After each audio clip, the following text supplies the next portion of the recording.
What's up, Dub Nation? We're live now. What's up, bro? Just us 1, 2, 3. I gotta fix some things. Make sure I did that. Let us tweet this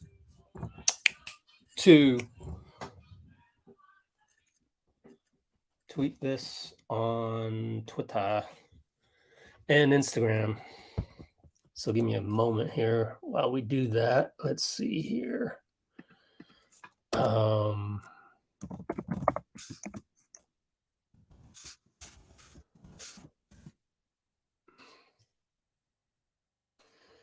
So just hang on. I see you, Vitor. Let's go here.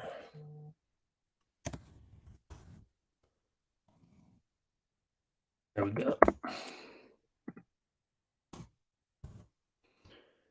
Link. I think I got it pretty good. Yeah, I like my thumbnail. I'm proud of my own thumbnail tonight. Add images or video, desktop, downloads. There it is. Yeah, I like it.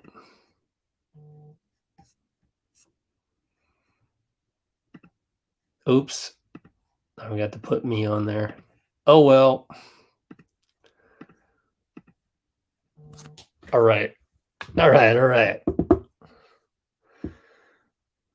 Warriors Live is airing right now. Really? Oh, crap. Warriors Live is airing right now? Damn. Hold on. Let's do that. I didn't know that. I thought this was TNT and there's no links on the NBC stream. So what am I doing? Let's do this. Let's pull that tab out.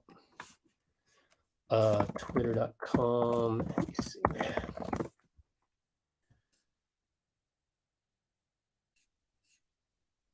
Okay.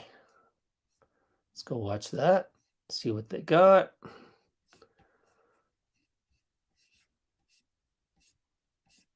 It's only on mobile? Hell no. Somebody help me out here. Skip to main content. What? It's streaming here.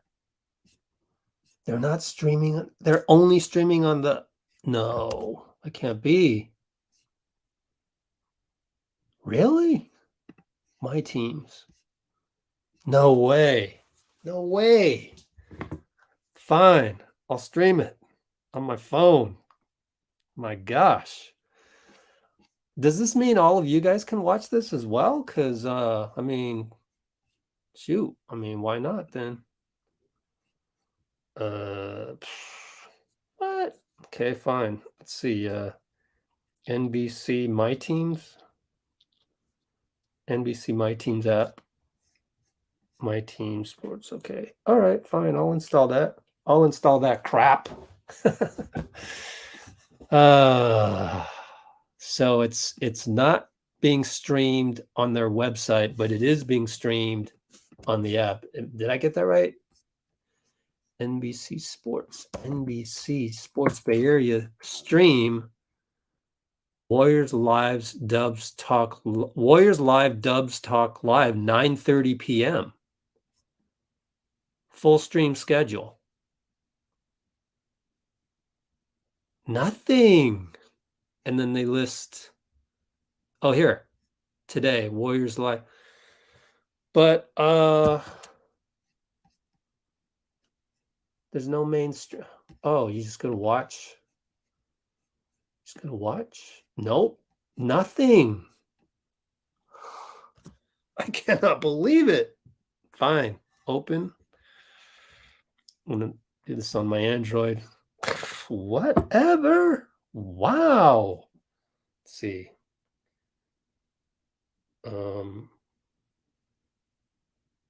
Okay, My Team Sports.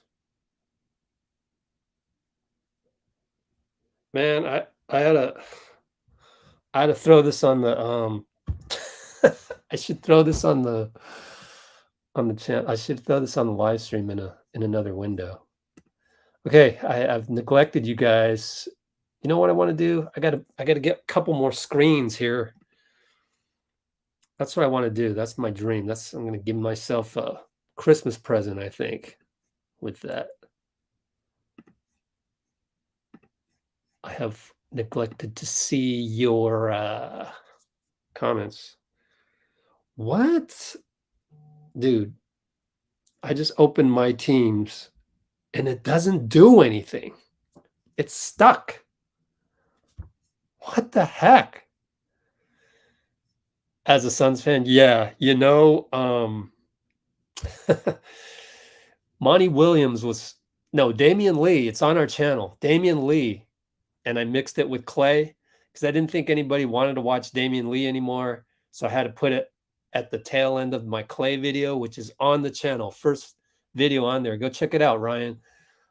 Damian Lee was asked about getting up for this game.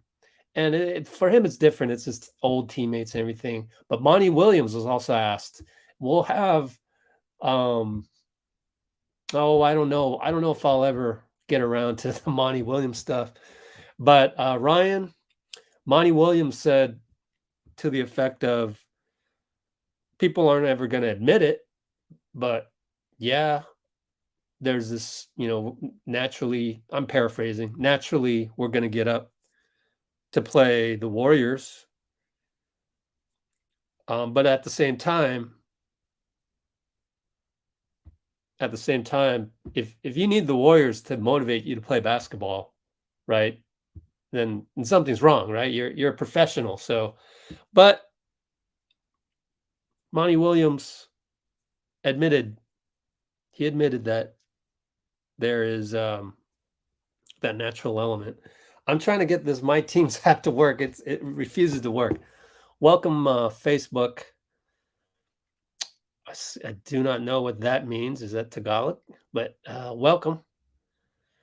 Thunder are owning the Clippers just like the Suns did. I tell you what, man, it's still early. Even in the pregame, I wish I had time to show you. If this was a Suns channel, I would show you. But Monty Williams pregame, he talked about how your Suns have 10-game reports. Every 10 games, they have a report. And he doesn't really think anything's relevant until 20 games. And even then, you haven't played everybody in the league yet. So anyway,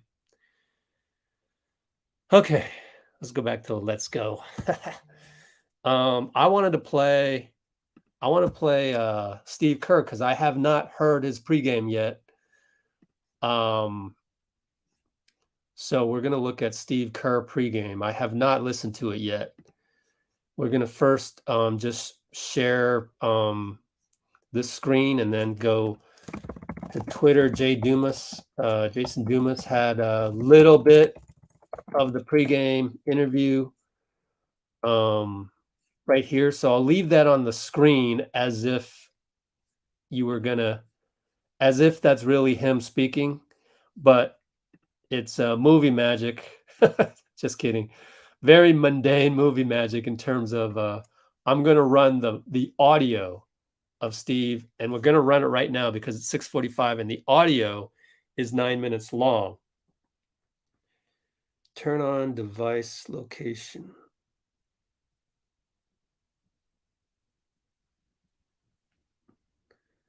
Press and hold the button. Oh, okay.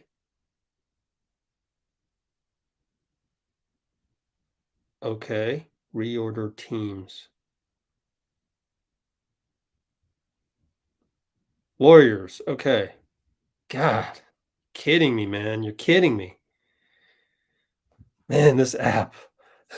$1 billion company app. Yeah, it's got problems. Let me just go to their Twitter and see if I can click on the link straight there. But we got to go pretty soon. We're running out of time before tip off here. There's Steph coming up next on TNT. How much time is left? There. Clicked on it. No, it didn't work. Switch to the app. No. Oh my God. This is a product failure. 36.9 seconds to go in New Orleans. Who are going to beat? Oh, they're going to beat Dallas, man. Man, wow. Oh my God. The thing just bumped me out of my team's app. This is horrid. Absolutely horrid. I give up, man. You don't want me to watch NBC? What is that? Oh, here we go. Finally, man. Sheesh, are you kidding me? Live. Can I go maximum screen or what? No, I just got to keep it small on this screen. Are you kidding me? Are you kidding me? I can't. This is horrible. This is the worst app ever. I'm sorry, NBC. It just is. This is trash.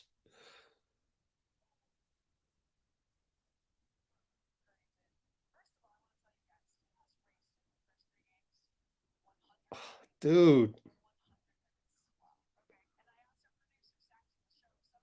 I give up. I give up. I give up. It's hopeless. What am I doing here?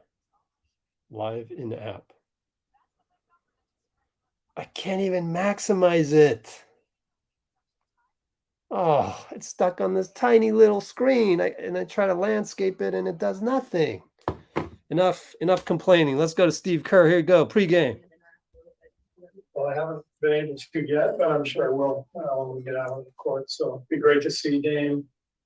Really happy for him that he's Damian found Lee. a good home here. And we texted the other day. He said he and Daxon are enjoying Phoenix, and so it's great that he's settled and thriving. Are all players that travel helping home? Think so, Raymond? Just not saying. Not saying they are here, but they're not. Yeah. Dante out, and Ty Jerome going to be active, but who do you want to see take on a lot of the responsibilities that Dante has been doing with it? That's like another ball handler, that could be one of Moses, or yeah, we'll change up the rotation a little bit with Dante's absence. So Wiggs could come back in with that group. Ty will be active and ready to play, and he's a point guard ready to handle the ball. So we're still experimenting with lineups and combinations, so we'll continue to do that tonight. And we spoke with Klay at shoot around today. His minutes and Draymond's minutes kind of still in the same ballpark. Yeah, same ballpark. When you guys signed Ty, you kind of talk about how he's a veteran and he can ease in pretty easily. What have you seen from him, obviously, through practice and around the season? Exactly that. I mean, he's a pro. He's been around, so he knows the league. He knows the game. Picked up the offense easily, and he had great. He's had some great practices, great scrimmages, so he's ready to go. He said talked to Klay earlier today. He mentioned several times about these mental hurdles that he's had, and he didn't think that he would still necessarily be dealing with them like at the start of this season. Just like trying to be patient with himself and like stuff like that. Have you noticed like his approach change, or maybe like another level of maturity with him? Now that he has new perspective and everything that he's gone through. I think Clay's frustrated that he can't play more right now. He'd like to have his minutes bumped up, but the reality is you get a little older as a player, and when you've had some injuries, is you got to be a little more patient. You have to be on top of everything all year long, and you got to be careful. We're not going to mess around with that. So his minutes will stay the same, and he'll be frustrated because he's Klay, but he'll be fine. I mean, the thing I love about Klay is he always comes back around, even if he's frustrated or in a bad way about anything. He's such a great-hearted human being that things turn back for him, because that's kind of the way he makes the best of things. Injuries always happen, and we talked about how last year you didn't have your more regular starting five until the playoffs. Dante got to put it in the restriction, but in an ideal, perfect world, maybe they're packing. When is the ideal time to really start knowing what your rotation is going to be when you're at full strength? Like how far into the season, especially when you're integrating new players like you are? Last year, we honestly didn't know that until the playoffs. But that was achievable because of the core group that we have and the success that we've had, the confidence that we have going into a postseason. So it's a matter of integrating, Otto and Gary into the mix and figuring it out from game to game, which other guys would play, whether it be Belly or Damian Lee or JK, Moses. So I think, every team is different. We know what our starters can do. We know what our core group does. This is really more a matter of developing our young players and figuring out who goes where and who's ready for what. And that could be by game 20. It might not be till game 60. So we just have to wait and see. What's the biggest key to fixing transition defense when it goes awry? Is it shot selection? Is it just getting the heck back? I mean, what is it? It's always a combination of shot selection, taking care of the ball, but putting the work in and you've got to make quick decisions in retreat. Players have to communicate, but I think there has to be a good floor balance. If one guy is crashing the glass from the wing and you're at the top, you can't follow it in and chase the rebound too and leave nobody behind. We had that play against Denver near the end of the game where Jordan makes a steal and lays it in and nobody's protecting the rim.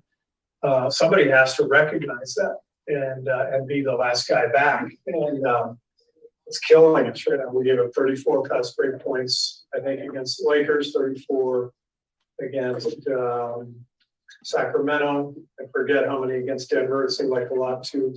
We averaged 15 transition points allowed last year. So we're getting more than doubled every night. So it is something we've got a lot of work ahead to get right. James says a handful of tests already early in the season. Man, Davis, I like that one right there. Now, what's the challenge with Ayton and what's the main focus? The next one will be about Wiseman versus Ayton, but that one's pretty cool, right? How do you fix transition defense? And basically, what I wrote down was 34 fast break points against the Lakers and the Kings.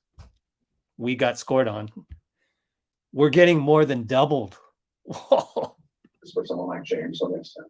Clay's a good shooter. He's smart. He's got a good sense of getting position in the paint. And he's further along than James. He's several years further along. So he's got the experience edge. So this will be a great experience for him. Every game James plays is just another experience that can help him get better. So this will be a good night for him. Coach, it hasn't taken long for Damian Lee to become an established part of the bench rotation here in Phoenix. Guys are praising his know-how and his professionalism, the way he asks the right questions. So I'm just curious, what was your experience with him like? Exactly that. Dame is a vet. He understands the game. He understands what it's about to be a pro, how to prepare, how to recover, how to persevere. Fined tens of millions for violations such as money laundering, Hold on. racketeering, drug trafficking, What was that? and misleading regulators. That was actually in an interview. I thought it was one of my browsers. Engaged in or to make that. Just stay on that point. What do you think is some of the attributes that you brought to your bench that you see brings to this game's bench that you're going to try to stop today?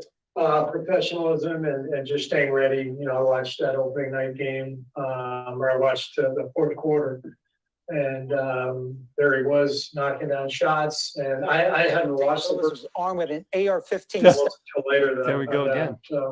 He barely played the first 2 quarters, and then he gets out there and finishes the game, hits the game-winning shot. he made big shots for us, same way, just staying prepared, understanding that, he might not play a lot, but when he gets called upon, he's always ready. So he's a great pro. Andrew Wiggins does so many things for you guys. Well, one that is on the offensive glass, particularly in the postseason last year. How much of a boost has that proven to be for you guys to get that type of skill set out of a player like in this position? Yeah, it's huge. Andrew's a great offensive rebounder, rebounding well here to start the year. He's playing terrific basketball on both ends of the floor. So I just feel like he's more comfortable than he's ever been with our team, with his teammates, with the style of play. And he's playing with a ton of confidence. So how do you weigh a game like this? It's early, but when you're playing, obviously one of the things that's going to be right there, challenging for a championship. So how do you weigh the importance of it? Well, this game won't mean anything, come playoff time. So it's not a game that we're looking at as any bigger than just the fourth game of the year, and we have a lot of work to do. We haven't played particularly well consistently. So that's the main thing. We're looking at ourselves and trying to find substitution patterns, consistency, improvement on certain details like transition defense. And it doesn't matter who we're playing in that regard. So we're still excited. They're a great team, and in our division. So it'll be a really fun night. Thank you. Thank you. All right, so that's that. Cool. I didn't miss much. Whoops. This is Monty Williams over there is the next one. We have video of Monty Williams, but I don't want to bore you. Oh, I lost my stream. What the hell? Oh, they're going through some highlights of Dallas, New Orleans.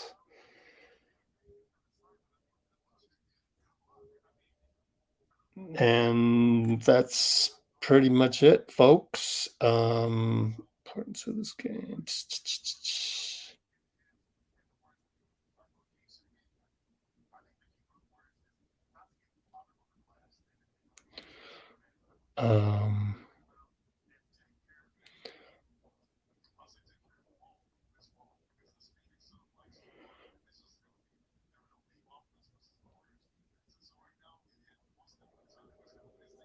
Doing some notes right now, which will appear on our website. If you go to our website, there's already a ton of notes right here. If you go look at Barbosa. Oh, can I like my own thing? Let's see. Oh, I got to subscribe. I am subscribed. I'm just not logged in as myself. But yeah, from Barbosa, giving the heart to, can I do a heart? To Steph Curry, to Klay, the perfectionist, to Damian. So there's my little, you like my thumbnails, man? Not thumbnail, but yeah, thumbnail for an article. Pretty cool stuff. All right, Amy, what's up? Let's see. Will you be calling the game play-by-play? Yes, I will. Oh, perfect, man. I mean, woman, sorry. I'm glad. I was reading Hadassah and I didn't see your picture. I apologize. Honestly, was just reading Hadassah and I'm going, is that male or female? I don't know. Obviously, it's female. So I'm so glad you said that because that's what we do here. That's what we do here. In fact, I'm gonna screenshot you right there because that's what we do.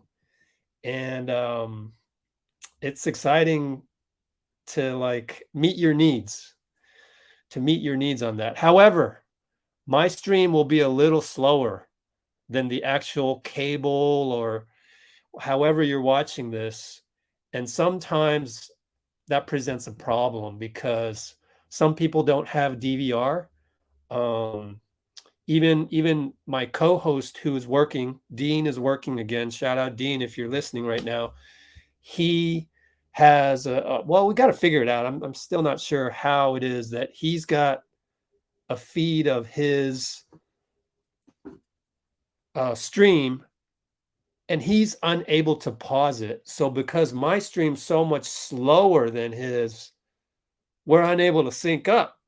And that's just unfortunate. Oh, I'm looking at the pregame, see a couple Warriors jerseys. I see a couple Warriors fans, but it's predominantly Suns. They're just showing Devin Booker's slow motion. Here we go. We got some, just did the intros, I believe, for the Suns because their huddle is breaking up. I saw Damian Lee in there. And I'm going to change Hadassah. I'm going to make you famous. You will be our thumbnail. It's exciting. Spread the abundance of positivity, my friends. Glad you're here, Kelly. Paul M. What's up? Dean Chambers, guy I just mentioned. On the scoreboard, nice touch. Yeah, we did. Whenever the Warriors score 3, there's a little thing, 3 that goes up. Big Heck's back. What's up, Big Heck? He John Benedict on Facebook. I don't know how to speak or read Tagalog, but that Clay's look like, yeah.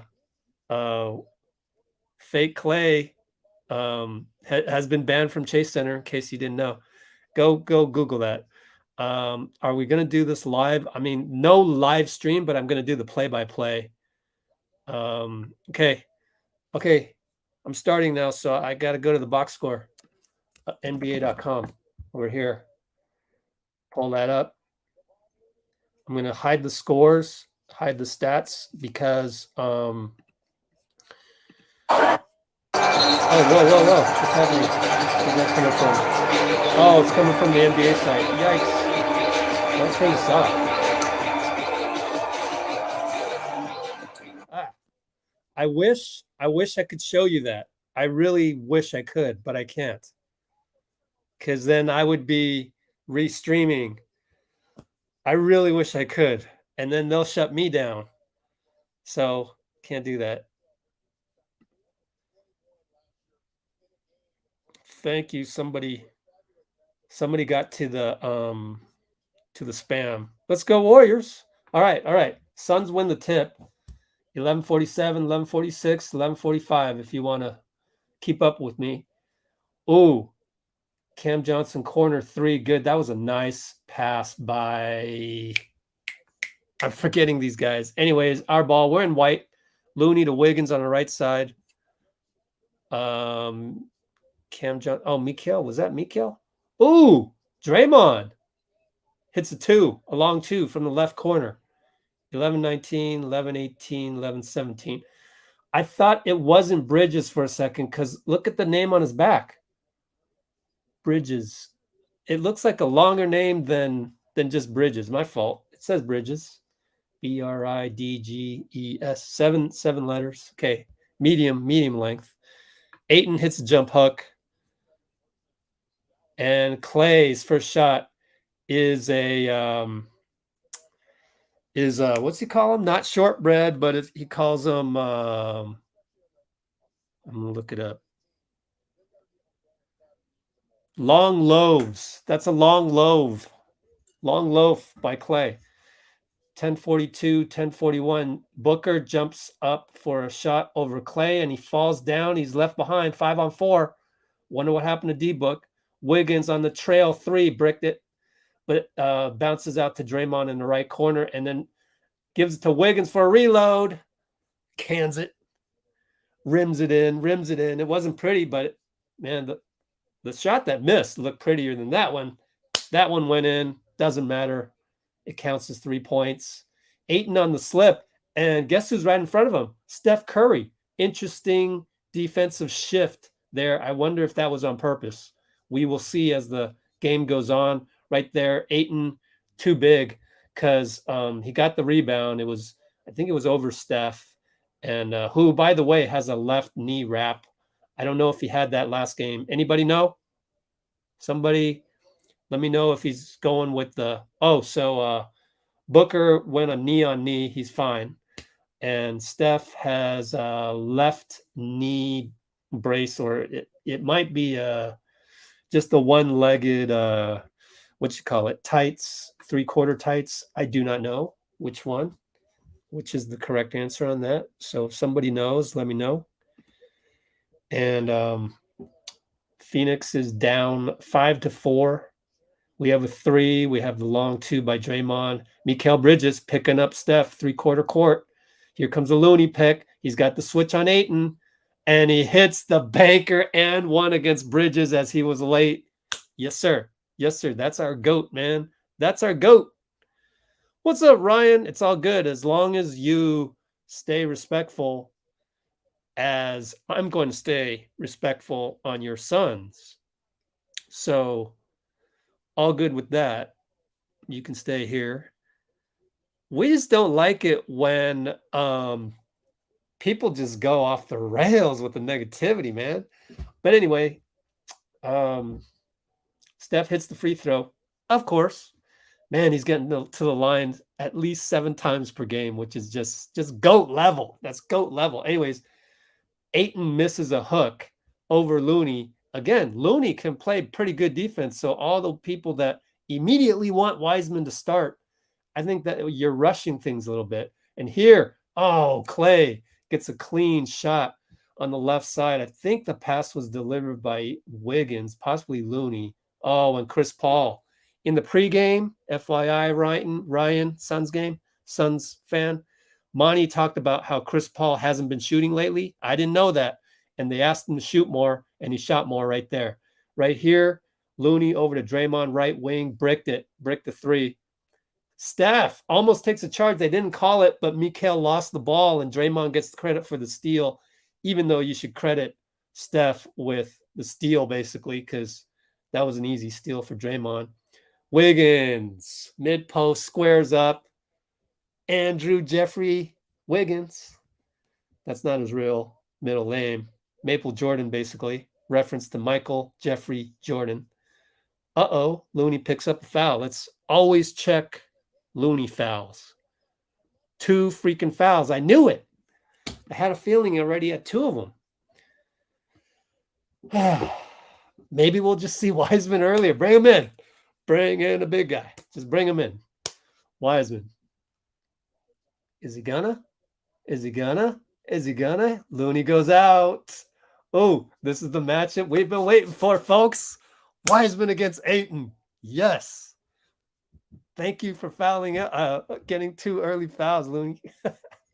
Just kidding. If this was the finals, we wouldn't want that, It's just like we would want everyone to play at optimal levels. But since it's early in the season, we can wish for cool little things. I wonder how much PNR we're going to get. All right, so Wiggins gets the ball right back up top. He gets the screen from Wiseman, goes downhill. Misses the scoop. And then Wiggins steals the rebound. Gets the Klay jumper. Good. Wiggs. Man, what an all-star, man. What an all-star. Klay easily hits the jumper. Man, things are going well. It's only 12-9, though. Really early. 8:04, 8:03, 8:02. Suns deep in their offensive possession here. 7 on the clock. Booker down the lane. Easy make over Wiseman. Running floater bank shot. Draymond finds Klay early. He beat D-Book down, but now stuck in the post. Now has to back up and shoot a tough fadeaway. Does not go. Booker did a good job of bodying Klay, so Klay was like dislodged, so he had to absorb the blow at the same time. Ayton shoots a 3, misses it, but Mikal right back to Booker, and when you get a reload to Booker, usually makes those. So we're not rebounding very well. I would love to check the numbers on rebounding right now. Anyway, Steph around a Wise pick. Finds Draymond up to Wise. Bad pass, Dre. Too much in traffic. Probably floated it too much. Booker left side. ISO Klay. Klay, good job. Klay stops him. What a matchup. What a cut by Cam Johnson, but Wiggins rejects him. Draymond, one-on-one on the fast break. Back out to Klay. He's off. Short. And Ayton got the rebound over Wiseman. There you go. That's another one of Wiseman's weaknesses that he needs to develop, which is the timing. Cam Johnson gets free on Steph. Wiseman comes over, commits the foul. That's a good foul. That's a good foul. That's a late help. What can you do? That's a good foul. Dean, I didn't even know you were available, man. 14-12, 644. Q1, 644. JK coming in. Hey, if you're ahead of me, don't spoil everything. I mean, you can spoil that, but don't spoil. I know you have the ability to spoil, so be careful. Seems like I know, right? Wiggs is just so confident right now. It's just confidence. That's really the only thing. He always had it in him, but you can see how the game is so mental. So I'm going to send you the StreamYard, my friend Dean Chambers. Hold on, I just got a NBA schedule update. What did they update? Oh, okay. They're changing the game time of Washington at Philadelphia. Nobody cares. Dean Chambers, email, StreamYard link. You know what I want to start doing is if we get some negative people in the comments, we're gonna welcome them onto the live stream. How's that? Audio only, just in case they do something to sabotage our live stream. But just an FYI, that's where I'd like to go with this. Let's see.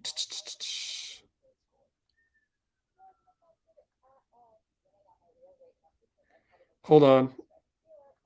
I'm texting.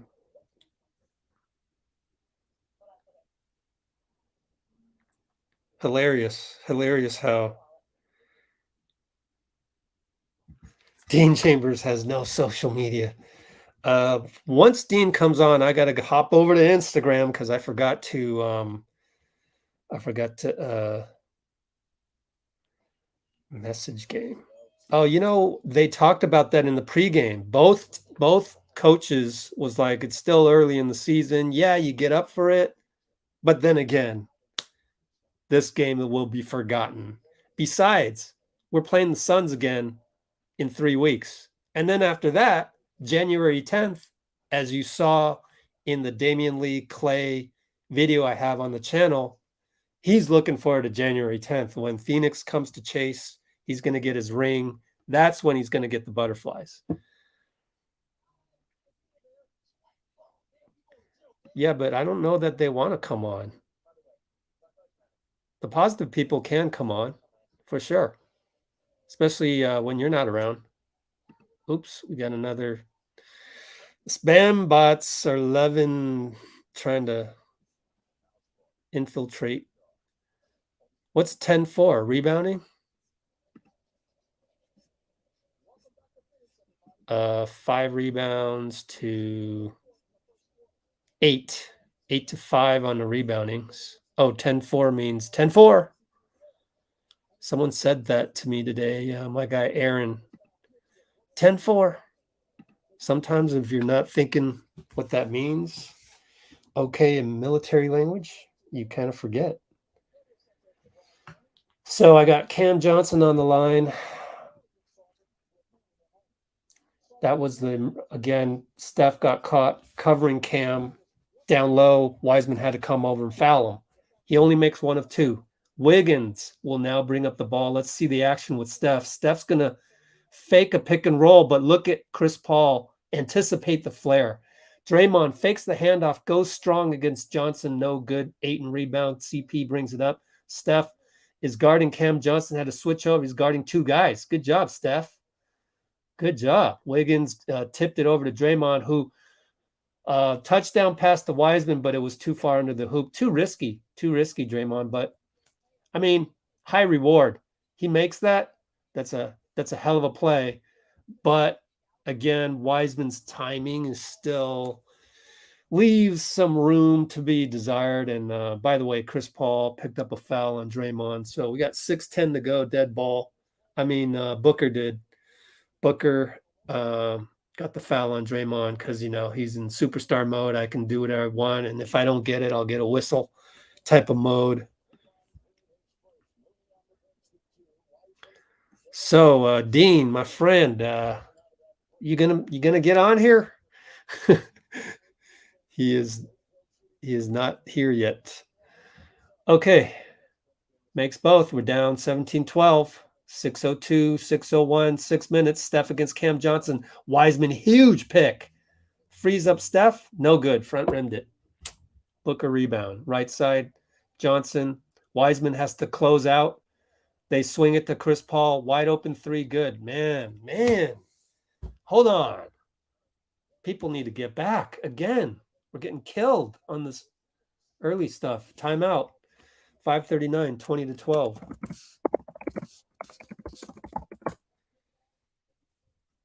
Okay. Here's Dean. All right, Dean. How's it going, Rich? What's up? Not much. This time my stream is way behind yours. I think I'm at 12, 14, 11 or something like that. So PBJ is active, but in Santa Cruz. He's active in Santa Cruz. So he's not with the team.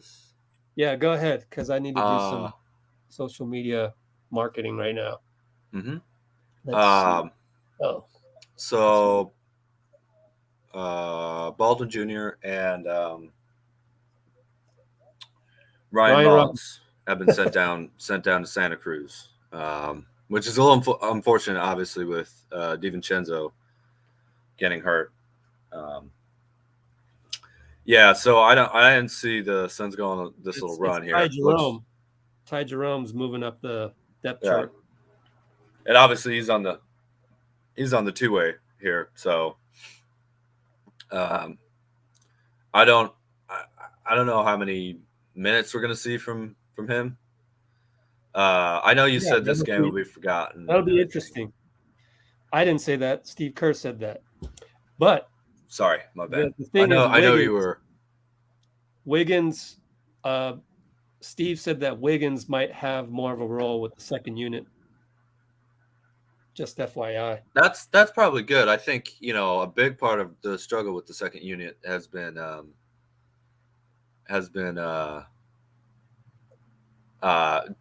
defensive consistency.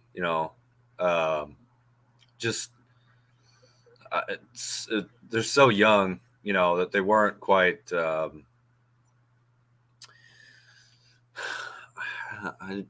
should we say this? They weren't quite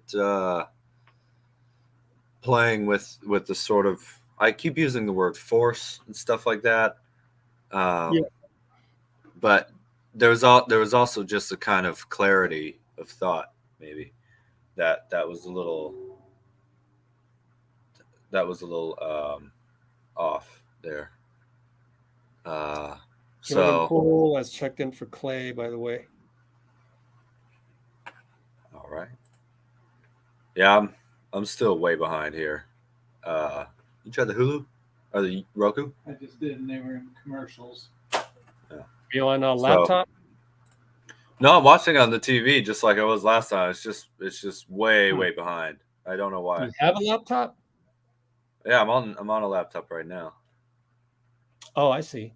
Well, you could open up another screen and stream it through your through TNT, and if you log in to your cable provider.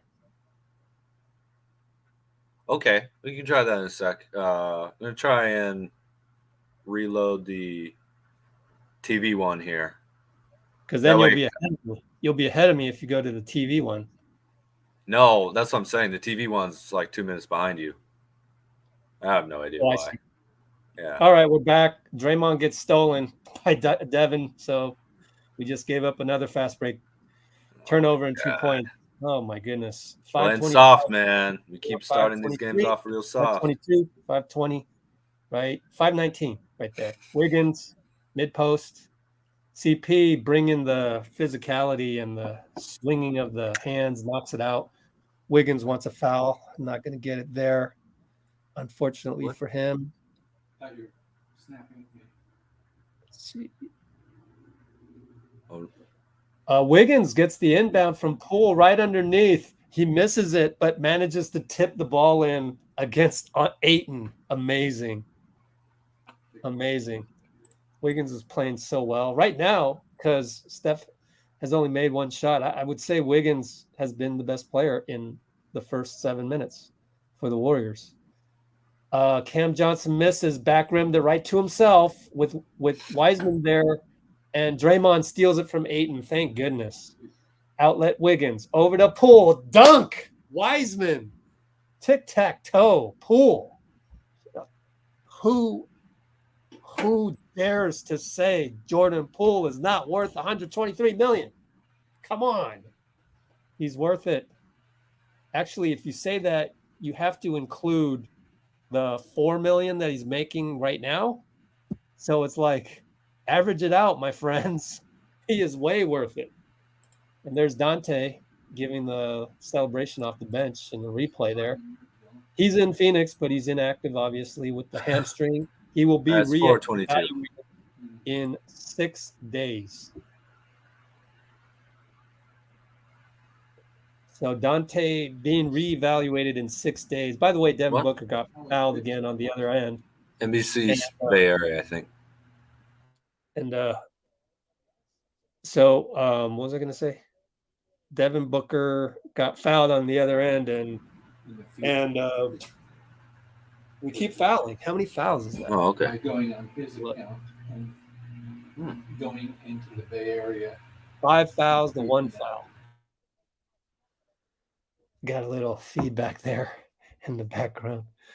But Devin Booker misses. JaMychal Green, J-Mike's in there. We're supposed to call him. That's what all the Warriors call him. Left, right side, pick Wiseman. He gets some space, misses, and Wiseman cleans up the mess. 2-hand smash. You got a lot of feedback there, Dean. Are you able to lower it a little bit? And Cam Payne off the bench. What are you hearing? Your mic is super sensitive. We're picking up everything on your mic, Dean. So I'll silent you till the next time out. Moody over to Steph up top. Pick and roll Wiseman. Back to Moody. Wide open. Hits it. There we go. 25-21. 330, 329, 328. Ayton. So Chris Paul went out. Booker works around an Ayton pick. No good. Moody rebound. Steph brings it up in the middle against, who the hell is that? I forget. Torrey Craig. Poole now has the ball up top. Right wing Moody attacks Booker, gets the foul, almost makes it, missed it. 25-21. And on that pick and roll with Wiseman, you can just see the effect that he has in terms of rim running. Ayton had a retreat, which gave Steph a wide open look. Normally he makes that, but he missed it. Wiseman slammed it in. All right, let's get. Okay. We'll bring Dean back on a timeout. Or dead ball, Dean, if you want to come back on a dead ball. And maybe your mic's magically fixed. Who knows? There's Andre with Looney. Man, I would pay money to hear Andre mic'd up all game. And I want the whole thing, you know? Oh, Moody missed a free throw. All right. Campaign. Over to Landale. Booker. Payne in the left corner. Drives. Finds Landale. He messed up the catch. Loses it. Gets it back. Shot clock at 7. Payne goes around Poole. Foul Poole. Dang it. We got a lot of fouls, man. A lot of fouls. What's up, Percy? Yeah, everybody splashed the like button. Let's check our likes. Let's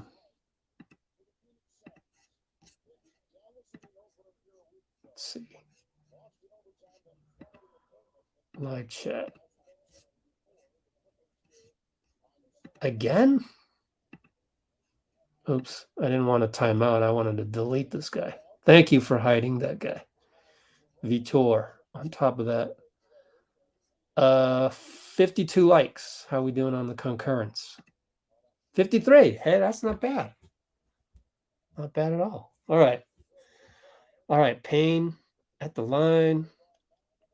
Makes it 27-22. Here we go.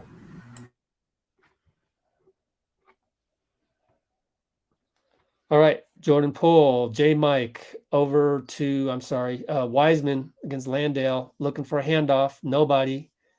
Back over to Ty Jerome. Oh my gosh, he's in the game. Moody, left side. Back to Jerome. Ty over to Moody again. Left corner. Oh, missed it. Wiseman keeps it alive. He's so much bigger than Landale, man. You see the size difference. Poole with the ball. Now he's got the switch on Landale. Barbecue chicken. Step back. He knew it the whole time. Look at him smiling down the running back down there. 210, 209, 208. And here comes Book against Moody. Moody blocks him, but Booker gets it back. Left side goes by Moody. Wiseman, perfect timing on the help. Upstairs to Landale. Missed it, and Wiseman goaltending. Dang it. And he says, my fault. Couldn't resist. He couldn't resist. I wonder what it's like. You know, you're basically 7-1 with shoes, and you can block nearly every shot that comes your way to resist that, you know? So I think that's all part of it. JP, behind the back, step back, 2-pointer. We've seen that a million times now. Doing the behind the back move a lot. And Payne down the lane. Wonder how we got lost there. Oh, yeah, Landry Shamet. I forgot they have Landry Shamet. He's in there right now as well. Okay, we got a foul on Payne grabbing J Mike on the screen. So we're down 6. All things considered, we should be down more. Damian Lee checks in, wearing number 10. Because, why? Somebody wearing 0 on the Suns already? I think he wore 10 at some point. Oh, yeah, there's 0. Torrey Craig, veteran. J Mike over to JP. Back to J Mike. Dangerous pass. And J Mike loses it against Torrey Craig. Veteran against veteran right there. Veteran power forwards. Craig got him there on the swipe in there. So Payne against Jerome. Jerome gets checked by Landale. Back up top to Craig for 3 over J Mike. It's good. Damn it. It's a mirror image. J Mike and Craig. I think J Mike's slightly more athletic. So I'll take J Mike. But Craig got him there. Pick and roll right side. JP-Wise, but Shamet got through it, and Jordan Poole says, no problem. I got this. Rises, splashes the 2-pointer. 45 seconds now. And they're going to go 2 for 1. We're down 7. 38, 37, 36. Dang it. Payne somehow got it to Torrey Craig. Man, what a pass, man. Cameron Payne, man, you got to tip your hat. This guy, you know, that's the archetype that you want these days. You know, 6'6", 6'7", long arms, can defend, and just delivers the ball. Knows when to shoot, knows when to dribble, knows when to pass. JP, J Mike screen, and Landale comes to help. Bad idea. James Wiseman dunk at the other end. Man, JP, man, totally worth 123 million. I'm sorry. 127 million if you count this year. And Payne tries to go up against Wiseman. No can do. No. Let me wag that finger for you, James. No. Payne's mad. Payne wants a foul because he got smothered by James after that. But this is no boys allowed, Cameron. No boys allowed, man. You got swatted, and him landing on you under the hoop. I've seen that a million times. Draymond will check in on this last one. Good idea. I wonder if James has any foul trouble. I guess he has 1 foul. Yeah, we don't want both of our centers to have 4 in total. Landale for 3 at the buzzer. Ooh, got off a good look. I'm glad Moody was there because he'll try his best to avoid fouling. And where are we at? Get this from the time. 37-29. I can still hear a lot of stuff in your background. How about now?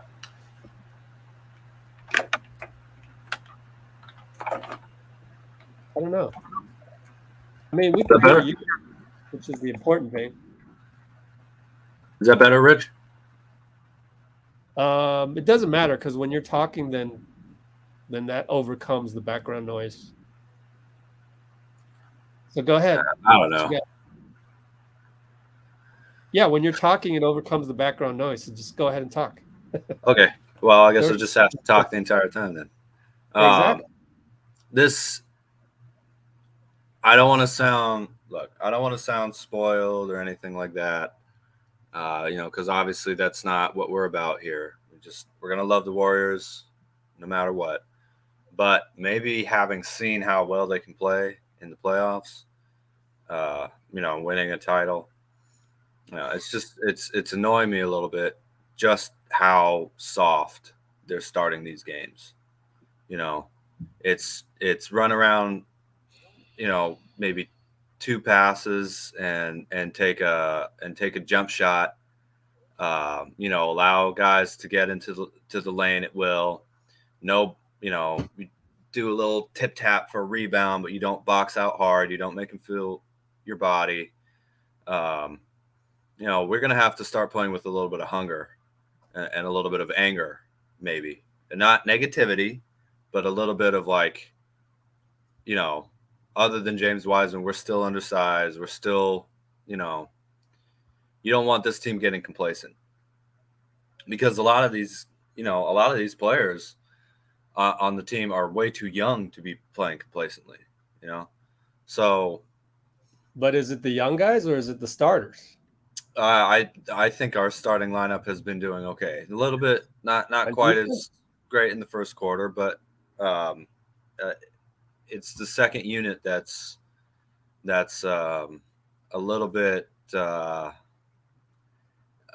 inconsistent in terms of being able to continue playing kind of hard-nosed basketball. Okay. So are you able to point out exact deficiencies, even though you don't have I mean, I think the biggest thing that I'm noticing is boxing out.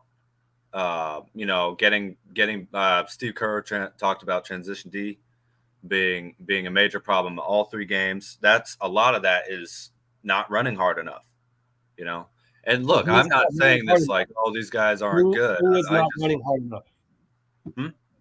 Who is not running hard enough? I want. Well, no, Steve Kerr was talking about the team as a whole not playing transition D at a high enough level. So that means everybody's not running hard enough. That's what transition D is getting back down court before the other team. They shot 12 free throws. They shot 12 free throws, and we fouled too much. We're fouling too much. I got that. That's for sure. Mm-hmm. And Vitor was saying we've given up 30 points every first quarter. Yeah. I'm not worried. Okay. Rich. Well, we'll come back. Moody down the lane. Gets blocked by Landale. Rebound, Torrey Craig. And here comes Chris Paul against Moody. Screen, Torrey Craig. They switch. J. Mike on CP. Over to Shaman against Wiggins. Gets the screen by Landale. Looney switches. Torrey Craig against Moody. Good defense. Shaman against Looney. Goes by Looney. Misses. But what a help by Wiggins, man. Wow. Wiggins is just unbelievable.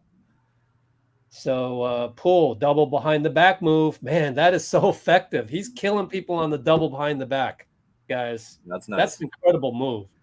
But Shamet comes back, and there we go again. Again, it's that transition defense off a made basket. Wow. I'd love to see the replay. I'm going to pause my other stream on that. Actually, I can see it from here. My other stream on the Chromebook is super slow. So that's Jordan Poole not hustling back. Sauntering back. Yep.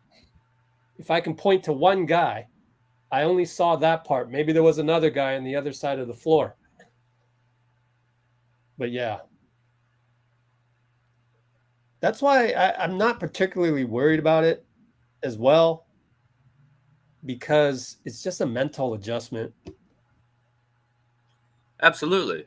But you want to start off a championship defense as strong as you can. Yeah. If you need to rest, They're man. human, though. They're human. They're human, though. That's my argument. You're right. You're totally right. Jordan Poole with the dipsy do, spun around. 10-18, 10-17, 10-16. Got into the paint, spun around, got the little floater. CP, too slow on the alley-oop. J. Mike stole the alley-oop. Jordan Poole Jordan is fake keeping pull us up. in this game, though. Wiggins, the three, no good. Gets fouled. Fouled by Damian Lee. Ends up on the floor, Wiggins does. So he'll get 3 shots. Damian's not happy. He's arguing. Look at Jordan Poole's moves. I mean, if you wanted to emulate Jordan Poole, just watch those moves. I mean, this is elite stuff. This is like, look at that bag, man. It's deep. So he goes in there and he throws his like, what do you call it? What do you call that in stiff arm in football? Yeah, Heisman. He's stiff armed Landale. Amazing. Oh, they're going to challenge 39-36, 10-04. They're going to challenge the 3 foul here. I mean, you can imagine where Poole's going to be if he can really become one of the better defensive guards in the league. You know, like if his defense goes in the same kind of trajectory that Steph's does, and obviously, you know, he's already proven that he's got an incredibly deep offensive. People call it a bag, man. It looks like a reservoir to me. Really?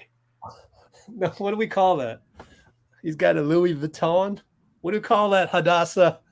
We need a good name for Jordan Poole's bag. An LV. He's got an LV. What do we call that? Yeah. He's like a wizard with the extra, you know, stuff in his bag. Okay, so what's happening right now? Did they win or lose the challenge? I should turn on the... Oh, they are challenging it. Wait, what? Oh, wait a minute. Oh, I think what happened was they wanted to check first if Damian landed in his landing space because they went to the screen. Now they're challenged. I don't know. I didn't hear. On the TNT thing, it says official review, which is not. That doesn't sound like it was immediately a coach's challenge. So I don't know. But then the green light came on, which means challenge. But I So didn't have maybe the audio on. Yeah. I don't know. Or maybe I'm just wrong. Does the play-by-play tell you anything? I don't think they tell you. Amy's so much fun to have on the stream, huh? We got to have the positive people on before the negative people, Rich. I think we have to have Amy and Vitor. That's the thing is the positive people don't care about that. They don't need the attention. I don't. It's not that they don't need the attention. I want to bring a negative person on here just to show that we can change them. We can turn them into positive. Yeah, but isn't that kind of rewarding their negativity? You know, not if they turn positive. I'm not. You seem to think that it's actually going to happen. I don't think they're brave enough to come on. Honestly, they're not. Yeah, maybe you're right. Maybe you're right. With me and you, I've offered it. This isn't the first time I've offered it. I've offered it when they've come on, and none of them have ever taken me up on it. You want to have a debate, bro? Yeah, come on, negative people. You're so negative. Let's see if you can win out against us. Really, I don't think they can. Nah, I don't think they want to. Plus, I have the control to just. They're not going to have the video on. I can just mute them anytime they want. So they're reviewing for flagrant. Okay. Amy makes us smile. That's why. I think the green light went on, so I feel like there's a challenge, but I'm not sure. I'm gonna check ESPN. Yeah, it was a coach's challenge, and I can already see what happened, but I don't know if you want to. Not on the TV, but if you go to the ESPN Gamecast, you can see that's like as close to live as you can get. Right. Okay. No, SC, it was a coach's challenge, and I don't think you can coach's challenge a flagrant call. Actually, I'm not sure about that, but I don't think so. Yeah.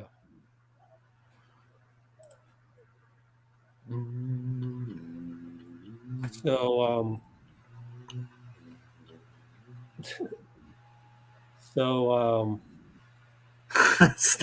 it's not. Hey, she wasn't making it tender, Bruce. Come on, man. Come on. Man, I got a lot of commercials here. Yeah, so back to the whole thing. I'm not worried about this. And No, so I'm far, not. I mean, I've seen Poole not get back, and last game Klay not get back. So Well, yeah, I I'm mean, not worried about it. I'm not worried about it either. I just last season when we got out to the 18-2 start, I think there was a big case to be made that you want to play real hard basketball October to December, and then obviously probably March to June, right? If you can make it that far. And if there's any point in time in the season where it's kind of So what obviously was the every game call? matters, but it's kind of the middle part of the season, I think there's something real important trying to get out way ahead at the beginning of the season, not have to make it up, and having that cushion Oh man, for what I comes with. disagree. I completely disagree. But anyways, Okay, but Landale. that's what everybody was saying last season, though. But we went through last season, so that should have taught you that we don't need to go through that. But right? if Steph gets hurt and we didn't get off to that big start and Draymond's out, You can't make an argument of if somebody gets hurt. Don't do that. Moody 3, left corner. But that's 9. I was saying last season, Rich. Last season, Steph got hurt. Yeah. Okay. When? We were 18-2. 16th against the Celtics. Yeah. So what was your point? My point was having that huge cushion starting off 18-2 was, I think, was very important. Then trying to ramp it up, Yeah, but I mean that's a different team. Break. That's a completely different team. They're not coming off a championship. You have guys guys that are trying to get into the lineup, and then you have, it just so happened 18-2. I mean, I'm sitting here. I'm just like, don't worry about it. Just don't No, I'm not worried about it. I think it's good to get off to a strong part of the season. Hey, do you have the time right now, by the way, Rich? Yes, I can't argue with that. I'm at 8:49, 8:48, 8:47. Oh, perfect. I'm only 3 seconds ahead of you or so, maybe a little bit more than that. All right. My dad got the TV fixed. Okay, thank great. God. Shamet foul on I think J. Mike or Wiggins. No, J. Mike. No, Wiggins. Shamet can't believe it. He's still arguing with the ref. Side out. Poole gets a screen from Looney. Sheds CP. Shoots a 3. Back rim. Looney rebound. Oh, he had Wiggins wide open. Didn't see him. Anyways, JP against CP. Shake and bake. Back step. Or step back. No good. Damian Lee. Good rebound. Good rebound. Against J. Mike, actually. Do you know JK's playing today, Rich? Misses. J. Mike rebound. JK? Yeah. I guess not. He hasn't played yet. But they didn't say he's not playing. No, he's fine. Okay. Yeah, there's no injury with JK. Yeah. If there was an injury, you would have got it in practice or morning shoot around. So, and they don't even practice during morning shoot around. So, he's good. Oh, beautiful strip on that rebound by Moody. Love to see that. All right, 7:47, 7:46, 7:45.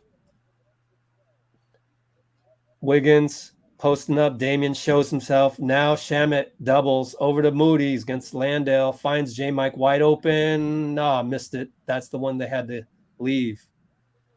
And Wiggins, again, in the thick of it, causes an out of bounds, but it's Phoenix ball. We're down 5. Steph comes back in with 7:32. Wiggins has been everywhere. I love it. He's playing with the kind of energy I want to see.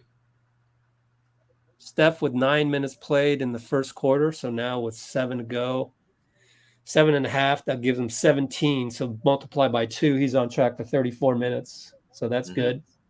Bridges against Poole, CP against Wiggins. He gives up the step back as CP doesn't fire it. They swing it around. It's a quick foul on Steph.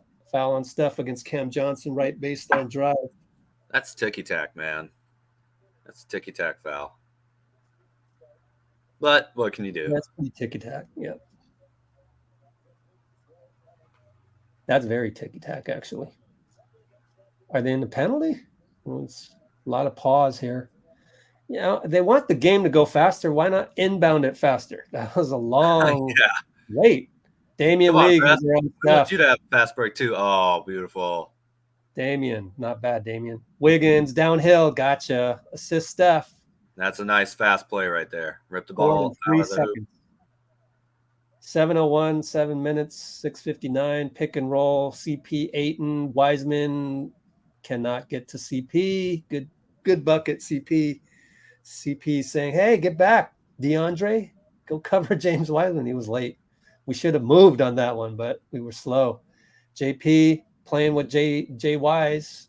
Draws a foul on the slip pass. J-Wise will go to the line. He's good at getting to the line already. I like to see that. Oh yeah. Phoenix legend Larry Fitzgerald in the stands courtside.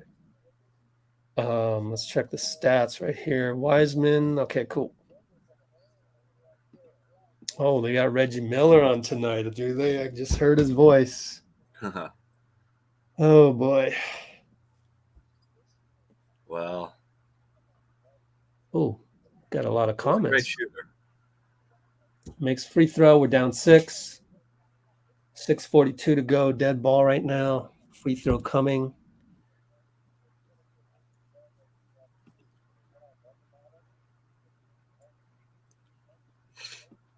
Oh yeah, Vitor reminds us we had some good stretches against the Nuggets. Oh, Wise hits them both. That's Hey, good. what are you doing? You're ahead of me. You know that. I am. I'm sorry. My bad. Oh my God. Okay, 6:41, 6:40, 6:39. CP against Steph, right side. Here comes a screen. Nope. Bridges flares back out to D. Lee up top. Goes by Klay. Drops it for DeAndre. Tips it in over Draymond. They had to switch. Wiseman had to switch on that. But, we were just kind of late to Ayton there. Steph against Mikal. Draymond fakes the handoff. Upstairs, the Wiseman misses the dunk. Back rimmed it. Damn. Bridges rebound. CP brings it up against Draymond. Oh, bad screen. Oh, they're going to call Draymond for grabbing Ayton. Huh. Moody's there like, let me help you up. Draymond's so strong, though, for, what is he, 6'5"? Yeah. Crazy. I'm going to agree with the call, actually, because his right arm was around Ayton's waist, unfortunately. And it was a good sell. Good sell on the foul. I wonder how many team fouls that is. Booker goes by Moody. Ayton attacks. Wiseman's there to disrupt. All right. That's great key by James. Bridges misses the putback. Draymond brings it up. Steph wide open. Oh, sidestep. Oh, yeah. Sidestep over DeAndre. Easy 3, baby. Down 4. 5:45, 5:44, 5:43. D-Book against Klay. Ayton screen. Wiseman drops. Klay gets back. Taps it out of Booker. Moody dives, and it's a jump ball. We'll take it because Moody should be able to out-jump the small guy. Moody is getting on the ground game after game after game. There's hardly anything I love more, especially from a young guy. Moody just against dive for the ball. Moody against Damian, I hope. No, Moody against Booker. Okay. Moody wins the tip. Yeah. Oh, but James Wiseman, come on. He's too tall. Couldn't bend down to grab the ball, so it went off as his shin, and it's Sun's ball. And Steve is acting the same way. Prevented him from moving too quickly, way up high there.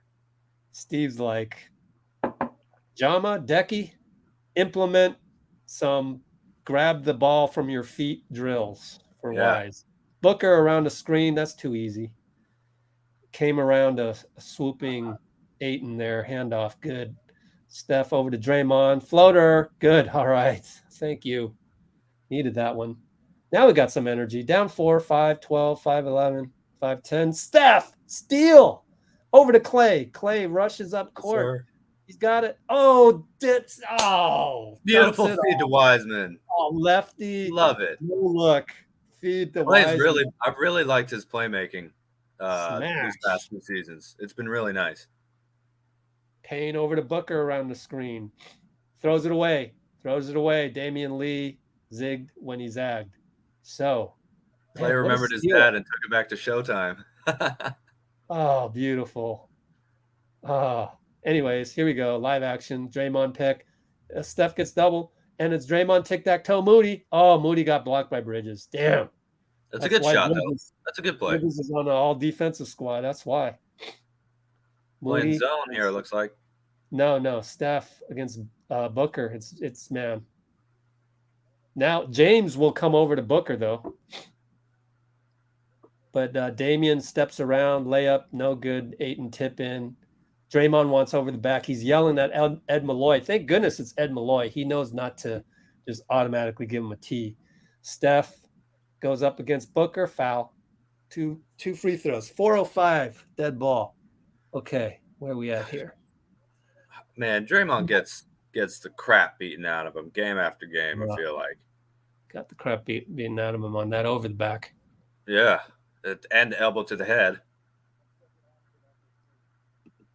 Oh, thanks, Vitor. Oh,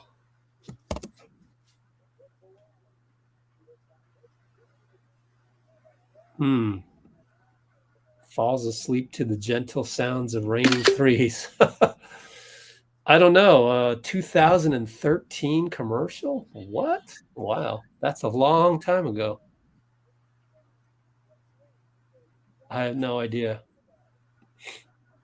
Did you try Google? Sometimes people forget to try Google, honestly. Like if you're searching for it on YouTube, yeah. change that hairstyle. What kind of hairstyle does he have? Pretty Stuff regular, isn't it? Just shortcut. Anyways, campaign against Wiggins. Tries to drive on Wiggins. Spins around. No good. Went halfway down. 334, 343, 342. Steph, Draymond, two-man game. Oh, man. Ayton's all over Draymond. Call that. What the hell? JP. Oh, scoops it past Devin Booker. Gives the I am him celebration. Oh, Steph was talking crazy to somebody off that missed free throw. Oh, Steph missed the free throw, yeah. I think he was pointing at Reggie.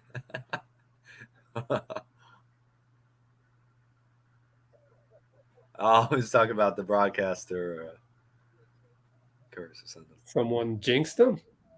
Yeah, I think the broadcasters must have said something about his free throw or something like that. He could hear that? I think he guessed it.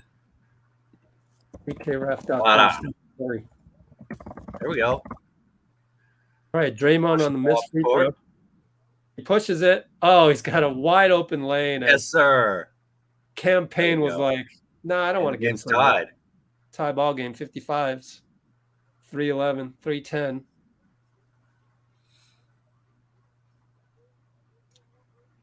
Booker 3 over Wiggins. Yeah, that's 22 straight for Steph. And then tonight, 24 straight. Wiggins to Draymond. Draymond missed it. No call. Cam Johnson in transition 3. No good. Ayton goes over Poole this time to get it. And just they're all over the place. Steph, we got Splash Brothers trying to rebound against Bridges and Ayton. 2:40 to go. We're pretty small out there. No. Unfortunately. 60-55, 240. Man, what a barn burner.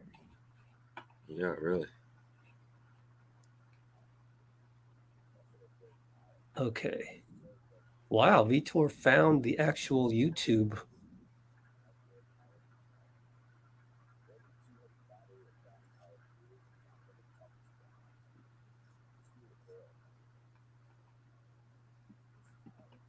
Talking to Kevin Harlan. Yeah, Kevin Harlan. Be kind. If you can't find it, man, make it yourself, dude. That sounds like a great commercial. Make it yourself. Yeah. Yeah, splice together some shots of the Oh. Splash Brothers or whatever and do a voiceover. Try and I get was some- thinking that he had to become Klay and go out there on the court and make some threes. I was like, that's Hey, not if happening. you can do that, do it too. That's even better. You know?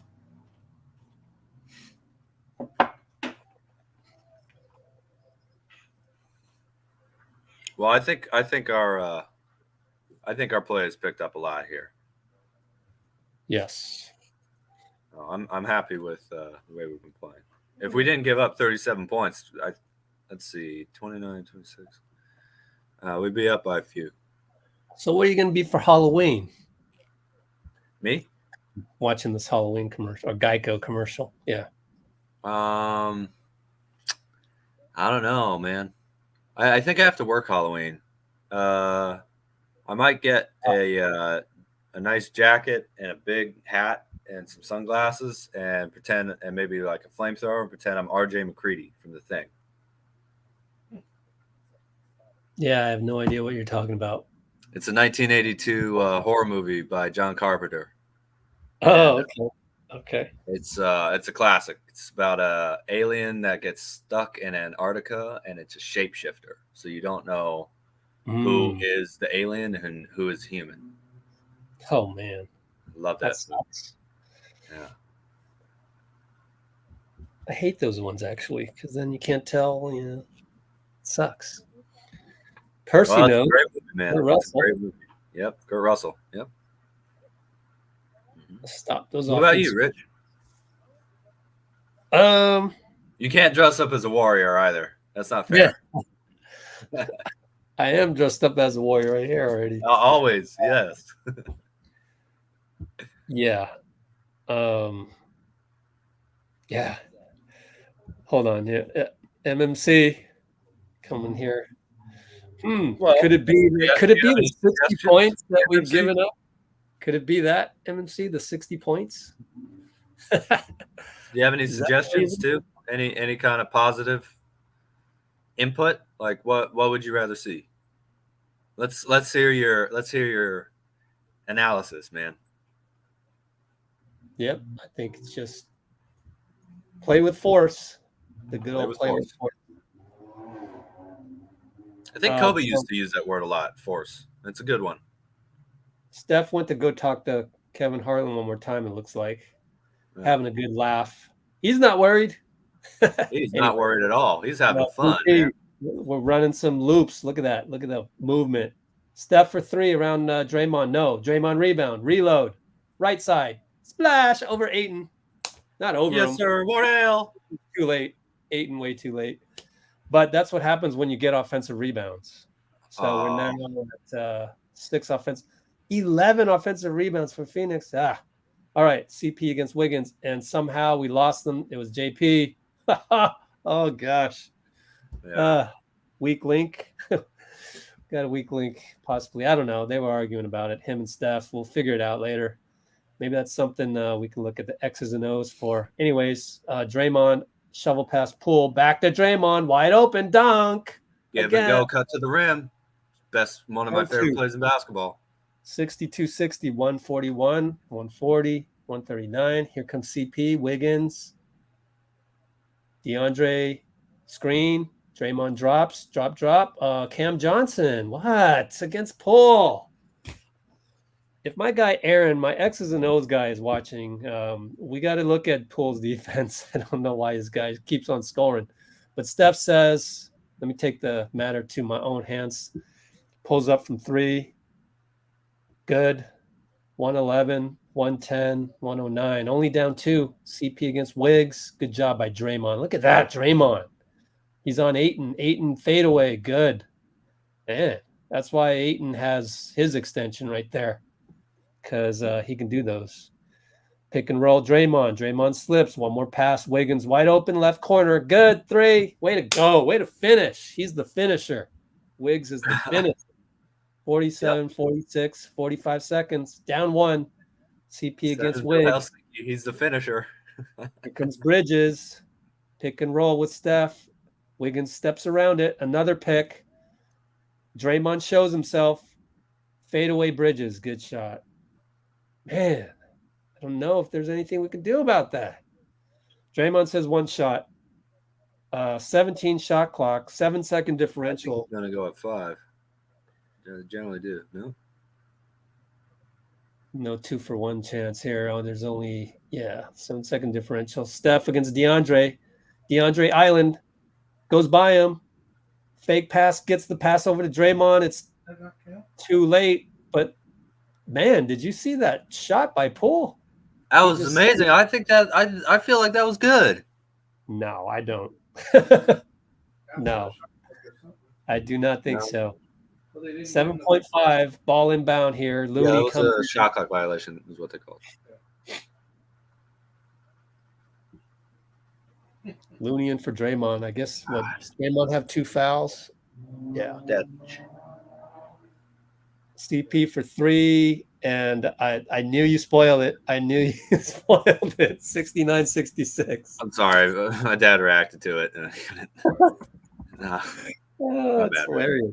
But we give up an open made shot at the buzzer like almost every quarter.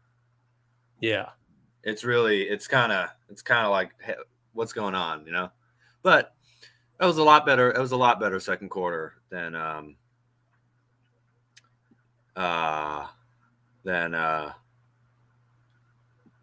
the first quarter for sure. MMC. Okay, I think you remember in the playoffs, and that was a team that was raring to go, you know, rarer to go, however you want to say it.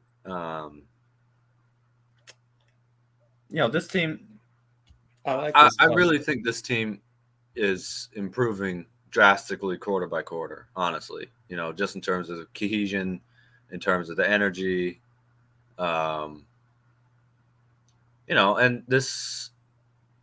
is this the best team we've played so far? I think so. Yeah. I think they're better than the Nuggets. Not by a ton, but a little bit. So, didn't love to see that we only won that Sacramento game by 5 points, really 8 points, but 5 points after having a 50-point second quarter. You know, so there's a little bit of October-itis or whatever you want to call it, but we're improving every quarter. We're getting better and better. So, yeah, Mike Brown's departure, but it hasn't. Mike, you want to say that, but Mike Brown's arrival in Sacramento hasn't seemed to help the Kings defense all that much. So, it's the players, man. The players are the guys who this is a difficult system, as we always say, for the young guys to learn. I wouldn't completely dismiss what Juan's saying, because during the game, Mike Brown yelling at you and all of that, I think that helps. And I don't know that. I mean, it takes a special kind of personality to be able to do that during games, and Mike Brown is one of those guys that can do that in the trenches and all of that. So I think there's a little bit, but overall, it's just a mental adjustment. Yeah. What I mean more is that I don't think it's going to prevent us from playing the type of defense that we were playing. It might be an adjustment, but it's not. Right. It's not like we lost Draymond, right? Then you can't play the defense that we were playing. You just can't. I got to knock on wood on that one, man. Well, okay. Some people are knocking on wood that he leaves, which is absolutely insane. How can you be a Warriors fan and not want Draymond on your team? That is the barometer. That's how you can tell if it's a litmus test. It really is a litmus test. Totally a litmus test. Yep, totally agree with you. Blazin has is correct, but you don't want to get too needy. Yeah. You don't want to get too needy in your fandom. Word, although you spelled it with 5. Let's see. Yeah. So it is just the 4th game, but But yeah, we can't keep going. You know, everything has its balance out there. So anything Dean says, I could say something to balance that out. Anything I say, Sure. somebody else can balance it out. So it is only the fourth game, but then we can't keep saying that in the fifth, sixth, seventh, eighth, and ninth game. By the Yeah, you ninth can't game, say, "Oh, it's the only regular season. It's only the second round." You know. yeah. So we need to see the trend go up.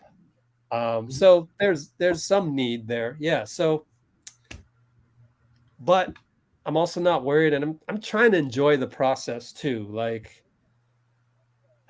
every what you game, got? there's so many things. What we all So should remember is that the reason the D isn't as good, and I've been saying this a lot every time I'm on, I feel like I say this, but the reason the D isn't as good is because we are not playing role players in the second unit. We are playing prospects, you know, potential maybe all-star level young guys who aren't used to that level of play, and we're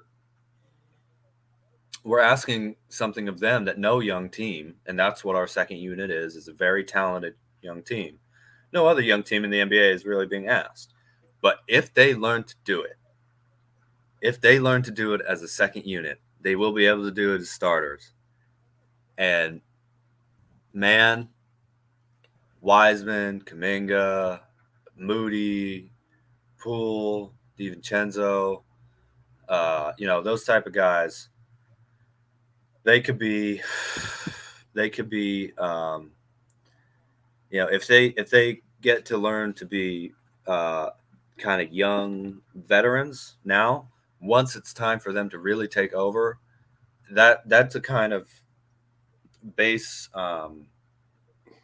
level of knowing how to win that no other young, maybe one other young player on another team, but no other cohort of young players is going to have, you know. So we will see nights where we have two starting lineups level of players out there. That's something to look forward to. We'll have nights where our second unit can beat the other team's starting lineup, and then our first unit is going to be untouchable.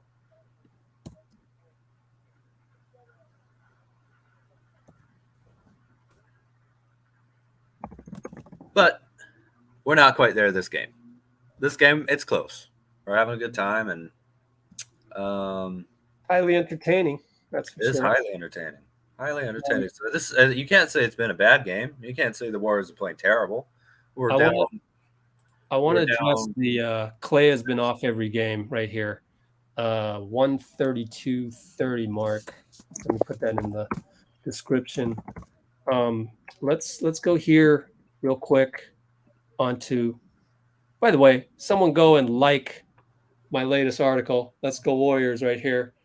Klay right here spoke at morning shoot around, and one of the things that he said is right here. 4:45 timestamp on that video on his recent shooting woes.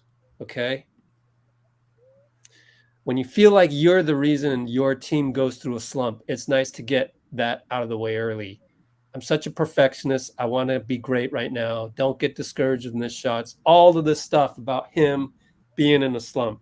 So I know that he said these words. I see Klay in, you know, interviews and videos almost every day. I know how he operates, and almost every day for the last 10 years. So Brandon, I am more forgiving to Klay because there's that human element that I can feel with Klay, because I've seen the guy almost every single day for 8 months in a year, aside from the 2 injured years, for the last 10 years. So that's why I don't go on social media to say, oh, Klay's really hurting the Warriors. He can't defend or hit shots. Those words don't come through my mouth. Hold on. Let me finish. Those words don't come through my mouth, Brandon, because he's a human to me, and he says things like this. Now, are you going to say that after he literally said this morning, when I feel like I'm the reason my team is going through a slump. This is all my fault. Man, come on, man. Have Be some the teammate, man. empathy. Don't Have like that. Man, You're not going to that's help what we play do at here. all with that type of talk. That's what we do here at Let's Go Warriors, is we're supposed to support the team and root for the team. So that's what I'm trying to teach you. And I'm showing you evidence right here. That's the human side evidence right there for you on the website. And I'll just finish right now. It's on our channel. So if you want to go to the channel and refresh this videos right here, Klay saying he's a perfectionist right there. I'll click on it and just have him on here. I'll leave it muted. But yeah, let me put Klay on here just in honor of Klay. I'm going to put him on here for halftime. Go ahead, Dean. Talk about whatever you want to And talk you know about. what? Hey, go watch the All the Smoke interview with Klay too. Ooh, that dude is a legend, man. And look, there are very few players in the game, and some people don't seem to understand this, but not everybody has the insane love of the game that most of the dudes on the Warriors have. Klay is just to battle back from these injuries alone, just to shoot those free throws off of a torn ACL while coming back to play off of a messed up, what was it, a hamstring or quad in 2019? You know, just to be an Iron Man the way he has been. You know, that dude has a love of the game that's like Kobe level. I'm not kidding, really. So he learned that from Kobe. yeah, not to admits sound that. too Rudy Tomjanovich, but don't ever doubt the heart of a champion, man. And Klay's got heart like you wouldn't believe. So I think he'll be fine. And you know, I'm interested. There's always going to be an adjustment when you get older, right? Steph is, Steve mentioned that in the pregame. Congratulations, Dean. See, yes. we always think on the same wavelengths as the Warriors themselves. Oh, you listen to him enough, and you start not freaking out and thinking more like, well, as just like Steph has changed his play to. Interestingly, it seems like Steph is actually cutting down turnovers and not quite trying to get like 7 assists a game like he was in the past. You remember he won his first MVP average in 24 and 8, right? And the second MVP was 30 and 6 or something like that. You know, he's changed his game. I can see Klay actually maybe adding some more a little mix of a Booker, Kawhi type, you know, pump fakes and footwork style things, which wouldn't require him to run off screens all the time like he was when he was younger. You know, the fact that Wiggins is kind of taken over his role as the two-way, 18 points on offense, guard the best perimeter player, you know, that opens up a whole level of him as a help defender defensively, as a playmaker offensively. There's so many ways for Klay to be able to adjust his game as he gets older, to be able to add little layers that when, again, you have to guard Kyrie and drop 20, 30 a night. Brandon Katz, get out of here. Klay's contract is one of the worst contracts in the NBA. Don't come here and say that. I'm serious.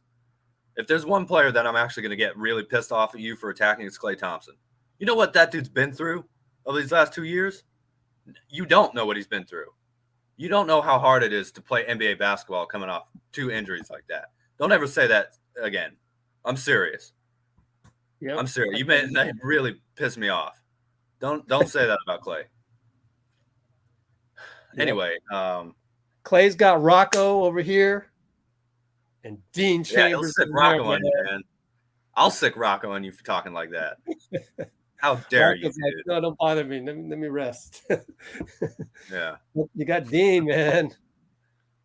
You got me mad, dude. Come on now. That's the funny thing is that I was going to bring this up at some point, was like all the criticism that we've seen in the comments elsewhere. I don't mean here. I think most of you guys have been pretty good on here lately, and we're still at halftime, by the way. Yeah, is that all of the criticism to Poole and man, you name it, Kuminga. Like Kuminga hasn't even gotten minutes to prove anything, and they're just throwing him under the bus. Meantime, I'm going, I've noticed Klay hasn't been playing that well lately, and yet you've idolized Klay so much, not to go there, and you know not to ever criticize Steph anymore. That's where I'm trying to, have that trickle down to why not every player? Why not? This is your team. These are your teammates, like think of you as the 18th man on the bench, like 15 contract players, two-ways, that's 17. You're the 18th guy on the bench. We're supposed to be supporting this team. We're let's go Warriors. We're not let's trade Warriors. I mean, Yeah, really. go make $1 million, go start let's trade Warriors, and see how many you got people plenty of jump on other your pathway. platforms other than here to do the type of stuff that you're doing. Yeah, no, I mean, Right. I'm just going off on that, but that it was funny how you brought that up. Like, yeah, I'm defending Klay, and it's funny how well, now we got this random guy comes on our channel. Only thing he says is just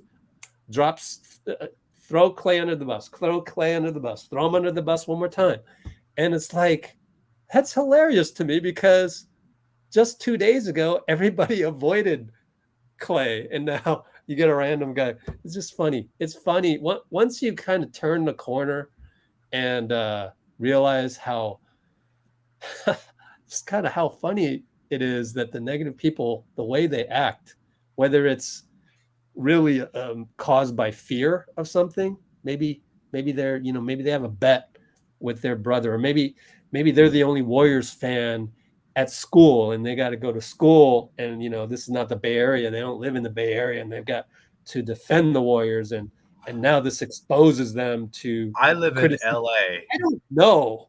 There's stuff Rooting going for the on. Warriors in 2020. Okay. LeBron won a title, and we were the worst team in the league, and I didn't have to rely on that. So I don't know. It's just this modern sense of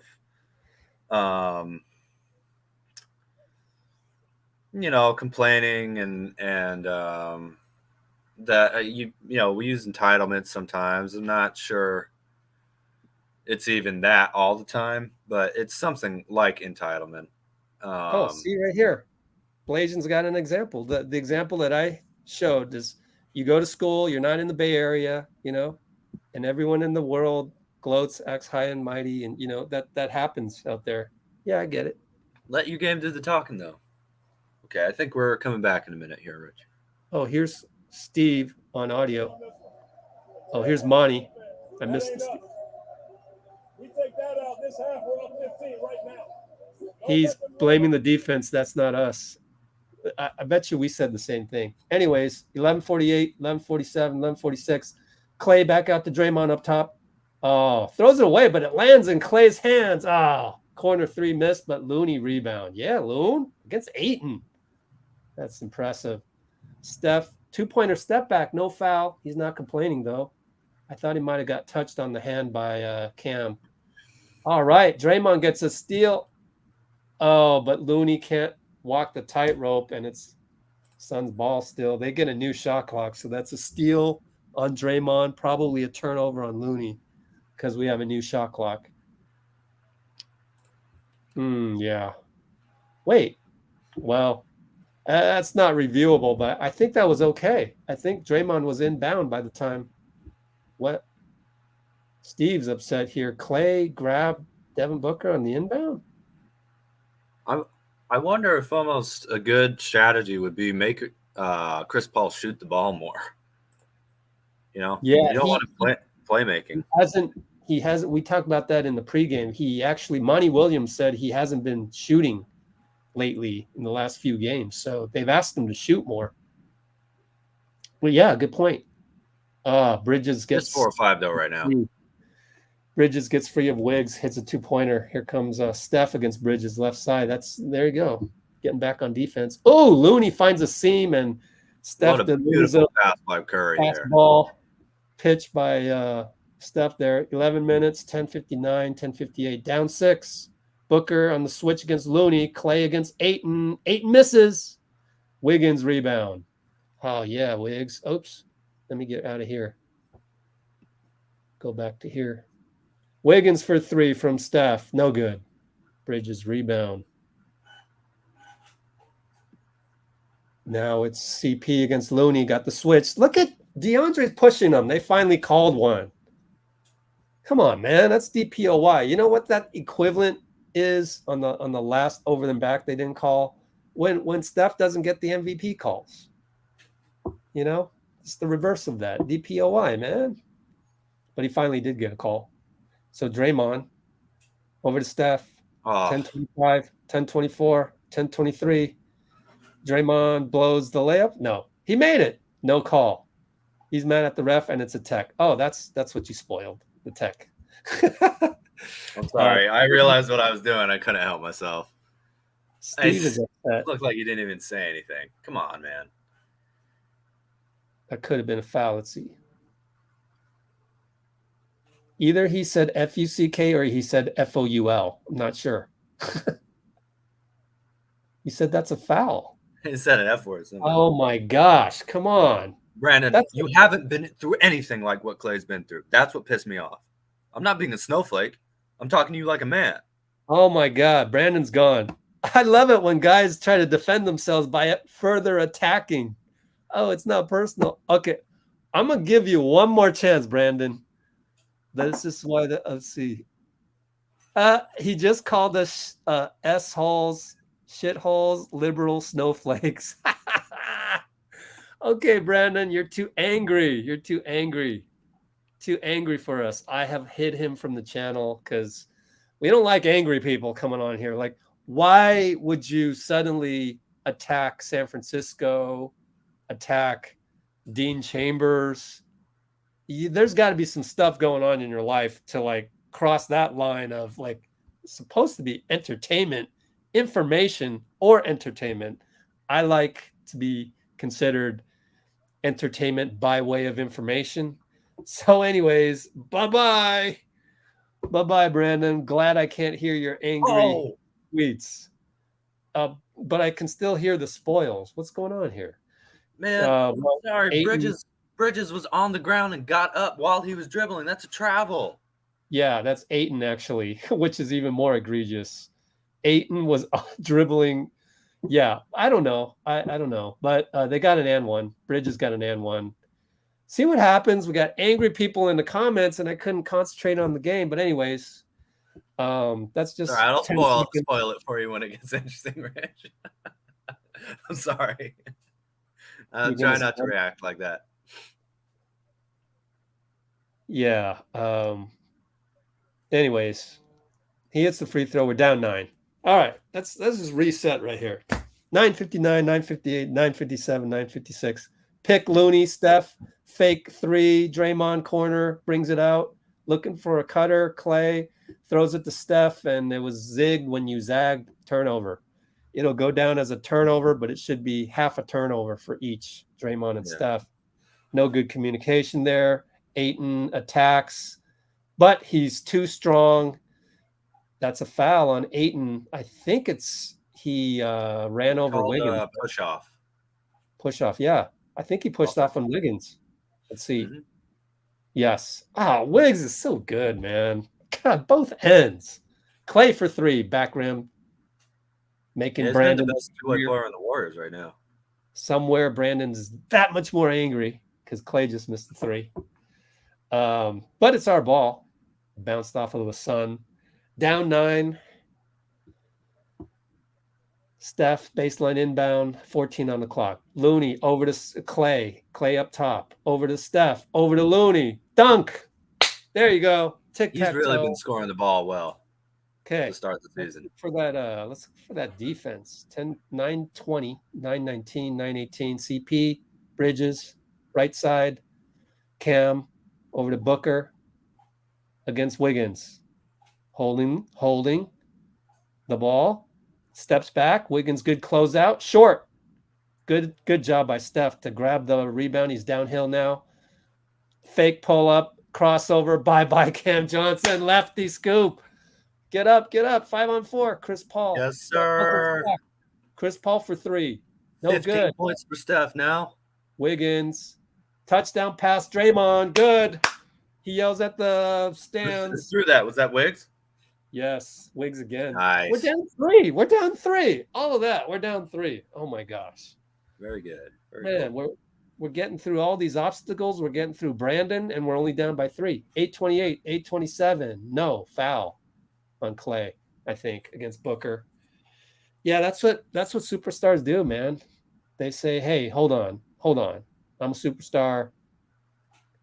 Great offense beats great defense," and that's what Booker did right there. Yep. The tic-tac-toe. That's some championship DNA on that tic-tac-toe before. That was a tough isolation shot, though. So over Klay, good. Kobe style. Steph over to Wiggins, right side. Draymond up top, finds Klay's doubled. Somebody's open. Look, there he is. Draymond found Steph. Can he hit it? Yes. Oh, he stepped out of bounds? What? I don't know what that call was. I have no idea what that call was. What? Here, I've got my slow Chromebook over here. I will check and see what that was. 805, 804, CP. No good. Looney rebound. Man, my other stream on the Chromebook is so slow. Anyways, 755, 754. Wiggins goes around a Looney pick. What do you think about? Hey, that's a T on CP. You can't swing your arm at the ref. Oh, that's in the rule book. Oh, yeah. No, that was a bad screen. They called a bad screen on Looney.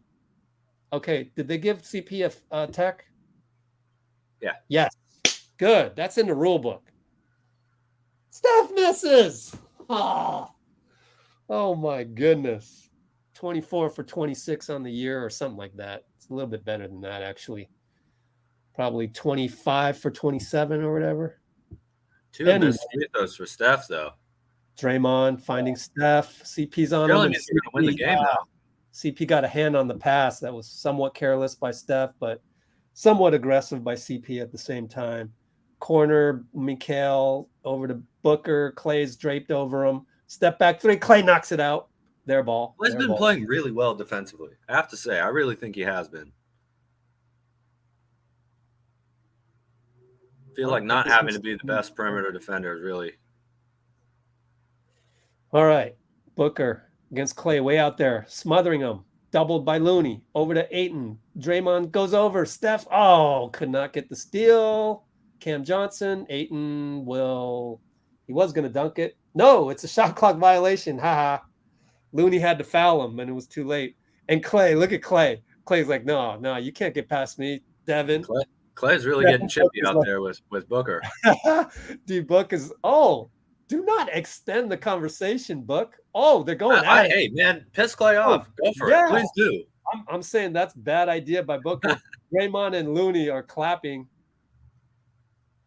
DeAndre Ayton, technical foul. He was doing something else entirely. He didn't like the shot clock violation. Steph makes the free throw and he goes, finally. Man, we got so much drama right now. This is hilarious. I love it. This is great. High level content. We're down 4, 7:24 to go, dead ball. Oh man, what a game. What a game. I would like us to try and get a little bit more into transition offense too. I think Draymond is great at that. I would like to see the rest of the Warriors really pushing for it. Pep draws a foul on CP after many moves from the pivot, from the standstill pivot, and draws a foul. Man, GOAT, man. That's always great to see. Just you pick up your dribble and you still have somewhere to go. Who can remember, speaking of 2013, who can remember 2013? I mean, now you're looking at Steph against CP and you're like, that's a GOAT against, future Hall of Famer, but not a GOAT. That's a GOAT against, this was Steph, this was CP, and now it's, oh man. I said I got 4. What's that? So Jay Forbesy was saying that Klay was saying to Book, I got 4.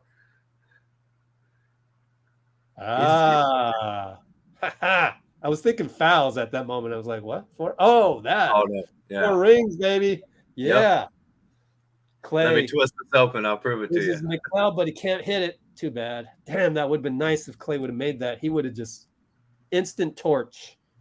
But Yeah, I think okay. I was. Hey, get Klay a little closer to the basket. Let him. I mean, you think about the type of gravity that he has. Ayton jump hook over Looney.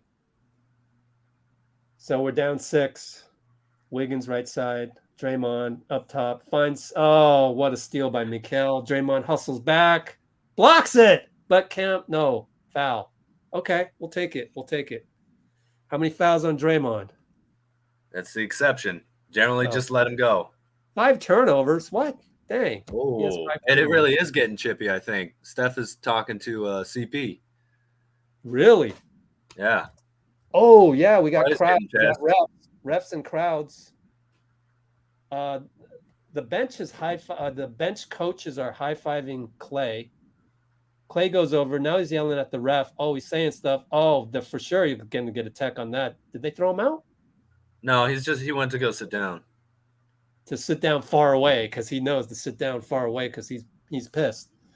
I missed all that. Because, oh my gosh! Well, I mean, Klay heard you. Klay heard you, Brandon. Watch out, man. No, he doesn't get mad generally. So.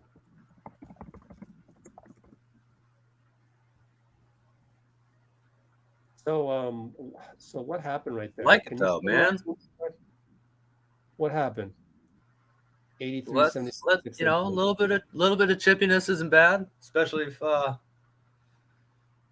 Draymond is in control. Whoops. 6:31 to go. Okay. Still though, you want to maybe talk back, but not let it affect you emotionally, right? And then Steph got mad. So what was about that? I think that's got to be Booker, because the refs seem like they're not really even trying to separate Steph or Klay from it. So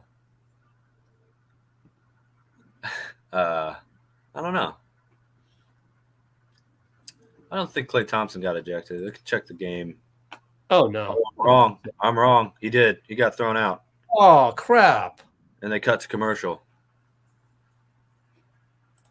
Really? They came back, threw him out, and cut to commercial, or it's been commercial? Well, I think when we saw him sitting down, it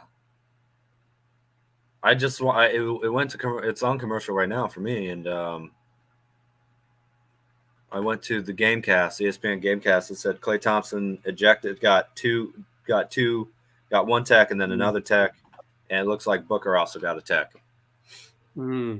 So I don't know, man. Maybe Booker was saying something about his family or something. Klay just never reacts like that. That's I know, right? 2 season type reaction from him. What are you saying, Amy? Woman got mad. It's more furious than men, but a while ago it's vice versa. I don't know. Well, next man up, Moody. Let's go. Clay's getting moody in the game, man. What a teammate. Man, that sucks. I feel bad for Klay, though. Let's look at his numbers. How many minutes? 18 minutes, 1 for 8.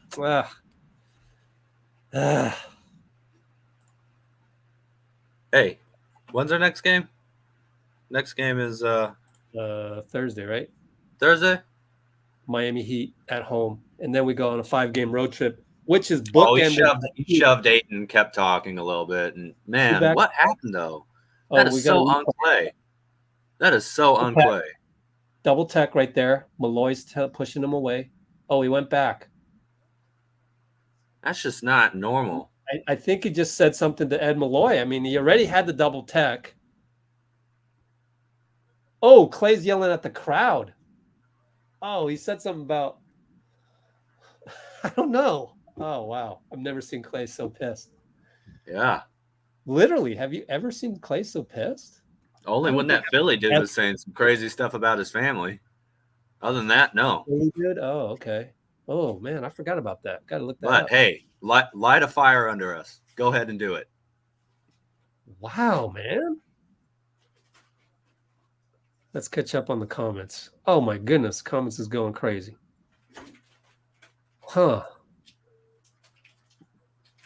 Wonder what books. Well, yeah. Do you think it was because he yelled at Ed Malloy? Here, Steph is talking to Ed Malloy. I actually like Ed Malloy. He's pretty good and calm and like lets you say stuff. But if you're gonna say an expletive to a ref, I think Klay probably deserved it. But the question is, guys like that, what caused it to happen? yeah. Anyway, 622, 621, 620. JP Looney against Landale. JP, no, over to Wiggins. Wiggins, they leave him, shoots a three, no good. Looney. Now, how is that over the back on Looney when the other one on DeAndre wasn't? I don't know, but it was. And CP's very good at duping the officials on those, where he's smaller and then he leans over and just wearing him down throughout the game. Booker gets dirty in his words. I guess so. Kimberly Moody, what's up? Oh, man. Clay's out of his mind. So we're in the penalty because Chris Paul's shooting free throws, and now we're down by 10 suddenly. Oh, man. Not great. Probably could use a timeout coming up. Yeah, well, we just had a timeout, but we're in the third. But one without a guy getting ejected from the game, Sorry, I put Q2 the last time I put down the score. We're in Q3. Poole now talking to Book. Oh, man. Anyways, oops. Where's the let's go? Let's go, Warriors. Draymond open. No. Gives it to Poole. Bye-bye, Devin. Oh, Landale blocked it. CP downhill. Draymond drops over to Booker. He's on Wiseman. He's working in the corner. Doubled by Steph. Mikal goes baseline. That's what makes Mikal so good. Now Kerr calls timeout, and you called it. Timeout. Down 13. Yeah. Oh, man. We were down 5, and now we're down 13. So wheels fell off, man. Wow. Man. So that would have been an extra. I missed the technical foul shot, so that would have been a shot for them. How did we get in this hole right here? Suddenly double digits. We're down 5, and then they hit tech. What was it? Two technical free throws and 2 regular free throws or something like that, and then 3 a couple defensive blocks. I don't know. Really? Yeah. Still early though. We got a lot of time left. Yeah. I really want to win this now. I don't know what they said to Klay, but Suns are good at getting in your head. Yeah, I think they're not in our. They can't be in our head. Organization has Chris zero. Paul is good at getting in your head. So if Chris Paul's good at getting in your head, you can be sure the whole Suns team is, because that's what kind of a leader Chris Paul is. Yeah, but I mean they haven't. I don't know. I don't know. They haven't really done enough to be able to get in the Warriors' head. But they are outplaying us on the court.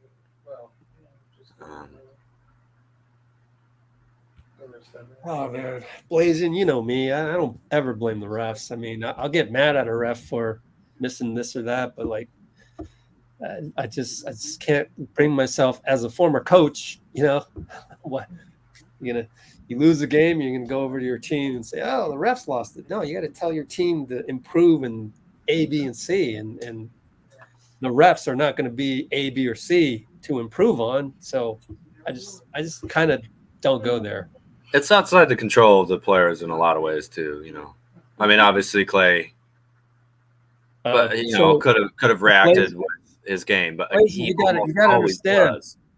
The replay shows that Klay got the double tech with Booker, and about 5 seconds later, he's yelling at the same ref that gave the double technical That's never a good situation. So that's why he got ejected. Now, I think he got the second tech actually from shoving Ayton on the way over to the bench as well. I don't think they immediately gave him 2. it was But I not could be immediate. What I saw was he was yelling in the direction of Ed Malloy, and then Ed Malloy gave him gets the second tech and threw him out. I know Ed Malloy. He is, I don't know him personally. I just have seen tons of games where, like, he understands that Draymond's going to yell after an emotional play. But it's literally in the handbook of referees where if they yell an expletive at you and it's personal like that, you have the right to give them a T.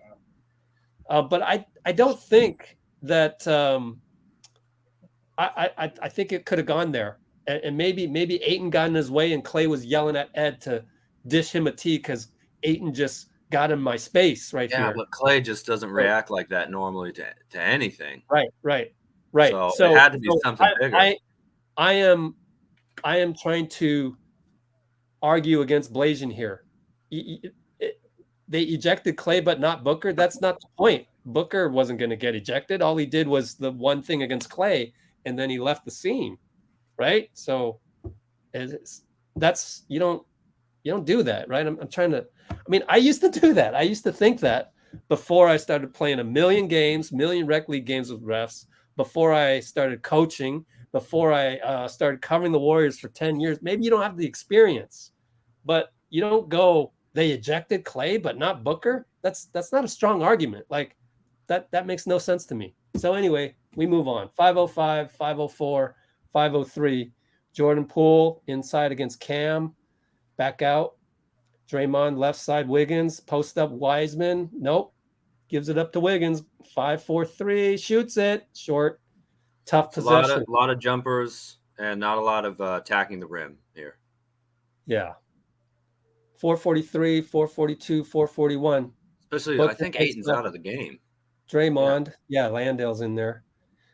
So Bridges, the rim, man. Hill against Steph, and he's just too tall. That's pretty good positional defense by Steph, but it's 6'7" against 6'3".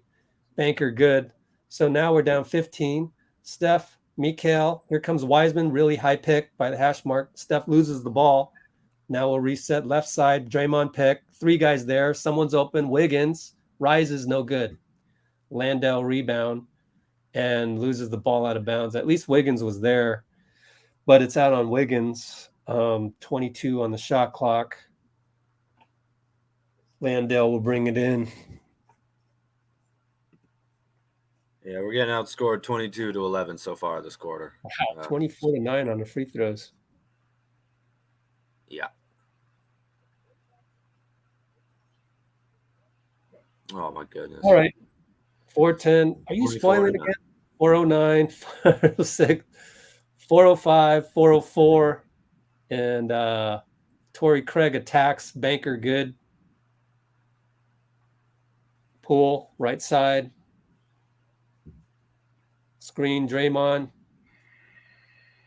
Stops his dribble. Andrew Wiggins. Oh, beautiful step into the lane. Lays it in vertically down.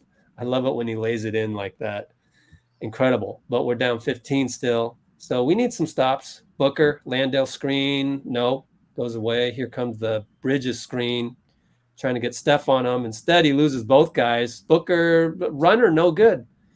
Steph tips it off of Booker, our ball. Whew, thank goodness. That was a wide open jumper for Booker.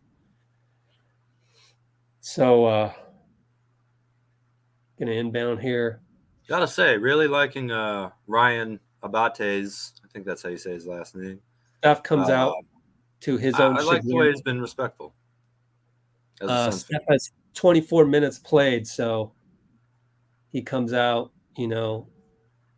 add 9 to that. What's 24 plus 9? Yeah, so 33. Yeah, so he'll be back fourth quarter, 9 minutes to go, maybe 8. Wow, hopefully, yeah. Pick and roll, Poole, Draymond. JP, step back. Nope, decides against it and throws it away. Good thing you didn't call. Oh, they did call it. Is this going to be a take foul? I was going to say. JP says, my bad. Damn it, JP. It's those things sometimes that just drive me nuts. Well, is that Should a have just tech? should have just fired the three. Yeah, it's one Yeah. tech. Yeah. Fire So the I mean three.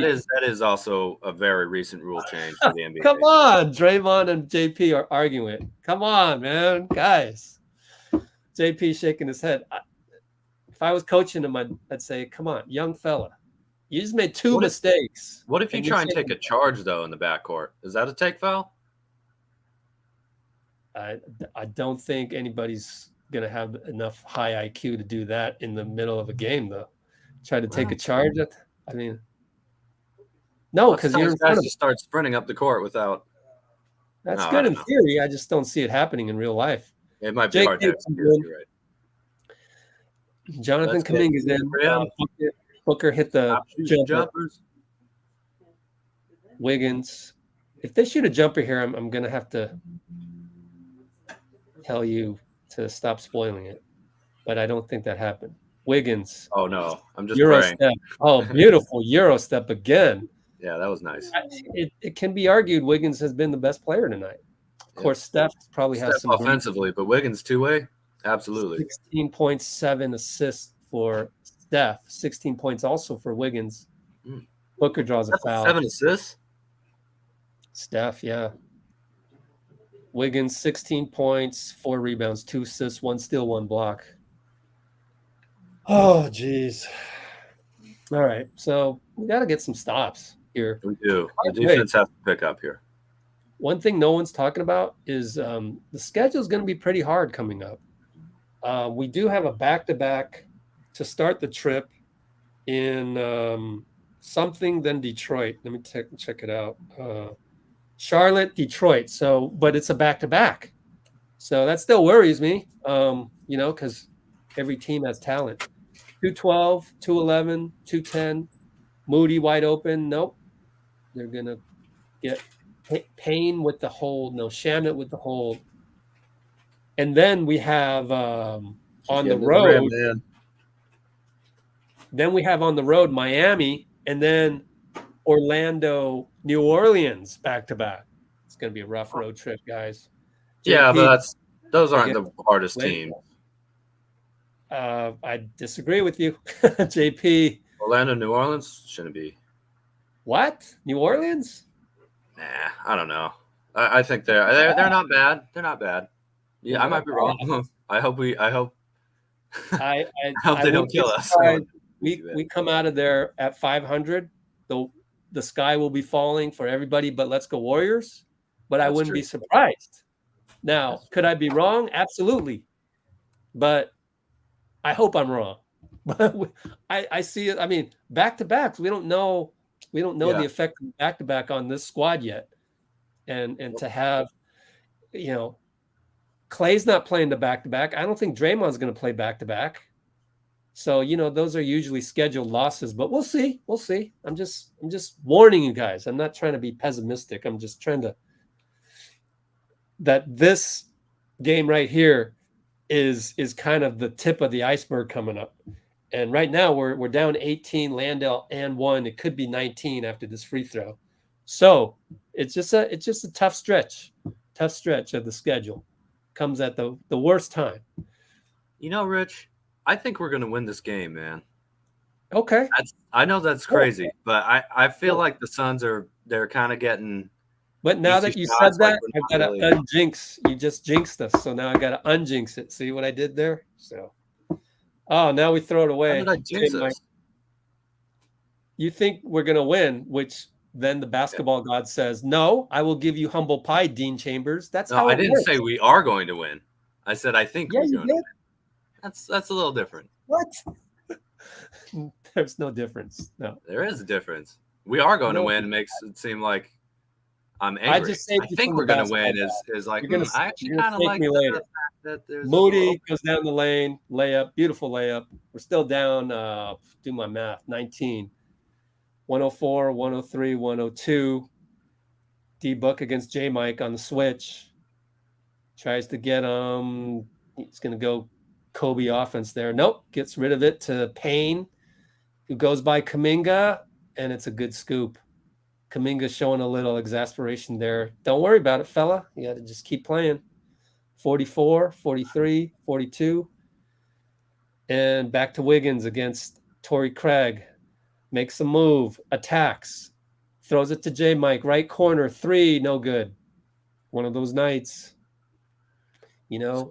It's a lot of jumpers, man. Up to, oh, well, I mean, that was, I don't know. Wiggins made a good move and found him open. That's Luckily, true. they missed. JP brings it up. And Mom. JP against Craig. Oh man, this is everything's falling apart. Even the broadcast. Okay. This is so stupid. I just, what kind of words are those? I got to delete that, my friend. This is so stupid. How does that add value? Geez, remove. 4.7. JP Man. drew a foul, I guess. Yes. We can't give up another shot at the buzzer after these free throws, though. Oh boy. Is that a I spoil? really hope we don't do that. We always give it up, but just one time. How far ahead are you? No, I haven't seen it yet. Oh, okay. We're down 20. Free throw coming. 4.7 to go.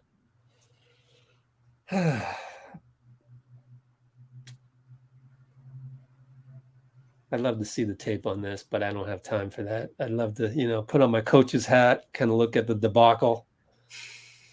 I mean, the Klay ejection was inside of that whole bubble.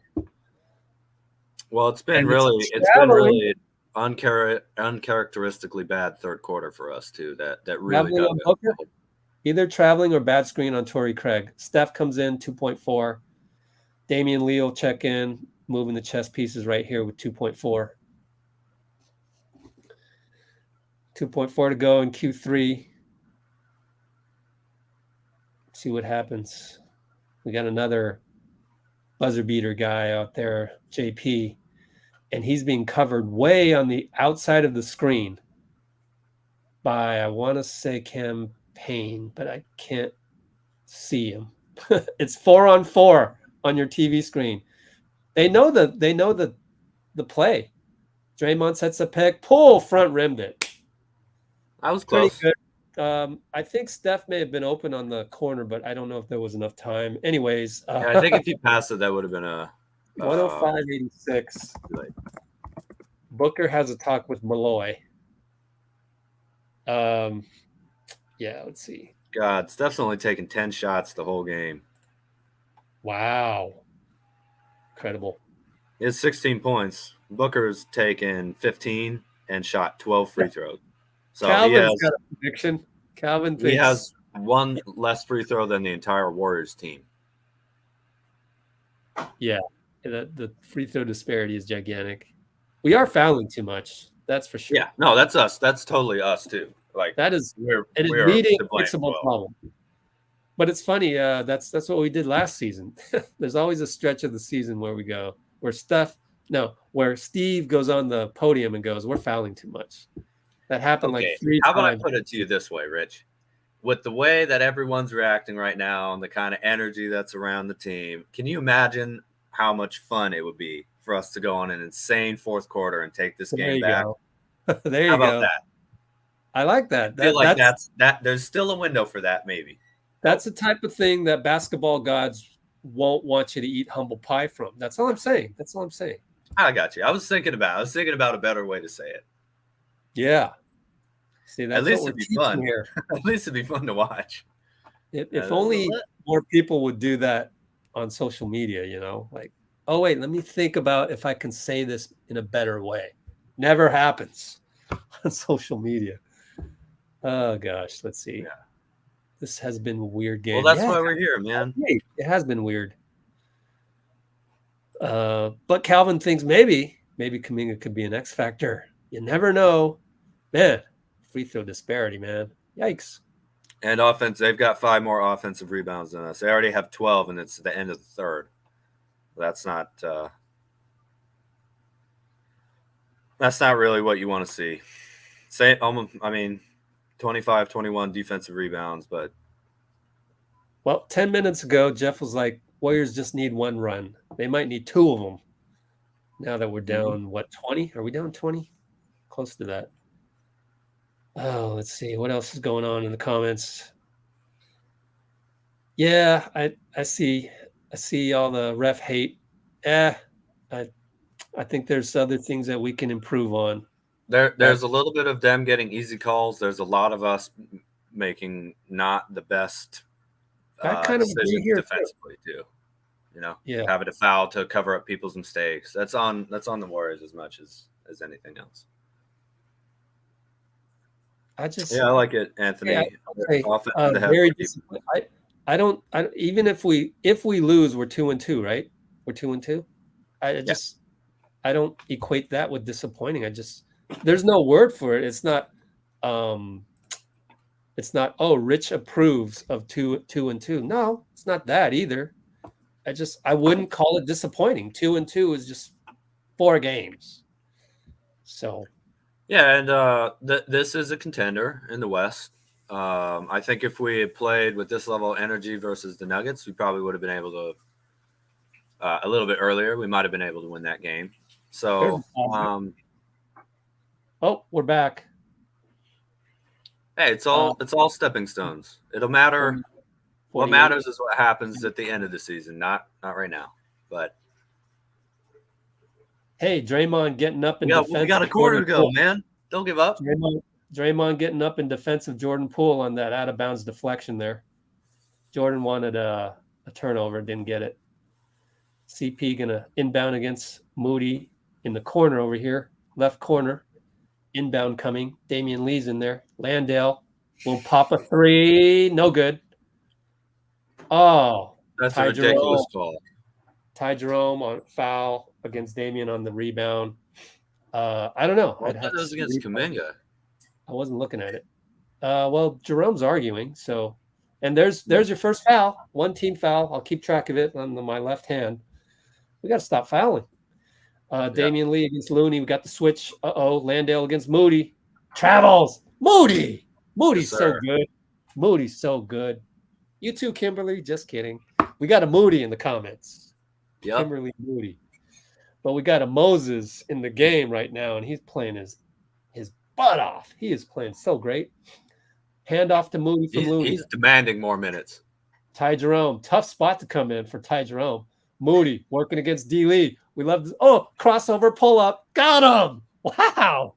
Oh, the young guy beats the veteran right there. Yeah. 11-10, 11-09, 11-08. Moody gets the assignment against CP. Landale screen. Switch to Looney. Oh, boy. Post up Landale. He's too tall. Moody did what he could. And see, that's allowing Chris Paul to create shots for other people when we should be making him shoot every time they come down the court. Nobody should be taking a shot other than CP3. Kuminga, 3. Those old legs work, man.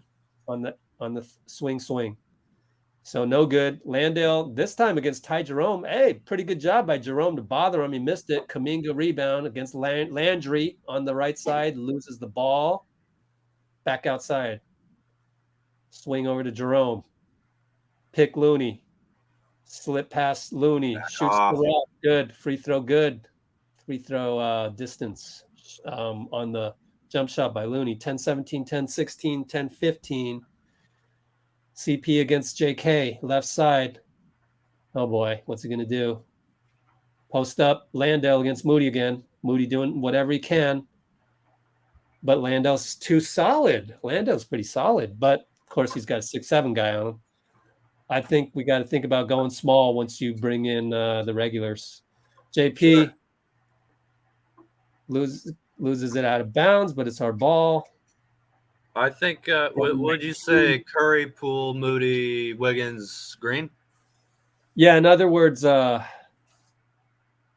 don't know what to do right now, though, because Landale's playing well. I mean, maybe you go with Wiseman until Landale checks out. Then just go small. I mean, you got to leave some breathing room for Draymond and Steph in terms of, I mean, can't bring him in now. 9:42 to go. Shot clock down.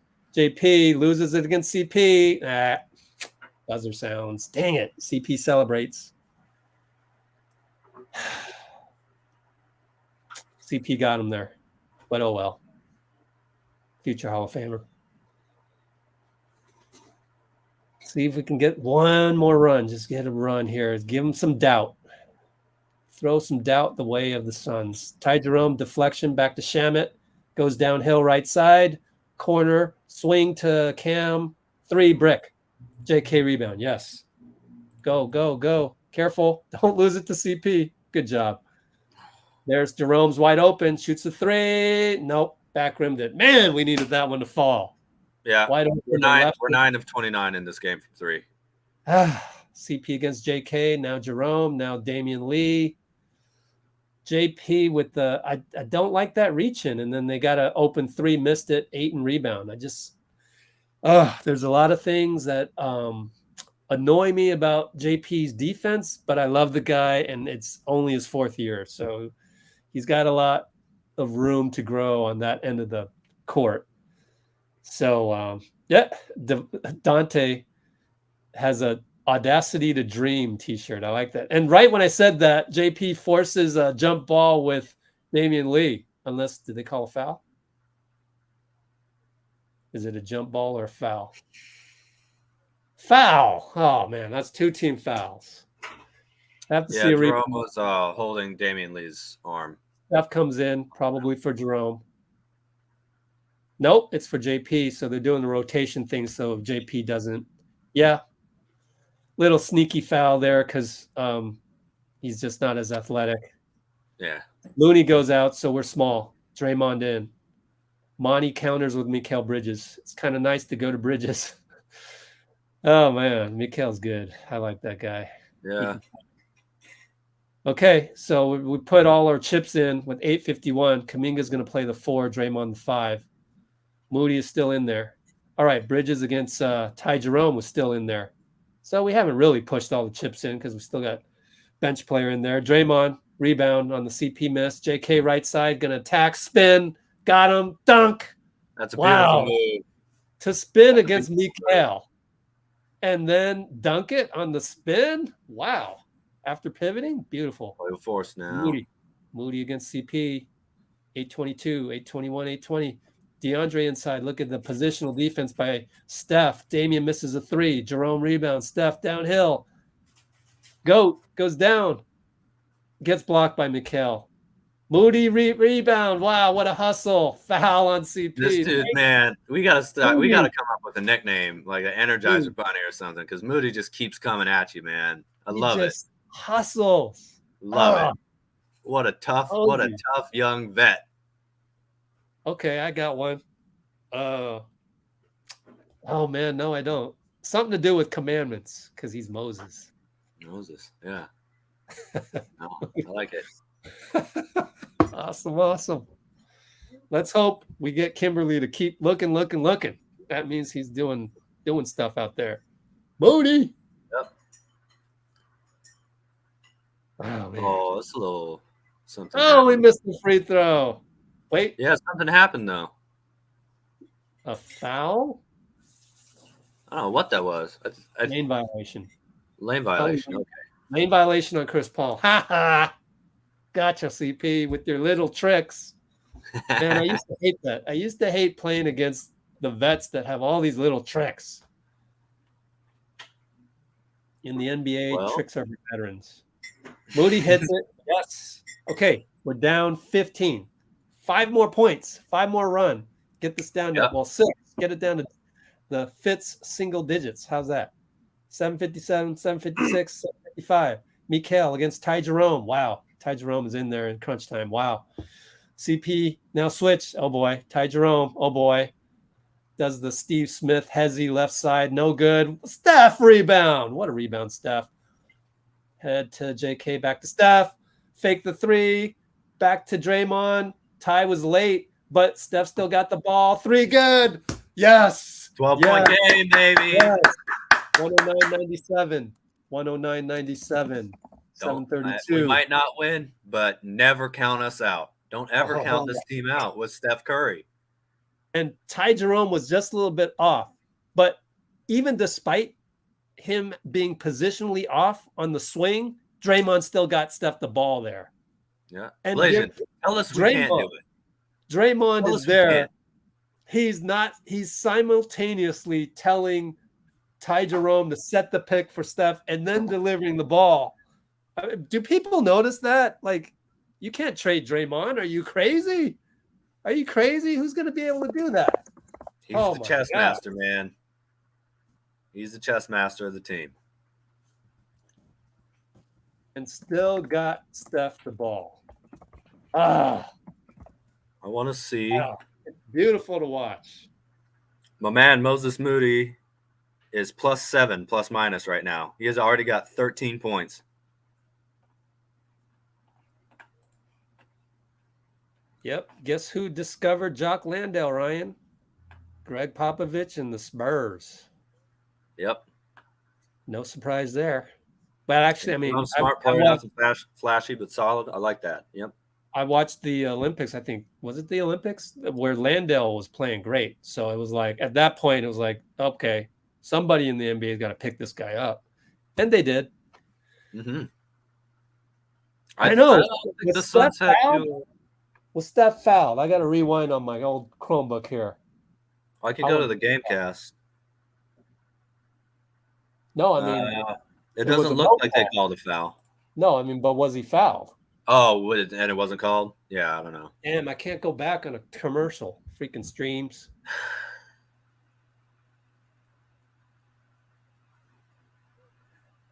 Yeah, you should get a jersey, Kimberly. Steph never ever gets those calls. I don't get it. Like, are we saving this for the playoffs? I hope so. Well, refs hate calling fouls on 3-pointers anyway, especially if you're a 90-something% free throw shooter. Should be able to see that, man. Yeah, I think Dre has also, curbed. I mean, he does have a technical, but yeah, that was a weird one though. That felt like it shouldn't have been called. Yeah, because he didn't expletive the guy. He just said that's a foul, and then he got teed. And I thought that particular ref, I don't know his name, but I've seen him around, so I would have expected him not to call a tech on a non-expletive thing. But, man, that part. That's a good point, DL. This is not the NFL where you have 17 weeks and 16 games or something like that, right? Yeah, one bye week or whatever. Maybe it's 18 and 17, where you have to figure everything out as quickly as possible, and 4 games is a quarter of your season.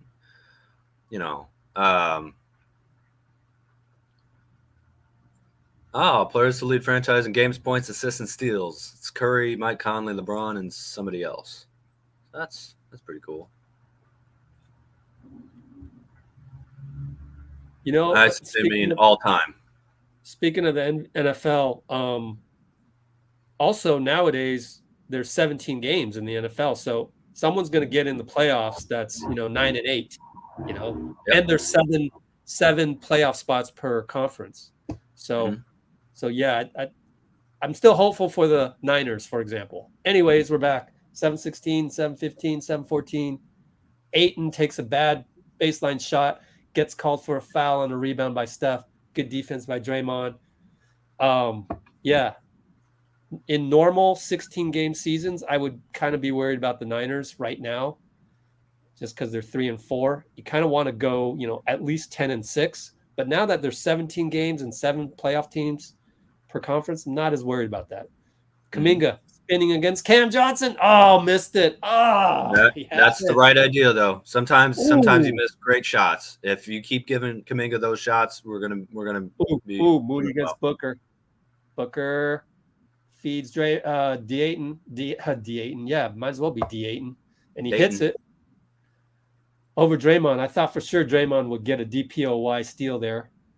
Oh, good job by Ty Jerome to go shoot the gap there. Draymond fed him. He will go to the line, I hope. Let's get some free points here. Man, some crunch time minutes for Ty Jerome. He's probably been having good practices, I would imagine. Oh, and in my video from Morning Shoot-Around, Steve was there talking to him one-on-one over on the trainer's bench. All right, Steph, 6:33. Pick and roll Draymond. Another little gem from Bob Myers, man. Layup good on the slip pass. Draymond. We're down 12. Need some stops. Let's get 3 in a row right here. D-Book. Yeah. Double by Draymond. No. Chris Aiden's Paul. on the bench, by the way. Cam over to CP up top. Cam drives and nice. Man, their wings are so long. 6'7" with like 7-foot reaches. Oh, our defense is 6'5", just not where it needs to 6'4", be at the moment. 3. Steph pulls up. No good. CP rebound. And he throws it into Bridges and the back door. Devin goes past Moody. Timeout. We're down 16, just like that. 5:51.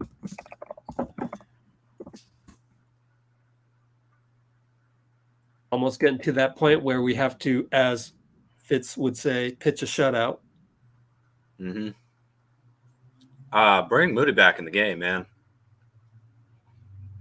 He's in there. Is he? Yeah, He he got beat, actually. Sorry, I meant Wiggins. Oh, Wiggins, Wiggins yeah. back in the game. Pretty sure he's coming in now. Yeah. Yep. Being almost certain. Again, this is a case where where's Looney or Wiseman? We're going small. Oh, gosh, Blasian, you gotta pay attention. You gotta pay attention to my play-by-play. I literally said at the 9-minute mark, we will end up going small. We probably need to go small. Draymond and Steph comes in. It's okay. It's okay. It's only game 4, Blasian. You're 2-2. See, I got patience with you. We're not 2-2 yet, Rich. No, I said Blasian's 2-2. Oh, I got you. Yeah. He's 2-2. I know we're 2-1. Blasian, you're 2-2 already. Thank you, Kimberly. Yes, Draymond is very special. We absolutely need him. I've had to keep Blasian in check a couple times today, so I'm already giving him the L. I'm just kidding, Blasian. Don't take it personal. I'm just kidding. Yeah, you got time to come back, man. Get the bus ready. You got time. You got a little bit of time here. Gonna have to pitch a shutout, Blasian. Anyways. It's just little mistakes though, where small things. That's what Barnabas is saying. Yeah, and just like with the not to call it an excuse, it's just a reason, you know. You think about the Lakers game. That's not a great team, and we how about back in a little bit. How about behind the scenes? Behind the scenes, Klay didn't even play any scrimmages up until before the first preseason game. Draymond, we know what happened there. Had to take some time off, you know. He's only playing 25 minutes a game. Look at the minutes right there, 26. Klay got ejected, so he's only at 18. So behind the scenes, we're still kind of in preseason mode, it feels like, as well. But then again, every other team's in the same situation, so we can't keep using that as an excuse or a reason. Sure. No, I mean, I'd rather say we played terrible than try and make a ton of excuses for the team, because that doesn't help anybody. Trying to dismiss what we've been doing wrong rather than focus on ways to improve. We kind of did win a championship in Game 4 last season. Not Game 4 of the regular season, but you know what I mean. What do you mean? Game 4 of the finals? Game 4 of the finals. 43-10. So 43-10. What's that? Steph had 43 points, 10 rebounds. Oh, okay. Yeah. We're back. Steph in the corner, 5:39, fakes. Oh, bye-bye, Devin Booker. I'm just going to sneak on the baseline and go lefty banker layup. Wow. That's something I couldn't do when I was younger. And I could do a lot. But go right-handed baseline and then finish with the left off the bank? Wow. Beautiful stuff. Devin Booker against Wiggins. Landale tries to – he's going to pull up from the hash mark. Oh, boy. He made it. Well, that's one of the nails in the coffin right there. 5'10", 5'09", 5'08". That's a dagger. Ouch. Well, I think you're right. I'm going to say we're probably not going to win this game. But wait a minute. Draymond pride. threw the ball away to Mikal, but they're going to get Mikal on the foul. No. Oops. Oh, no. There's a foul, and I'm thinking, is this a take foul? Let's see. Yeah, it was something else. I don't really know what happened there. They might have called it offensive. Trying to listen to the. Okay, not a take foul, whatever. Chris Paul bringing it up against JK. All right, JK's getting some crunch time minutes here as well. No Moody, oddly. Poole with the reach in. Steph does not agree with the call. That's our third team foul. And keeping track here. Might have been clean. Steph says, let's go. Don't worry about it. Move on. 4:52. 17-point deficit. Chris Paul, Landale screen. Good job by Draymond to show. That's how you do it. Oh, man. Cam goes by Poole. Now he might be injured. There's a foul on Poole. I think he's okay. He just got a little smack in the face from Poole. Okay, smack in the face. Okay, good. I thought, But it was nothing egregious or on purpose or anything like that. Just Oh, he's holding his back. I think. I'm not sure. he's Because he ran into Landale. Oh, it's the Landale part. I see. Landale happened to be there. Oh, Draymond pushed Landale in. Oh gosh, yikes. It's all good. Well, I think they called it on Poole because he walled him up. Marcus, man, it's all good. We're not going 82-0. You know, we don't need the NBA looking into the refs after this game, and we just need to play better, and we will. We're the defending champs. We got a great team. We'll be all right. Yeah, we need a wake up call, and this is a good one. Yeah, it's fine. Missed free throw. Wiggins rebound. I mean, it's better than playing, all these doormat teams coming out the gate, Let's play some good teams and get a wake-up call. Wiggins for three, no good. Landale rebound. How many rebounds by Landale, man? This guy is playing solid. 6 rebounds. He's a good pickup for them. I always know he's rely on Landale again, almost and one. Draymond had to foul him. Oh boy, March or whatever that they were relying on. I think basically, just from a mental standpoint, the way things are going, after these free throws, we have got to score this next time down and then get a stop. If we don't, if that is not the result, oh boy, it's going to be real tough because you can see the body language, kind of the vibe is one of okay, you got us, 120, 101. Missed it. Okay. Poole brings it up. We got to score here and get a stop against Cam. Over to Steph. Against Bridges. Down the lane. Bye-bye, CP. Oh, he missed it off rim. Wiggins hustles. Throw it into Draymond. Look at Draymond. That's great hustle from Wiggs. Poole finds Draymond. Draymond finds Steph. Missed it. Sky by JK and Sky by Wiggins, and we can't come up with it. So that's one of those things. Basketball gods said, no, not today. It's like none of those will roll in the rim for you. But still, Booker misses a three. Steph over to JK. Yeah, there you go. Back to Steph. Missed it again. Wow. What's Steph at? 4 for 9. Man, I've seen him miss like 3 straight. That means he was 4 for 6 before that. Wow. Well, that's a lot of missed threes in a short amount of time. It's a lot of missed threes from the team overall. We are running out of time. 10-34, shooting 29% from 3. 3:28 to go. So the whole team's shooting about as well as Draymond normally shoots them.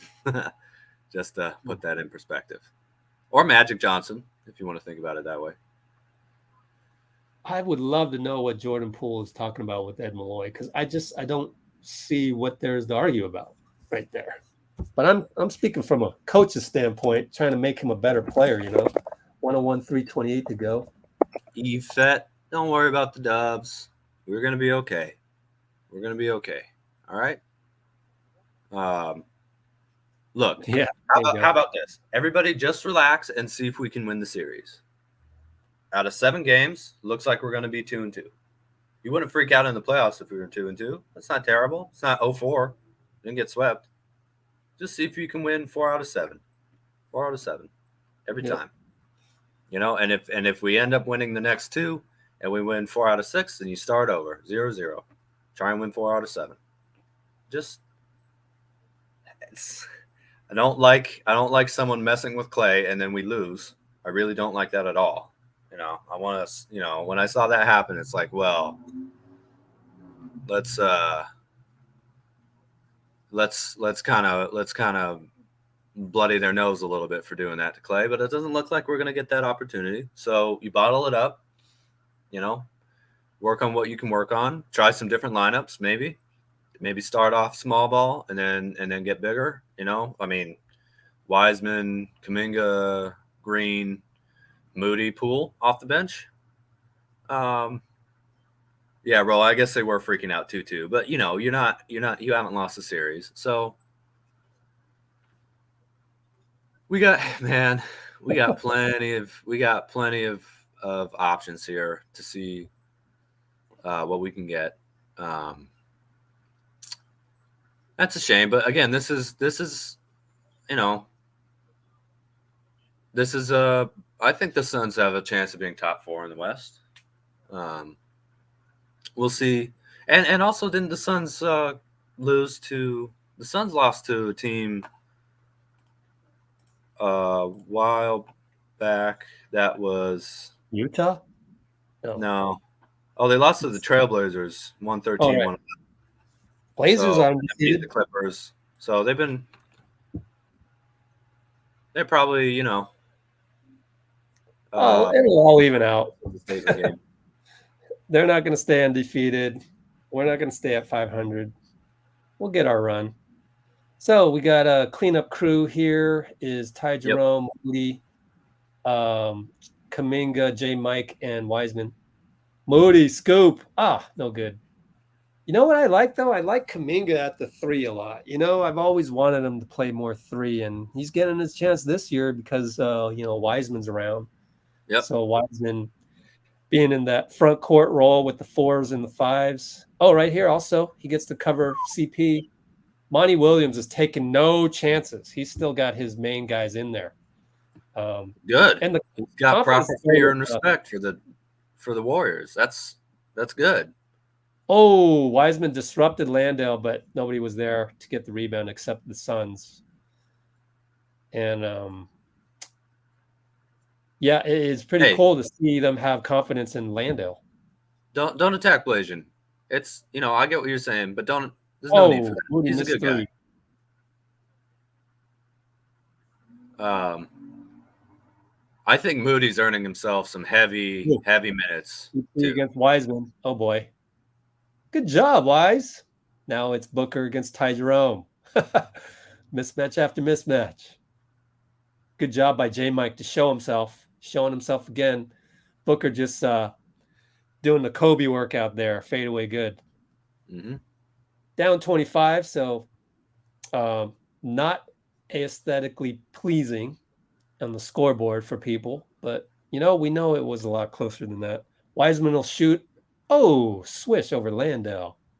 Good to see that, James. Well, Calvin, I think a lot of times coaches have their substitution patterns and everything like that, and they'll play in a kind of blowout sort of situation. They will play their starters until a dead ball to keep them in rhythm, keep them the same number of minutes every game. Substitution patterns remain the same. Basketball players in particular and pro athletes just in general are bordering on superstitious, but they're very much creatures of habit. So that's probably why they kept them in for that long. CP scores a 3 over Wiseman.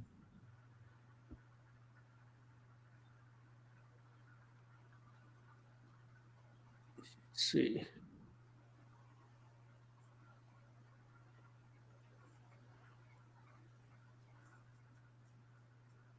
Yeah, as I said earlier, immediately fixable is stop fouling so much. That's one thing they can easily fix right out the gate. There'll be plenty of talk when the Warriors lose. There's always plenty of talk when we're not dominating. So you'll hear all about it. It's one nice thing about every loss. You get to hear plenty of people talking about the Dubs. Yeah, but a lot of it is, I don't mind talk about the Dubs. It's like the part that I don't like is when the negativity and the immediate negative thoughts go straight to social media apps, such as the Bluebird app, which is largely 99% a record of people's thoughts that cross their brain, a good portion of which are negative thoughts. So that's the part where people just don't have any restraint, and then they just go off the deep end, and then they transfer the negative energy from another part of their life to put it on the Warriors. Oh, the Warriors isn't going so well. I got this other thing that's not going so well. Let me find an easy target to offload that negative energy, because I think that makes me actually feel better, when it actually doesn't make you feel better at the end of the day. The better way to do it is to try and learn something from all this. So we're learning about, what they need to do better on defense. We're learning that this is a long process.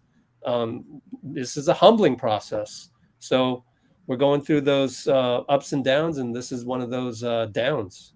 Did you think it was going to be easy winning Right. again? It's harder winning.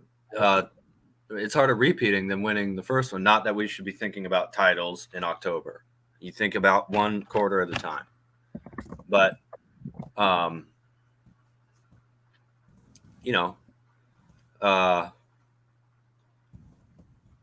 okay, we are where we are. We haven't had a great game yet. The Lakers game, it's clearly not the level of team that we're at.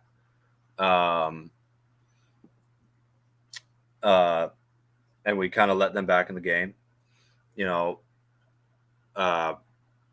playing just incredibly slow and soft. NBC Fridays. Oh, sorry.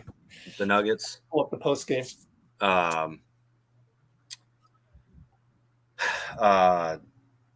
The Kings game, again, having an 89-point first half and letting them back in the game there.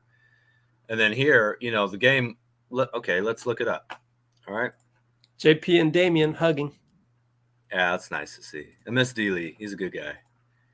In this game, 37-29 in the first quarter. Okay, 37-35, or I'll do Golden State and Phoenix. 29-37 first quarter, 37-35 in the second quarter. And then we give up 33 points in the third and only score 20. And you score 19 in the fourth and give up 29. That's kind of a second half collapse there. Which is okay, whatever, you learn from it. But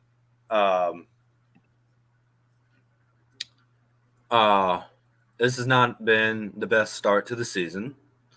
But I still think we have an incredible amount of talent. I think we have obviously, man, we have I still think Steph's the best player in basketball, personally. I might be wrong. If you say somebody else, then okay, that's your opinion, and that's what you value. But Klay, I'm certain that Klay will find a way to, as I said, add more wrinkles to his game. I think he's been playing very well defensively. Wiggins is looking good. Our second unit is going to become tougher, more cohesive, more on a string. There's a lot of places for us to improve here.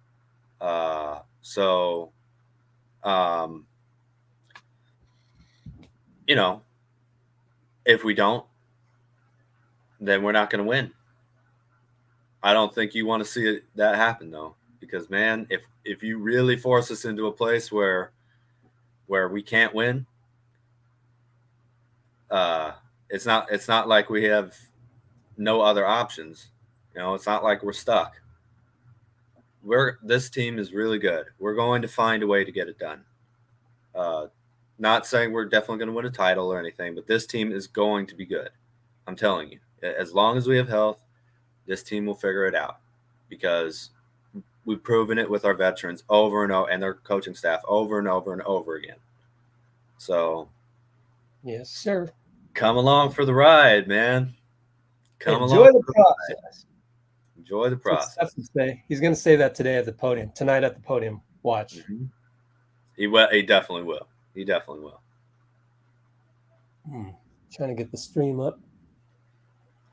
Post-game stream. Ryan's saying that the Suns won't get any credit.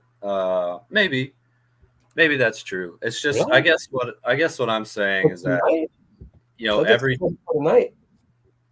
Well, no, they'll saying the Warriors. He's saying what he feels is that they'll say the Warriors dropped the ball. It could also be just the I forget what it's called, but it's a type of bias where I think it's confirmation bias, where if you expect to hear critique of the Warriors or dismissal of the Suns, you'll hear that and you won't quite notice the opposite of that. All I was trying to say is that it feels like the Warriors, because we have in terms of team, the most important dynasty since at least Kobe's Lakers and Duncan's Spurs, if not going back to the Bulls. There's starting to be that like media, getting tired of us because everybody loves a winner who wins once, twice, a little, 3, 4, 5, 6 times, whatever, up to there. It feels like people start to hate you and want to cut you down. So that's kind of what I'm talking about, right? Where, I can't think of the last defending champs who bring back their finals MVP who are picked to be an 8th seed. People picking this team to go 42-40, which, although we're 2-2 right now, I still think is a ridiculous claim. So, and I get that that's an equation as much as it is a prediction, but still, man, that's like saying you think the Bulls are going to go 42-40 because Pippen had a off-season surgery, or there's no way the Showtime Lakers can make it because they lose Jamal Wilkes or something. I don't know. But you could be right. And again, I really appreciated Ryan coming on here, being a Suns fan, and having an awesome attitude, not getting pissed at us for being such pro Warriors, group, not being negative about his own team or doing that worry thing unless his team's up 20, where it's like, oh, we suck. So thanks for being a real actual fan for your team, man, and coming on here and being respectful. I love it. It's great. Wow, Sid, that's pretty interesting. Oh, what is yeah, man. Look, we got our was it who pointed it out again? The therapy hour, an hour after Vitor. That's right. Other people. Sorry, Vitor, the other people. Yep. Oh man, I gotta tweet this one, man. I got a lot of cool regulars here if you're feeling tweeting this. Oh gosh, I love it. So, there's a couple takeaways here. Steph Curry again, unbelievable. Look, let's go to the box score. What do you get tonight? 30 minutes, 7-17 from the field, which is rare. Generally, he's hitting his twos pretty well. But 4-9 from 3, 3-5 from the line, 7 boards, 8 assists, 1 turnover, 21 points. Kind of had a little bit of a Chris Paul game there. A little bit of Chris Paul, 21, 8, and 7. Not quite as efficient, obviously, but when he's averaging 33 a game for the first 3 games of the season, it happens. But again, Steph always has some counter. Draymond, 14 points, 5 assists, 5 turnovers, 3 steals, 6 rebounds, 2 offensive. 8 rebounds, 2 offensive. Shot 70% from the field today. If Draymond keeps scoring well, man, that's a great sign for us. Wiggins 7-17. Got 1 less shot than the Suns, so we shot 91. They shot 92.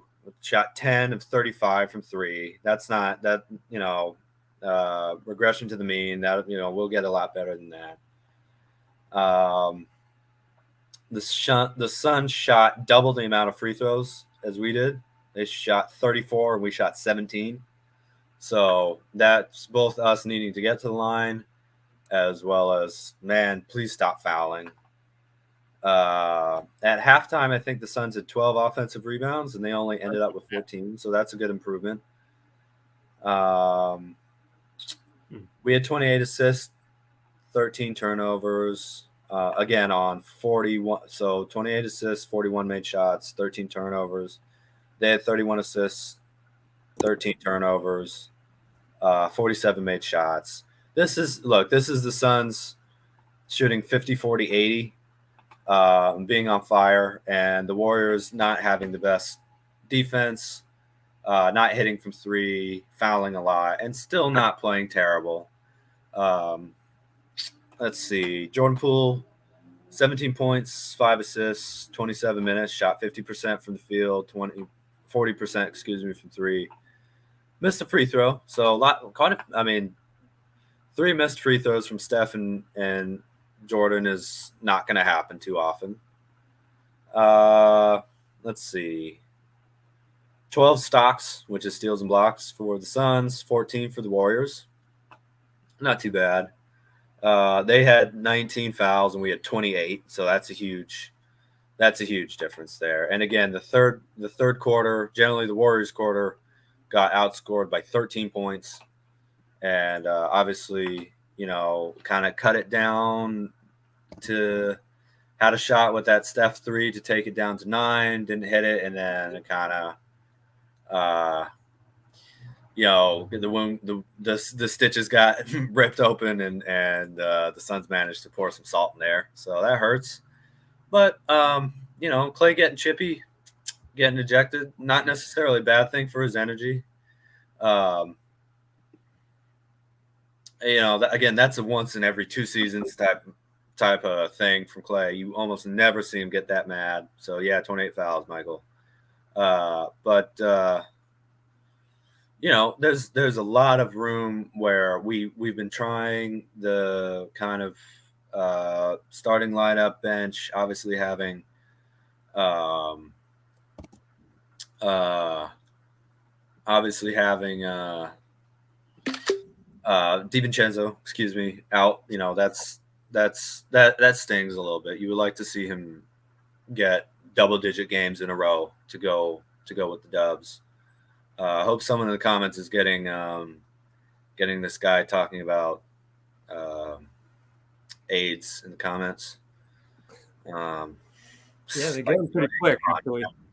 I hope you're talking about people who help you, because that's messed up, dude. So anyway, I think there's still, man, we still have an incredible amount of roster depth, different lineups to try out that we haven't been trying out. Maybe even try Wiggins more with the second unit, like you were saying, Rich. I'm thinking maybe you start off Wiseman. Technically, that was Steve starters. Try Loon in the second unit to keep up a little bit more of the defensive pressure, and Loon is obviously a great, kind of calming down of the very young second unit.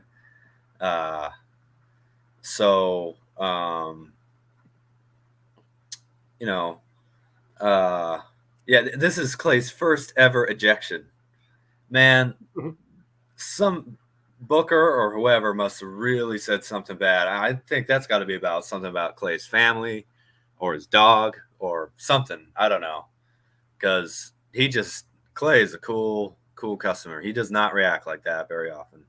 Yeah. And maybe he'll hit 15 threes next game. You never know. That's Klay Thompson. Don't ever count Klay Thompson out. I'm telling you. So, this sucks, having to lose like this, because we didn't have to, based on the way the first half was going. We didn't have to based on the way we were playing, but our defense just wasn't up to snuff, and that's somewhere where clearly we're going to have to improve a lot. By the way, we may switch over to Steve Kerr pretty quick, but I'll let you know because I'm kind of doing it differently this time, and so don't worry. We should be able to get most of the video actually. So Ryan, what I mean is that it felt like we made mistake after mistake that kept us from getting this game even to be close. There's no shame. This Suns team won. I know 64 wins isn't like ridiculous in the history of the NBA, but I think they had like 12 more wins than any other team, or not 12. They had like a huge number more wins than any other team last year. It was like, so the actual difference between the number of wins that they had and any other team in the league was like it was like all time great. You know, there's no shame in losing to the Suns team. The thing that sucked was, maybe I shouldn't use that word. The thing that was painful was that we made mistake after mistake that kept us from even getting close to making this game really competitive, especially in the second half. So I didn't mean to. All credit in the world to the Suns. Great team, as we know, made the finals, best record in the league last year. Again, I think very clearly at least the top 4 team, probably if they're helping, if they're healthy this year. So. Yeah, you hope it lights a fire under the Warriors, but it did seem to throw us off our game a little bit. That's true. Again, thanks for being an awesome fan of the opposing team and coming on here and just being cool, Ryan. I hope you bring a "Let's Go Suns" type energy to. Tell if you meet up Ryan, if you meet any Warriors fans, be sure to tell them about us. Yeah. You know what, man? Just keep this type of energy that you bring in here with your own team too. Look, I'd be happy to have a "Let's Go Warriors" philosophy for every team, for everything in the universe, but especially for everything in the NBA, because there's a lot of people out there who are loud and mean and not all that self-reflective. Do we have Kerr here? Do we know? Oh, he's on my TV right now. Okay. Oh, is it the post game TNT? I think it might have been an interview with Inside the NBA or something like that. Okay. Man, too bad. I'm a wingman with Rich. Hey, he's stepping on Klay. I'll take it. What? Thank you, Blazion. Blazion said I'm such a wingman with with Rich. He called me Dub's Insight Man. Thank you, man. Thank you very much. That's very nice of you, Blazion. Glad to have you around. Nice. Absolutely. Just keep it chill. Love your teams. It's a lot more fun to love your team than to hate where you are. And man, it's a lot more fun to love winning than it is to hate losing. I don't like that we lost, but the pain of losing will never be as great as the joy of winning. It will never even come close, man. Ooh, that's a good one. 307 mark. Yeah, and Chuck got that contract, and we're gonna be hearing some crazy stuff about the Dubs either until he's gone until he retires or until the Warriors retire. So whatever, that's all good. I have this theory that was 10 years, 200 million for Barkley was good in order for us to keep Draymond, because Draymond can now see, oh wait, I can still make 200 million for 10 years after I retire. So cool. I'm seeing the big picture. I have Zen and I will want to stick around here and all that, Mm-hmm. So there's always that Under Armour Curry brand endorsement once his shoe contract runs out too. You know me? Oh, right. Oh, Percy. Yeah. Steve will get asked about that. We'll see what he says. What else? And Roland's saying Warriors went through so much adversity last year that you're right, man. Little close game lost to the Nuggets, and and getting beaten by one of the best teams in the NBA in the Suns. You know, we didn't know if Steph was going to be able to be ready for the playoffs last year. He was, and game 3, he was screaming on the ground with the same injury, down 1-2 to the Celtics in the finals, and it was all good. So you're right, man. Keep your head up, people. I know. Still Chuck, got Wardell too. If it's good when nothing Chuck else, plays we against got Wardell and Dre. Klay. I was actually worried when Chuck, before the Lakers game from across the street from Chase, he was like, the Warriors could win 3 or 4 more championships if, Kuminga and Moody play like they're going to play. I was like, oh no, Chuck is rooting for us? Oh no, he made a good prediction? He did say that he loves Kuminga because he's not a jump shooter. I guess. But now he's back to it. Now he's back to being normal Chuck. I will say this about Chuck, though. When the Warriors were really bad in 2020, he was actually saying, like, look, these guys are great. They might be a little bit of a TV bit that he's doing, but he wasn't throwing us under the bus when we sucked. Only when we win. So also, that's at least respectable from him. RJ's here. What's up, RJ? Stott. But, we here at Let's Go Warriors, we do not have proper eye insurance. So please do not rip your eyes out. We can't be held liable. Yeah, look, man, the only time you should be ripping your eyes out is if you're in an Oedipus Rex situation, which I won't explain on here because I don't want us to get us demonetized. But you don't need to do that for a basketball game. Come on, you just watched this team win a championship, RJ. Man, look, you're right. This has not been the perfect start to a season. It hasn't been. But there are little things. Kuminga is really improving on his shot selection, not shooting quite as efficiently as he was last season. But I really like the fact that I've seen him get to the rim, over and over. Been a little bit more patient.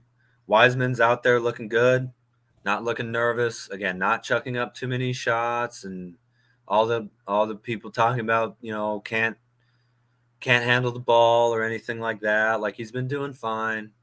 There are plenty of other teams that are like the Mavericks just made the Western Conference Finals last year, right? They lost to the Pelicans without Zion and BI.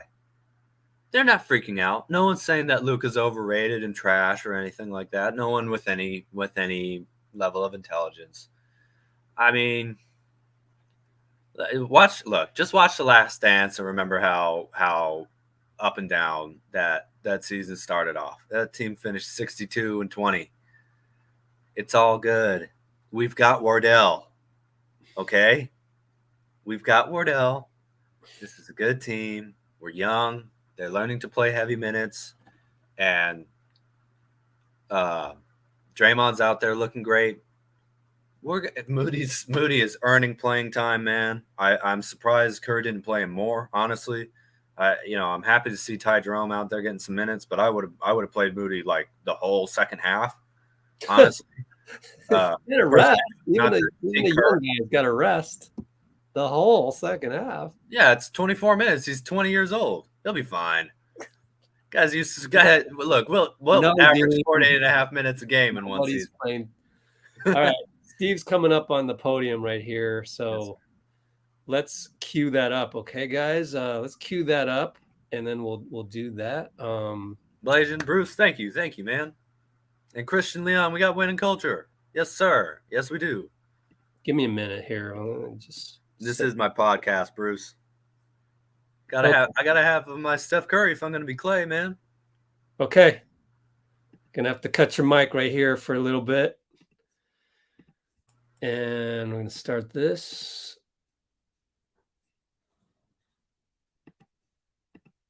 Oh no. Okay. To the Warriors, even when Ellie was coaching. So hold on, let's go back. Intensity, physicality, and you're only we got that. Golden State Warriors, Steve Kerr, presented by BMW. What do you see wrong with the defense? Starts with transition. We had several bad transition defensive plays tonight early. We got that cleaned up a little bit, but then the fouling, a lot of the fouling is because we're late on rotations. If you're a half step late in this league, then the opponent is too good. They're going to be at the rim, and your only chance is to try to be physical, and you end up fouling. So those are the two main things. But there's just a lack of intensity, physicality, whatever you want to call it. We've given up 70 points in halves 3 games in a row. I don't think that's ever happened to the Warriors, even when Nelly was coaching. So, oh, that's Nelly. He's not watching.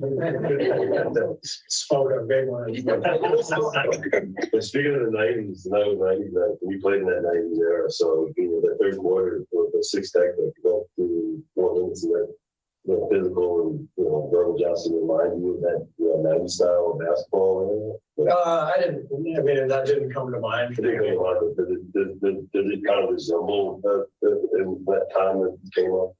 It's a different game, and I've been involved in so many games where there's a bunch of technicals where guys are unhappy or guys are kind of losing control, including the coach, and so it happens. What do you say to Klay after a game like this? Like, obviously he's growing frustrated. He's had to be patient for 2.5 years, and just how do you? One thing I will remind Klay of, if I don't do it personally, maybe he'll read this, but he's had plenty of slow starts, in his career. I remember several years where he really struggled in the 3-point line the first 4 or 5 games.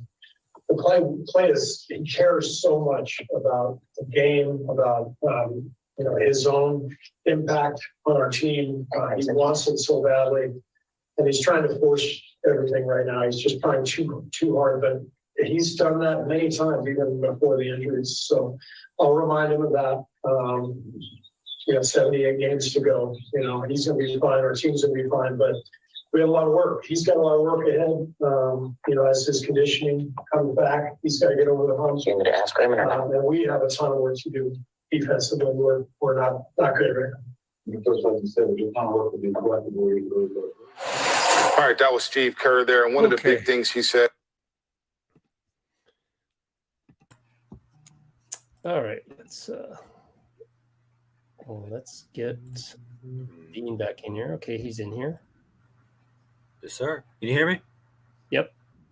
All right.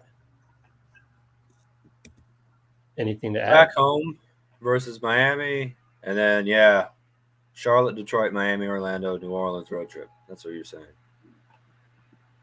So, I don't know. You think a road trip will help a little bit, Rich? I don't like the 2 back-to-backs. I don't think that'll help. I don't think back-to-backs helps at all anybody, and I'm really against back-to-backs. I wish they would just get rid of it, but I don't have any power or say in the matter. I did like those baseball series that they were doing back in the day. That was pretty fun. They played the same team twice. I don't like that, but that was due to the shortened season, I think, though. Yeah. It was 21. Must have been. Yeah. But either way, there is sometimes, just because of having to spend a lot more time together on the road than at home, right? Because guys, once they're done with game or practice or whatever, go to their own house and not a hotel where they all are kind of around each other. That can help a little bit with some of the cohesion and communication, things like that, right? I think that's what Steve Kerr was talking about with the that's funny Nelly quote. Awesome. Yeah, I love that. That was run and gun, no D. You can kind of laugh about it, which is great. Yeah, so they should have a laugh. This isn't the finals, man. This isn't gonna. Every game's important. Every game is important. You don't want to discount the first game or the last game or any game in between, because they build upon each other. But you don't want to freak out either, But Yeah, I think a I think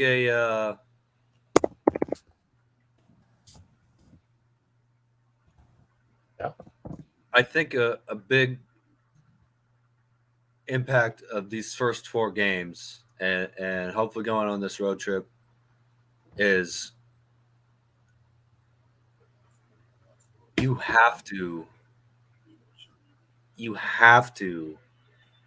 make the other team feel your body, especially on defense and rebounding. We are running with our hands.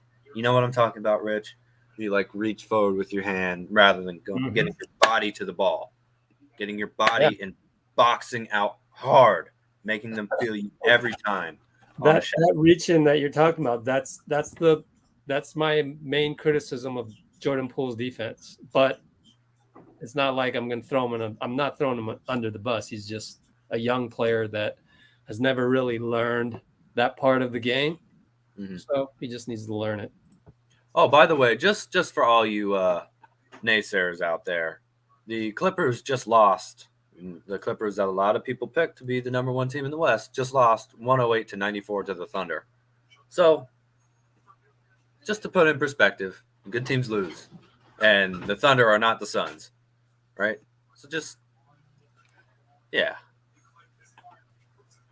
Who are we going against next? It's best to be prepared. We're going against Miami. And, yeah, it's good to be prepared for each game. Yes, sir.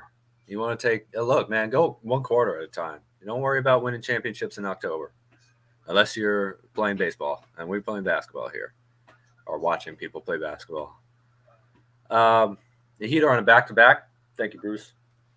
Look, man, the Heat are one of those teams. They're kind of, if I were to say anything, they're kind of Spurs East, where it's a bad idea to ever count that organization out. They seem to know what they're doing. They always seem to have winning type teams.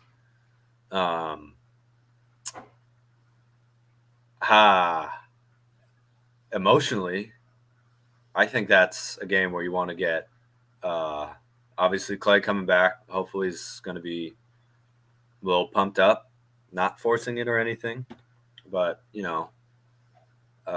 maybe try something a little different with Paul George and Kawhi.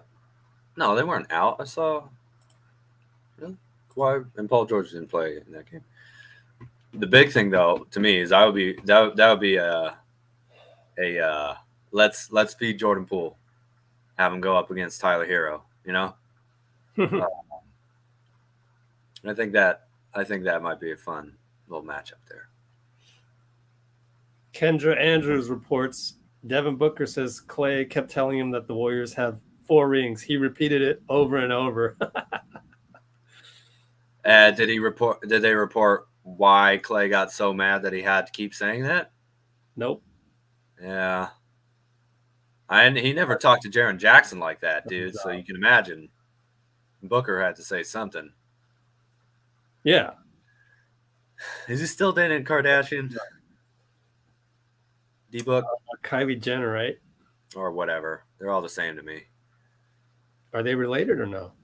Well, Jenners and Kardashians come from the same, source of something. I don't know. Some reality TV laboratory of fake. Never mind. It doesn't matter.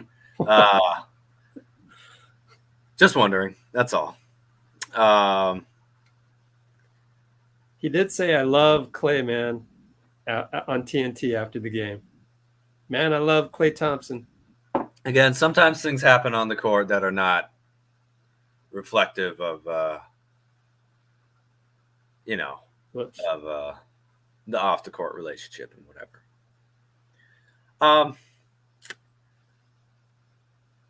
You know what? Let's take a step back here real quick, and I just want to point something out about. Is there something happening in the comments? No. I've just been having some fun thinking about basketball history, thinking about maybe I don't know, thinking about trying to maybe. We're gonna cut out next guy that goes to the podium. We're gonna cut out, so just beware. Oh, okay. No, I could save it for after that then. Oh, okay. Same mother and No, different. we're going through some growing pains too here, folks. See, everybody does, right? Hey, man. You know, just lining up the different things that we got to do post game. So we're 2-2 as well. Let's see. Got some video for you as we're waiting. Yep. Unless you have other stuff. Yeah. Got any other stuff want to talk about? Oh yeah. Well, I got something just about Steph's career and basketball history, but we can do that. Long or short or medium? It's medium. Yeah. In that case, it's just the kind of all the different great players that Steph has played alongside, and really appreciating kind of what Warriors fans have been able to witness. I think that's best saved till the end. Yeah, we'll save it. That'll be fun. Hey, I'm sorry I asked about that. We don't need to keep going about whose mother's who and Kylie or Kendall, or I don't care. Just all I wanted to know was, are they still around one another? Because I wanted to know, and I shouldn't have even asked because I actually don't care. Doesn't matter. Booker, man, he's a solid player, though. Booker is a solid player. So why don't we throw up the video real quick, because it's freely available out there. I do like that Draymond's been looking more confident shooting the ball too. Got to throw that out there. Yes. Always good to see. 325 mark.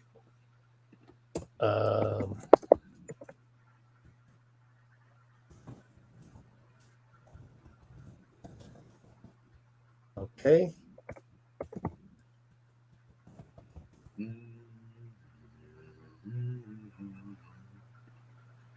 Okay. So let me throw that up. Let's see. Window.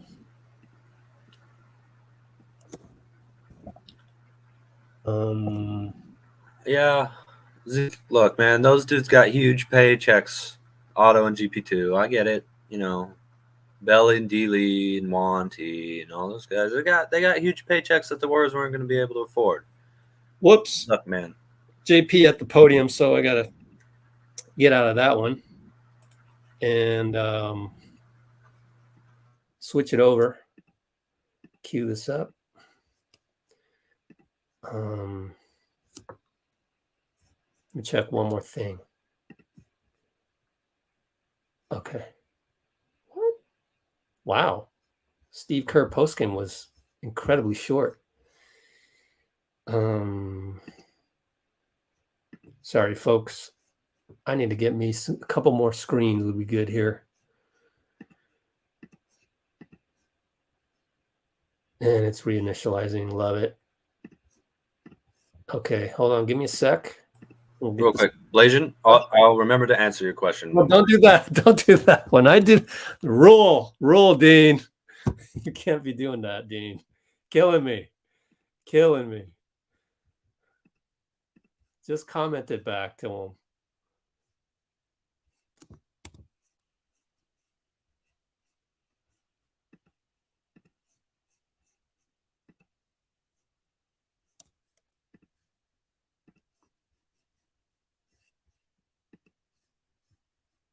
Check out NBCSportsEdge.com. Now let's hear from Jordan Poole, standing by at the podium. Something like Klay, obviously, we always see him doing tight feel and everything. Do you think that this can be a good thing for him in the long run, as far as kind of seeing that spark and everything like that? Yeah, Clay's a hard player, and he plays a lot of positive. If it's not outwardly, it's definitely inward. He's a great player, you know. I mean, it was just a little talking that they did. I think it was a bit much by ejecting him. And we got another game in a couple of days. That'll be more than ready. And I thought it was kind of a message to him. Steve was just talking about how the one thing that he will tell him is that he's had slow start before. And if that's something that teammates been kind of talking about too, as far as keeping him going, keeping his mind in the game, because obviously he wanted it so bad. He was gone for 2.5 years, he's back now. how you keep them kind of under there, like we got you. Yeah, I mean, well, Klay has proven how great of a player he is over and over and over and over again, right? This isn't his first year or second year. Here, what, like 10 or something? Well, that's lovely.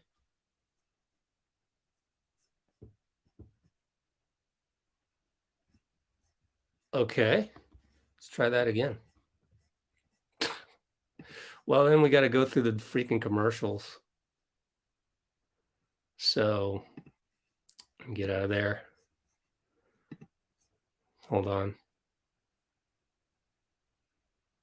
Not getting anything. Okay, well, you can talk about something for at least 2 more minutes, so go ahead. Oh, yeah. Well, let's talk about what Blasian said. I'm sorry, Rich. What do you say? He was asking, should Wiseman bulk up like Shaq and try and dominate? I think what he meant is dominate down low, especially. Okay. Personally, you know, No. I think that's... Huh? No. It's obvious. No what? That's ridiculous. No one bulks up like Shaq, right? You gotta be Shaq to bulk up like Shaq. Yeah. That's like saying, let's try and jump like MJ. Go ahead. Take But there's still a concept there. There's still a concept there of, do you bulk up or slim down? That's still a question for Wise, right? A little bit. I would say, personally, just keep it the way it is. What? Have trust in Rick Celebrini. Yeah, but I mean, if we're thinking about it ourselves, you know, what if someone asked us in the office at work or whatever, you know, or a friend at a party or whatever, hey, you know, we hope to help people in the comments have a better understanding of basketball. I would say generally what Tim Duncan did was that he tried to stay slim so that the weight would be less in his knees, so that he'd be able to defend in the perimeter a little bit better. You need a little bit of muscle to be able to take the beating and to dish out the beating a little bit, and as a big man. But if I were Wiseman, strength is good, weight is not. I want as little weight as is reasonable on his 7-foot knees. And I think it helped. Even I've heard other people, Bill Simmons talks about a lot with Anthony Davis. He bulked up last year and slimmed down this year, is looking a little bit more athletic, able to sprint forward up the court. And finally, the Warriors system is a very fast-paced system. So I am a proponent of him trying to stay slim and actually, if possible, working on quickness of his footwork and things like that, right? He already seems to be able to run, but if he can quickly, spin, or if just his foot quickness is faster than other big men out there, I think that'll really, really help. At 250 pounds, so real quick, please, real quick. Let's do this. Let's say Steph is 200 pounds and he's 6'2", so that's 74 inches. Wiseman's 7'1", that's 85 inches. So if you divide pounds by inches and multiply that by 85 to get Wiseman's height, he should be around 230 pounds to be as heavy as Steph. And Steph's really, really strong. He's like the strongest player on the team, a lot of people say. Obviously it's hard to get a 7-footer to 230, but around 230, 240, 50, that's all you need. I don't think you need him to be 350 or 330. Okay, got to cut you off now. Got to move on. Thank you. And as I say that, I forgot to do this. Boop.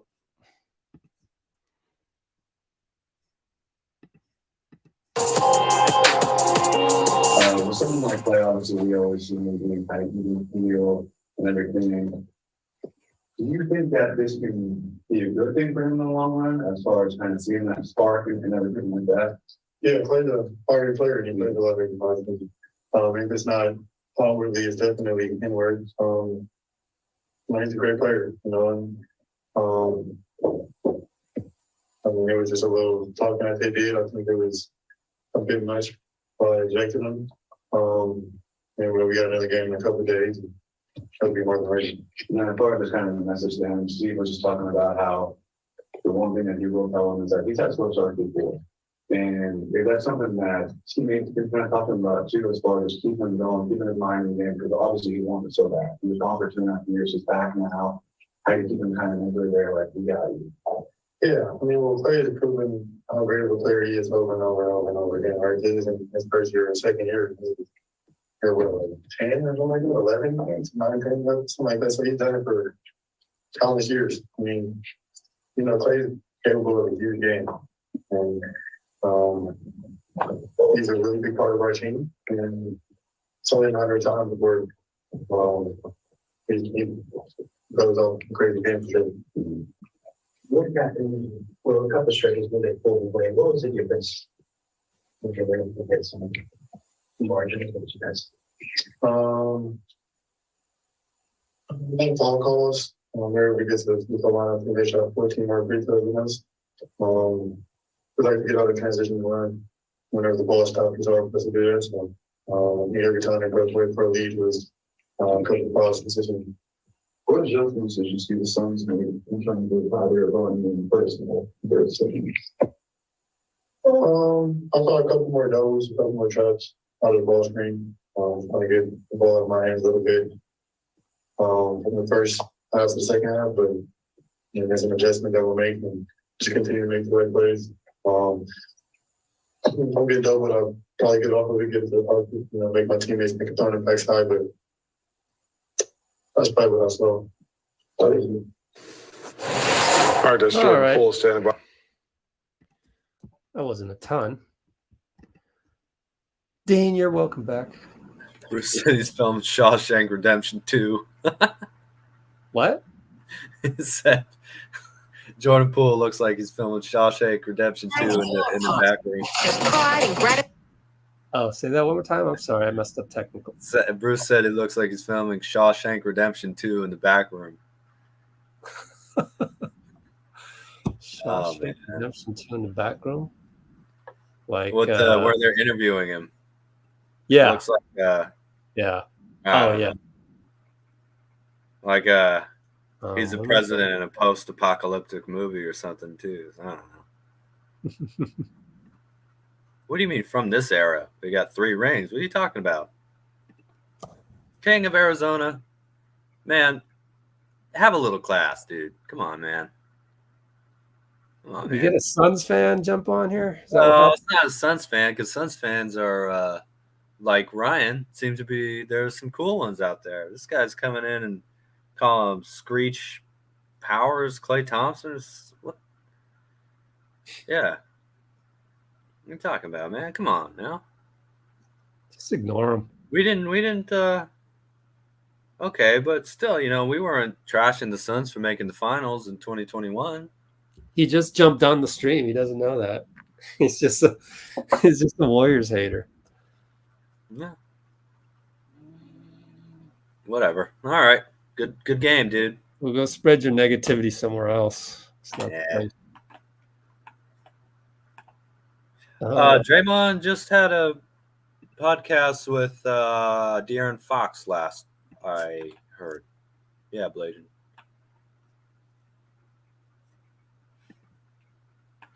Oh yeah, no, it's all good. He did say, "Oh, my bad, meant for." Yeah. Okay, cool, man.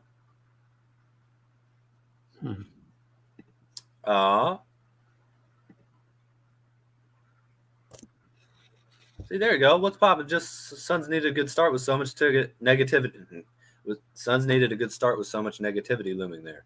Shows that winning can turn things around for the time being. That's right, man. You know what? We have to remember too. The Suns.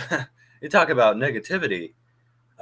There is a lot of people really rooting for the downfall of that team with the whole Sarver thing and everything like that. And they're coming out. They weren't phased last year. They don't seem phased this year. So that's commendable. That's something to be for them to be proud of, that they are sticking to, and even the Ayton and Monty Williams thing, whatever, they're sticking together as a team. And, it seems like they have each other's back. That's all we're asking for here too. Looks like we got Dre, right? Yeah. But I have to do a few things to get to that point. So give me a minute here. And we'll get there. Okay. Let me cue that up. You guys see this? Oh, you see it already. I wasn't supposed to do that. Oh, gosh. It's all out of whack. Everything's out of whack here. Here, let me do this so nobody gets pissed off. So Monty doesn't get pissed off at me later. I'm going to cue this up. Okay. Now we're ready. Now let's do this. And this.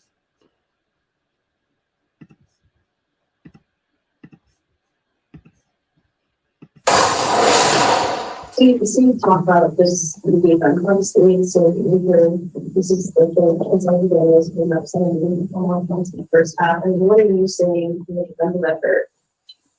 It's just not there. The commitment to defense isn't there. And that's, that's something that we have to be better at. It starts with me.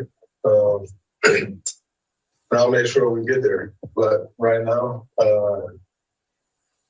we're a decent offensive team and a bad defensive team. I don't expect that to be the case. I know that's something that we can change. We just got to commit to doing. Why do you think it's not there right now? Not sure. I knew that answer would be fixed already. But in saying that, I don't think it's an issue. It's just something that we need to correct, and we have to understand that if we want to win at a high level, gotta defend.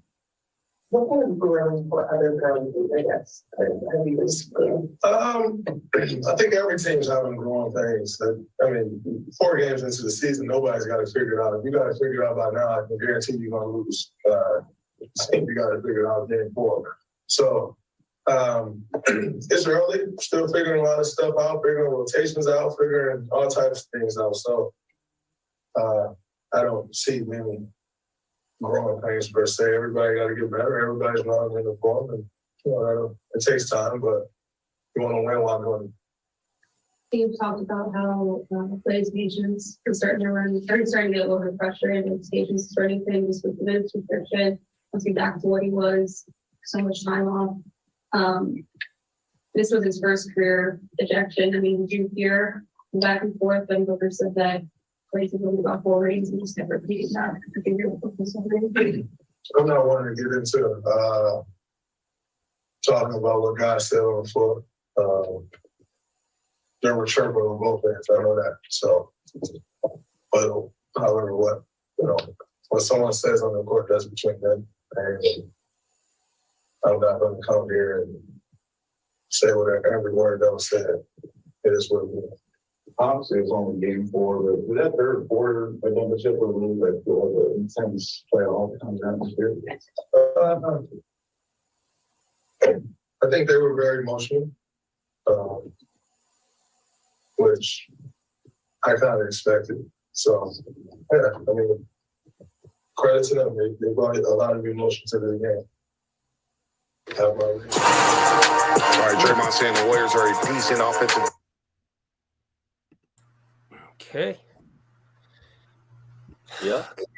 Go ahead. Any comments on that? Well, first and foremost, Blasian, I'm glad you say Amy's the most positive female Warriors fan on this channel. And we actually have quite a few awesome ladies chiming in consistently, like Kimberly Moody.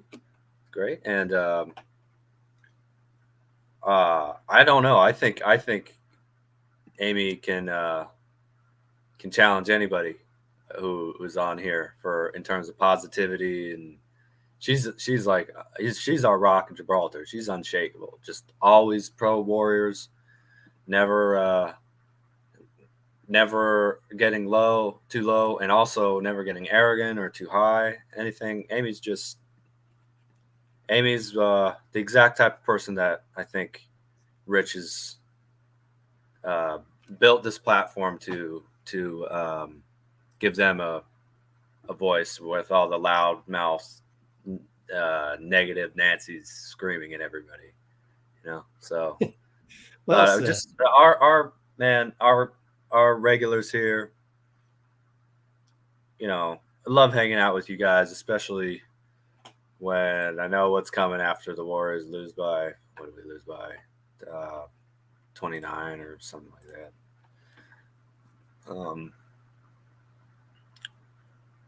Let's not burn the starters. Teams and players never count themselves out, especially with the we have to build over the years.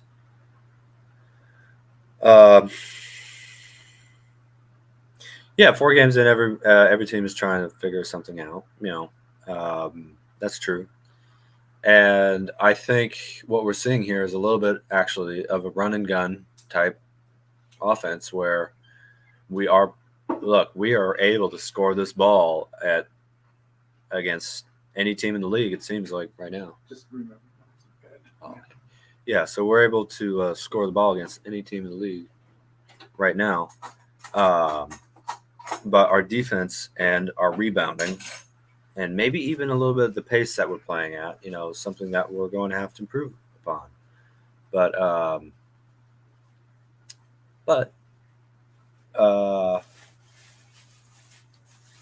we got the pieces to do it. We got the vets to lead the young guys. And I think we have a lot of What's Poppin' says we have a lot of adjustments, a lot of different lineups and personalities to play with over the season.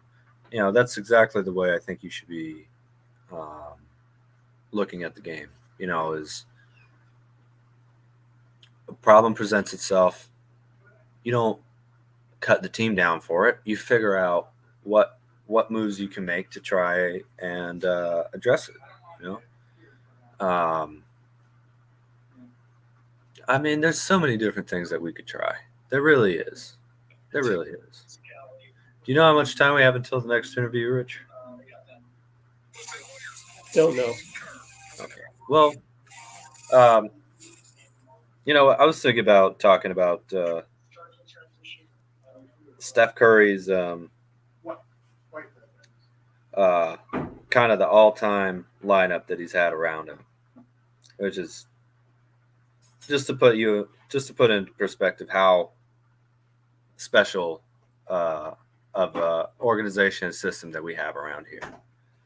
So obviously, if you were to do a starting lineup, it's the death lineup. It's Steph, Klay, Iguodala, Draymond, and KD, right? That we've been able to watch. Then I think I would go with like Jordan Poole as a backup point guard. Maybe Sean Livingston. You switch them 1-2, depending on whether you're talking about offense or defense. Yeah, Andrew Wiggins and Harrison Barnes, Kevon Looney.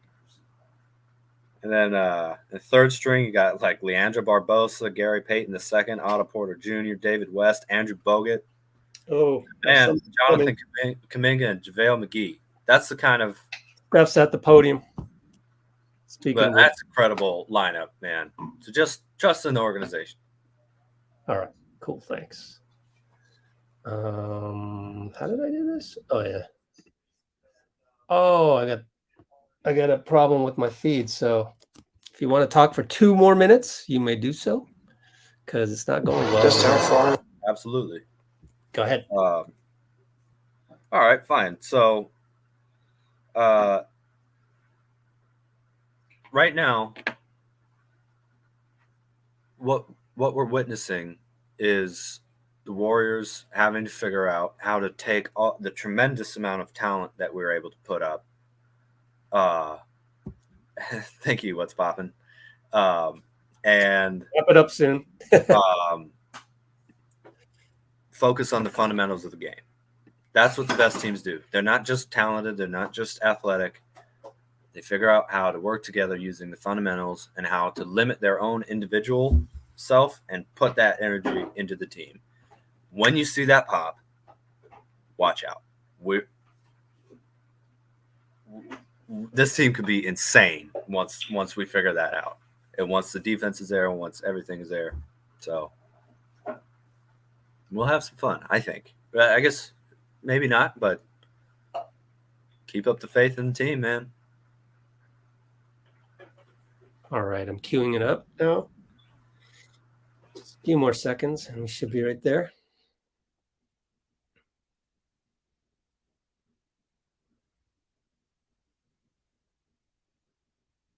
Okay, what I'm going to do is do this.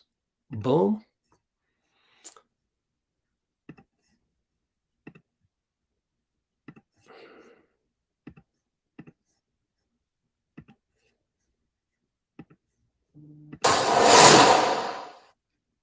So what kind of has to get it done for this team to be on one forward? A little bit of everything. We got to stop fouling. They doubled our free throws tonight, which 15 points extra on the board there, but the way that impacts the whole game, especially the way that we play. We're trying to get out of transition, get the ball moving. And, especially against the teams that have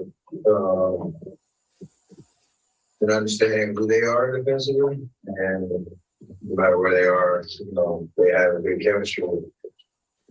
That flow happened, or the lack of flow happened, so it just plays right into their hands and he's on the road. So we understand if you got to stop fouling, that's first and foremost, offensive rebounding, and then the decision making, trying to be one step ahead, physicality, all that stuff will come just with the reps and everybody understanding where our level is supposed to be and what it looks like out there on the floor. So it's hard for me to send them to the line, especially early. After Klay rejection is the Suns went on a bit of a run to build up a fair lead, what did you see change for you guys, I guess, in that run after? It's an emotional game where we got to remember, defending champs, there's a different, glow when you walk in. Your teams are trying to come at you, and especially on the road, get the crowd into it, their emotions running high. They bet off of it, so it's a good learning lesson. We got to defend ourselves. We got to have that competitive nature, but stay controlled as much as possible. But they outplayed us tonight, and they had a bit of an edge after that moment that they capitalized off of it. They had All right, time now for a Toyota drop. Man, that's a hell of a cutaway right there. Oh well.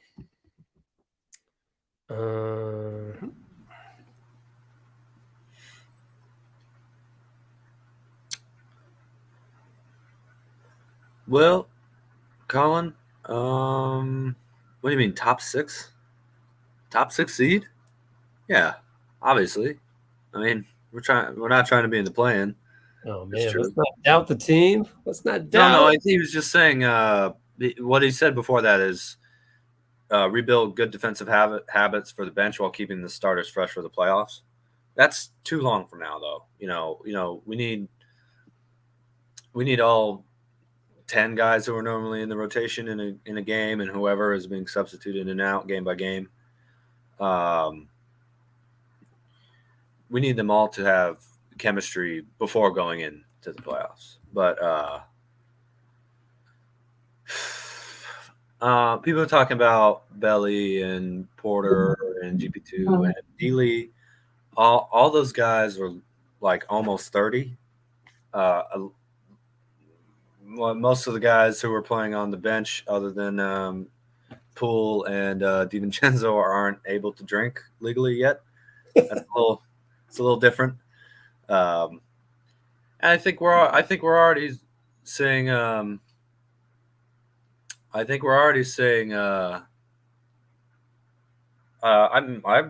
haven't been upset with the way that Wiseman's playing. I really haven't been. Yeah, why? Is someone upset? No, I'm just saying. I think that he's been fitting into the games very well. It's not he doesn't. know someone said he's been averaging -10 or whatever. That's a bench thing where the bench is not great defensively at the moment. That's true. But again, man, there are adjustments to make. There really are. I mean, you know, there are ways to use all the kind of depth of talent that we have, where we can mix and match, and we can use kind of piece by piece to match up against whoever we're facing.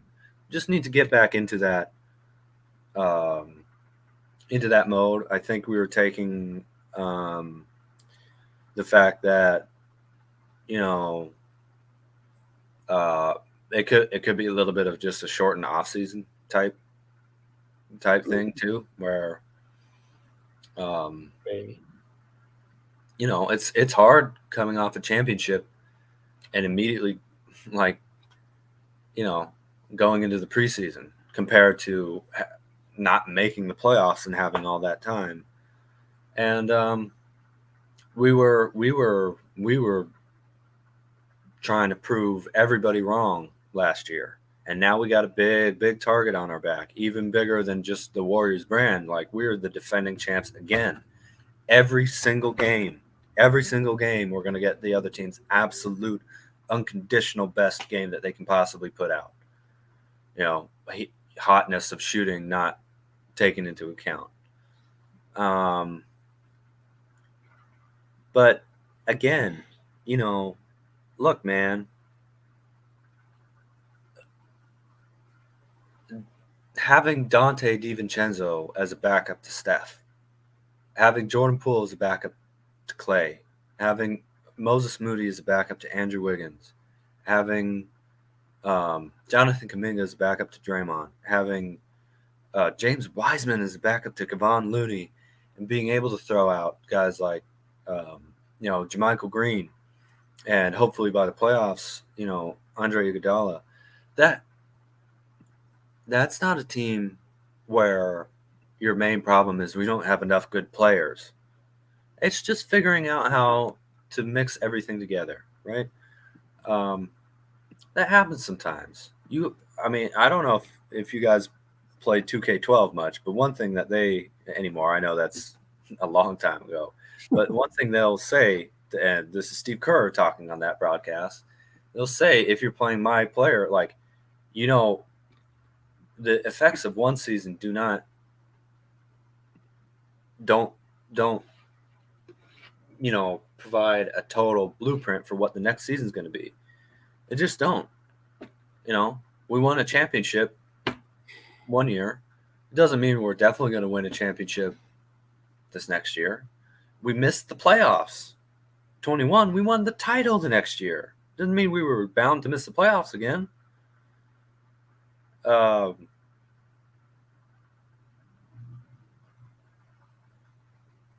Oh, he did. He said, DeAndre Ayton said, we set the tone with the legal physical limit. It got to them. Teams don't like it when you keep hitting people over and over, especially to the legal limit. Okay. Is that what happened to you in 21? Wait, who said that? Who in the comments found that? It sounds like he's speaking from experience. Who found that in the comments? Bruce. You get a gold star, buddy, for that one. That's up there with with the Grizzlies dynasty from Dylan Brooks. Iguodala didn't want to be part of the Grizzlies dynasty. Man, we'll get the keep trash talking, Steph. We'll get the video on that Thank one you. pretty soon. Apparently they didn't watch the finals, because Draymond, man, he that was a physical Celtics team. Yep. You know, Luka had a great quote. Everybody talks when they're up. That goes back to MJ. I don't know if you remember that. He was swinging the baseball bat, a cigar in his mouth. You know, the sign of a good man is everybody can talk trash when they're up. The sign of a good man is when it's 0-0 when they're down. Can you still talk trash when you're down? I mean, I don't think you should be talking trash no matter what. It doesn't help, you know. Napoleon said, never interrupt an enemy when he's making a mistake. So Okay. Wow. Napoleon quotes. Wow. oh Gee. man. You want to hear an Alexander the Great quote? I'm not afraid Sure. Where'd you get of an these army from? of lions led by a sheep, but of an army of sheep led by a lion. Ah. Yeah. Wow. Look Yeah. at Dean Chambers he's got everything in his bag. Dean Chambers bag. I got a Jordan Poole bag, man. I can go behind my back, between the legs, anything. Man. Double behind the back. Poole really is starting to look comfortable out there offensively. And that dude's so quick, man. I think he for sure has some defensive potential that he can unlock.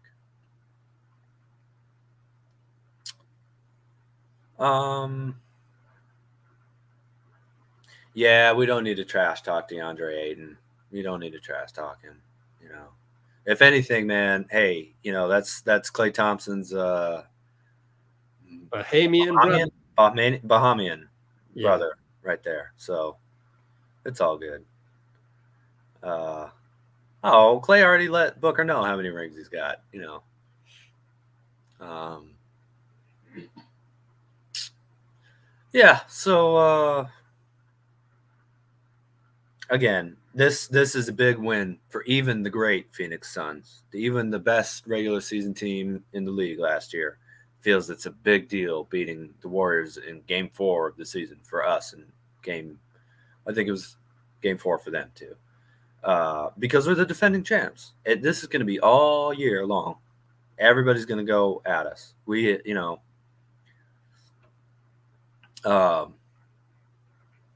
This happened last year too. I think we kind of got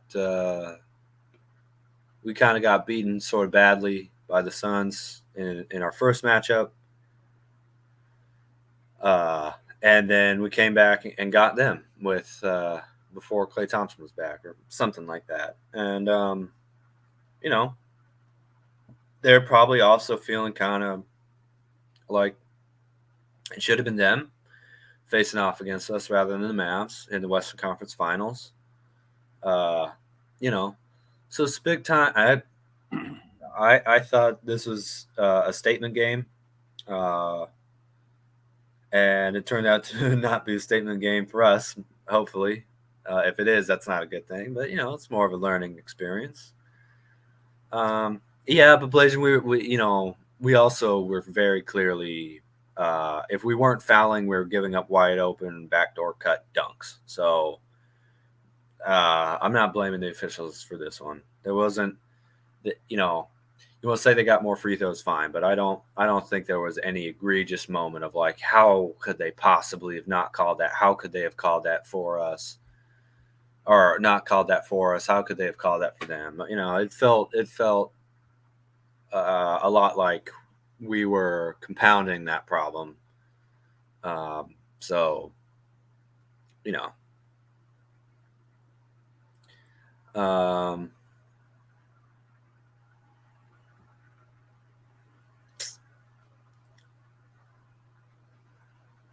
Monty Williams said that Devin Booker's a complete player. It doesn't matter. He's a coach. He's never going to be like, well, Booker could improve with this and that to the media. That's not what coaches do. They're not analysts. You know, they're not going to ever say that about their own player. You know, great player, even greater guy. That's all you'll ever get. You know,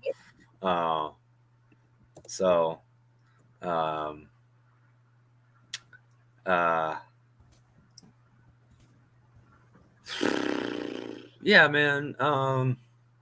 This is a game that the Warriors did not play to the point where we needed to defensively, and we paid for it. And you know, it's time for the Warriors to start saying, let's let the offense be what it is. Our offense does look really good. We can score on anybody, really. Right now, it looks like we can score against anybody in the league. That's not been the issue. The issue again is what Draymond was saying is on the defensive side of the ball. Not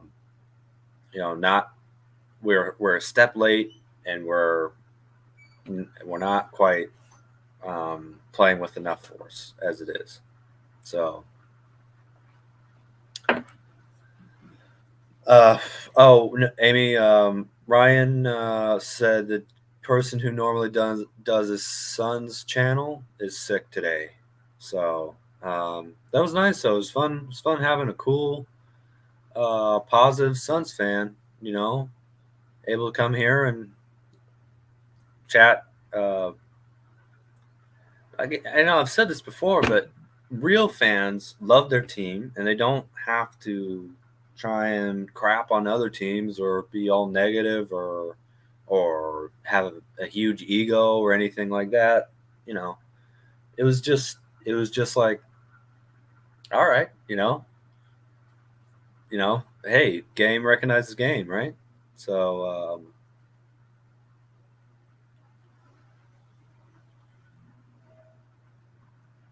it wasn't a lot of refs, and it was a good amount of us missing shots, but it was just great back and forth. It was a great back and forth game, Blasian, for the first half and that third quarter, which is normally the quarter where we're at our best.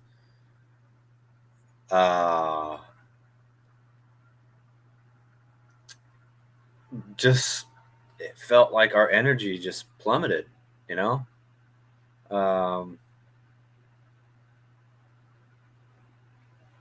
We'll have a studio podcast like All the Smoke. Thank you, Amy.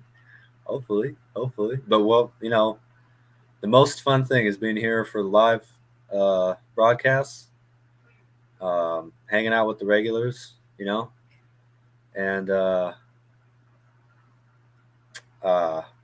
hopefully protecting some of the Warriors fans who come on here from the kind of mob mentality almost of negativity and depression and look, man, if you're a fan of the Warriors, you're a fan of a team that has for a long time now been getting the brunt of hate from LeBron fans, a little bit from Jordan fans, because the whole 73-9 and whatever. Hopefully less so now that MJ did an interview with Steph, which that dude doesn't do interviews for anything other than Steph and Cigar Magazine. Yeah, what platform was that on? It was I don't know, I watched it on YouTube, this Steph thing. It was about Team USA golf. It was like Team the Ryder Cup. Right. Yeah. But they also talked about basketball. But even then, and also a lot of the old heads don't like the Dubs because of the whole 3-point shooting revolution, small ball stuff, and the fact that it feels like this is a different era where you start looking at their stats and people saying, oh, well, they couldn't play in this era, which is ridiculous, of course.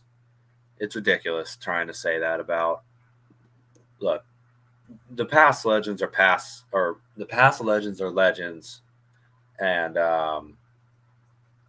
they would be legends now. They would be legends if they played before. That's just what greatness means, is that you are able to maximize your gifts. And, you got to think you'd figure it out in any era for the most part. And if not, then they weren't legends in their own time anyway. So, it was, looks like it was a Suns geek is what the guy was talking about. So cool. And Rich has had some great people on here. Danny Cooper, is that it? Yeah. Had Steph's trainer, whose name escapes me at the moment. Brandon Payne. Brandon Payne. Yeah, bringing all the pain. Keith Smith, great interview on this channel. I would suggest you go look it up. Last week, not too long ago. Yep. Stuff. He revealed what he thinks Draymond's market value is. Mm-hmm. And also a great example of a national media guy who is not into, an emotional, in the moment kind of sort of perspective, or throwing guys under the bus, or hyping guys up, because it's popular and acceptable to do so, and just a lot of this is obviously a Warriors focused channel, but there's a lot of great basketball stuff just in general on here, and that's why I love this channel so much. It's not just the dubs.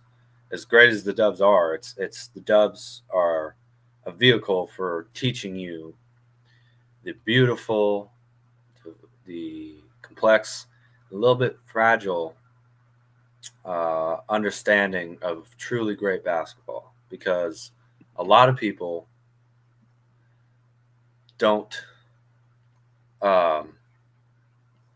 seem to care about the nuance of the game, and it's kind of a soap opera for them, and I think that's sad. This is an art form. You don't get all emotional Picasso versus Van Gogh. You know what I mean?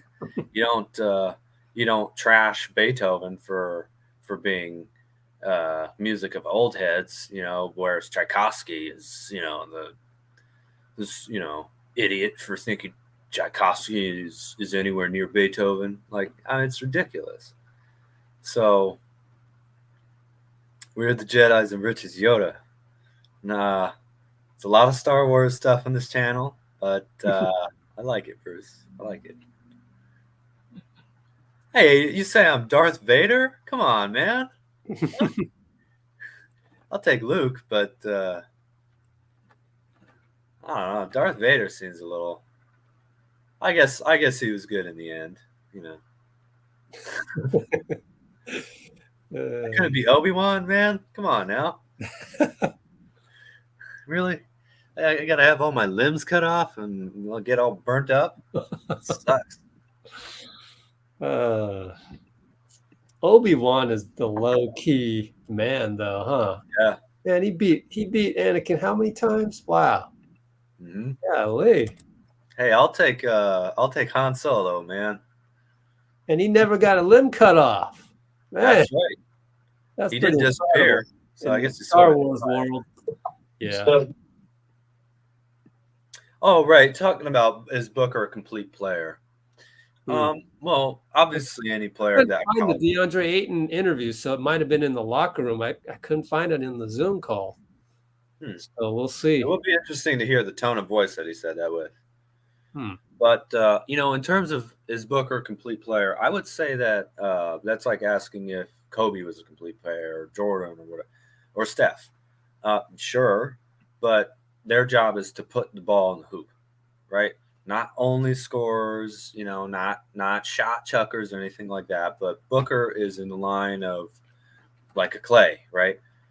Play good defense, play make a little, secondary playmaker, and put the ball in the hoop. And I think that's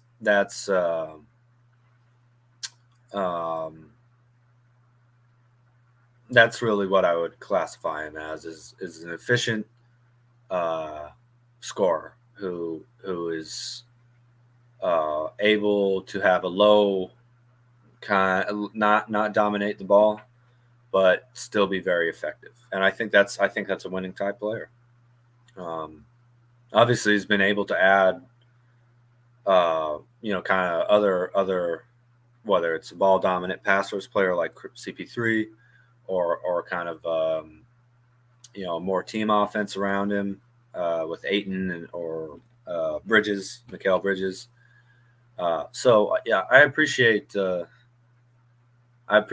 Booker brings to the table, other than trying to go at Klay, because man, nothing makes me angrier than people trying to trash Klay Thompson, man. Just I'm not going to stand for it. But Suns, man, you guys got great fans. I'm excited to see, with maybe a little bit better ownership, hopefully a little bit of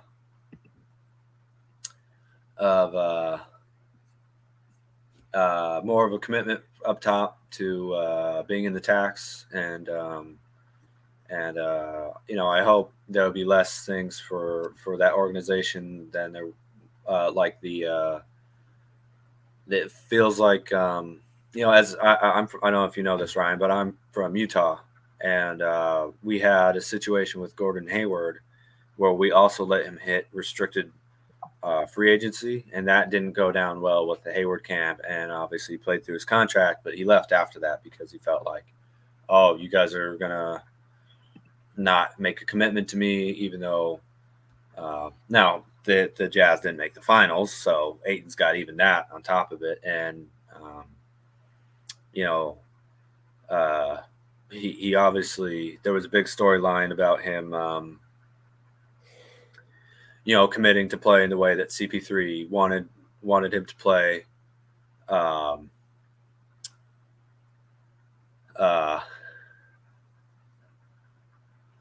And you know, to not get I guess the money thing is not the same. It's a little bit of a trust of the team type deal. So I wonder if that's a little bit of a reluctance, you know, at top to push the tax, which that is something Warriors fans, listen, don't ever take for granted that Lakeup is even considering paying $450-500 million in payroll. There are a lot of teams, they lose championships, they lose great players because the owners at top aren't committed in the same way. Go ask a Chicago Bulls fan how important ownership is. Your light went out, by the way, Rich. Just to let you know. Yep. Working on some stuff. Because, man, can you believe that they didn't do everything in their power to try and make Pippen happy and keep Jordan around? How could you dare say, nah, we're good? Well, like, what?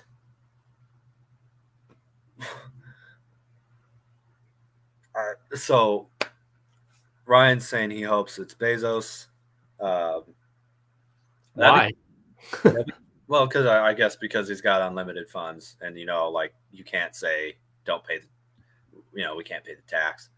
It doesn't work that way, guys. Like it's not Jeff Bezos' personal account, right? That pays the in fact, it's not even a signature on the check. It's probably the CFO.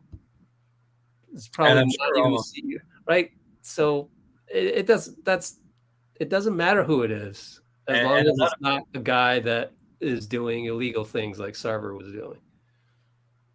Right, but still, no reason to want it to be Bezos, really. Still, Rich, if you got a guy like Ballmer versus someone who makes money from depends on the personality. It doesn't. It does. But I don't know how he'd be like as a basketball owner, but yeah. I know the popular opinion. I'm always the contrarian. I get crucified for being the contrarian. Don't worry. Don't worry about that. Rich. This is not new. But me being the contrarian, so everybody's gonna want Bezos. I'm sitting here going, why? I'm the Kyrie Irving of media. Oh, please don't do that. Don't do that. It's just sort of I like Kyrie in the way that he thinks different. Sometimes I don't agree with him, but the fact that he thinks different, that's why a lot of NBA players really like Kyrie, because he thinks different and he's not afraid to get out in front of people, take the hits for that, and move things along because he's contrarian. Kyrie is just abandoning his team too much for me to take him seriously, though. Choosing not to play. I didn't say on the court. I meant off the court. Well, that's okay. But I just opened up a can of worms there, so maybe that was a bad example. It's all good. It's all good. Oh, off the court. We always have a respectful conversation no matter what. And that's what's so great about this channel. So you love Kyrie? And actually, all power to you, man. A lot of people hate Kobe, dude. So I'm not bothered by it. Yeah. Actually, we've had quite a few. I don't know that we've ever had this many disagreements in a live stream. We've had at least 3. It's all good, man. So Glory, Rich. I bring that up. I bring that up to say what you just said, to reinforce what you just said. It wasn't to not reinforce that. It was to actually reinforce what you just said, which is that's what makes us great, is that we can actually disagree and still have a peaceful advancement of the learning. Do you really want to agree on everything? How boring would that be? Yeah. Man, you know? We do agree on 99.5%. Oh yeah. Yeah, absolutely. No, we're I mean, you said even today, like we're constantly thinking on a similar level as what we hear from the Warriors, you know? But you know what's real bad is groupthink, because groupthink also leads to polarization.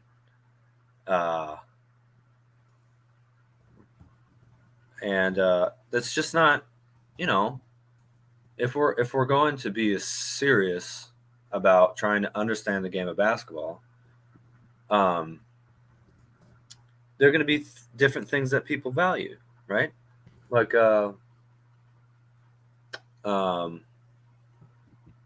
you know, how much do you value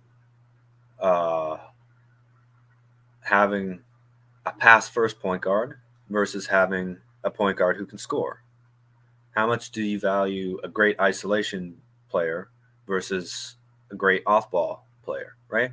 It's just like whenever anybody brings up an all-time list or anything like that, rather than getting upset at this point, I look at what their list is and try and see if it's not just a blatant, you know, kowtowing to popular opinion to be praised or whatever. If it feels legitimate, like they put in real effort and they say LeBron James is the greatest player of all time, and they're not being super emotional or whatever, you know, I take that as, well, what are they valuing here? Clearly, they're valuing all around play, durability, you know, not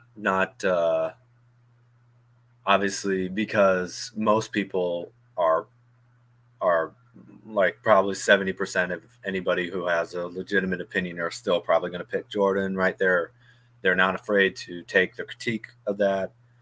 You know, so it's the most fun thing about talking basketball is that this sport, more than any other sport that I can think of, especially a team sport, has so many different styles, right? We got Allen Iverson and Hakeem Olajuwon. We got Kobe or Jordan, and you got a guy like Ray Allen or Klay. Same position, shooting guards, right? And totally different style. Like Klay, you know, Klay dropping 60 on 11 dribbles versus, you know, versus the kind of isolation play of a guy like Kobe Bryant. You know, it's unbelievable the level of variety that we have. And when you're trying to cut people down, you will never understand the nuance of why they love what they love, you know? So it's not even disagreements, man. It's just the richness of having different minds and appreciating different things, you know? If it comes with respect and it comes with an ability to question yourself, then man, that's how you learn, right? I mean, I can't think of anything that you would study in school that doesn't have different theories on it other than math, right? There's no different theory of 4 + 4, really. But other than that, like, you know, there are different perspectives and different theories on everything. And the philosophy and values of this channel are what allow people to actually come here and talk that way. And yet, unfortunately, most of the time, we've been on for 4 hours and 20 minutes. I bet we had to spend at least 90 minutes calming people down. Just calming them down. That is square one. I know. You have to spend like a third of this live stream game after game after game, just getting people to square one. It's like, man, you guys would have so much more fun if you could just like relax and have fun, you know? Just I don't know. I love that. So good night, Bruce. That's what I love about you, man. You just bring some of these points up that I never would have even thought about. Well, you know, we complement one another, you know, Rich. Like, for instance, the biggest thing to me is like you are like a real journalist, right? Like you don't go for all the silly like all-time ranking or which awards you go to who, or like you give me facts, give me actual analysis. If you have a point to make, tell me who said what. And Right. I'm here, you know, and I kind of like that silly stuff a little bit. I gotta admit, you know, I like thinking about who ranks where, and again, I do it just to see what my own values are and everything. But if I were always like, come on, Rich, like you're really not gonna answer who your top 5 players of all time are. Or if you were coming in here like, Dean, you are absolutely not allowed to talk about that stuff. Like, you know, that would not be us trying to be good teammates for one another. But when we are, I think we produce something cool, you know? Man, that's Steph Curry, right? Steph Curry is, I don't think there's another player in the history of the NBA who can be an MVP caliber and have a Kevin Durant be an MVP caliber, who can be like the greatest shooter ever and have another guy doing the exact same thing, running around screens, shooting threes, and not getting each other's way, who can be a great point guard and have another great point guard. Because you know why? He does not get in anybody's way. He knows how to fit with everybody else. And that is unbelievably important in terms of winning. You take that philosophy and apply it to here. For me, applying it to here, applying it to work, you know, applying it to conversations with other people.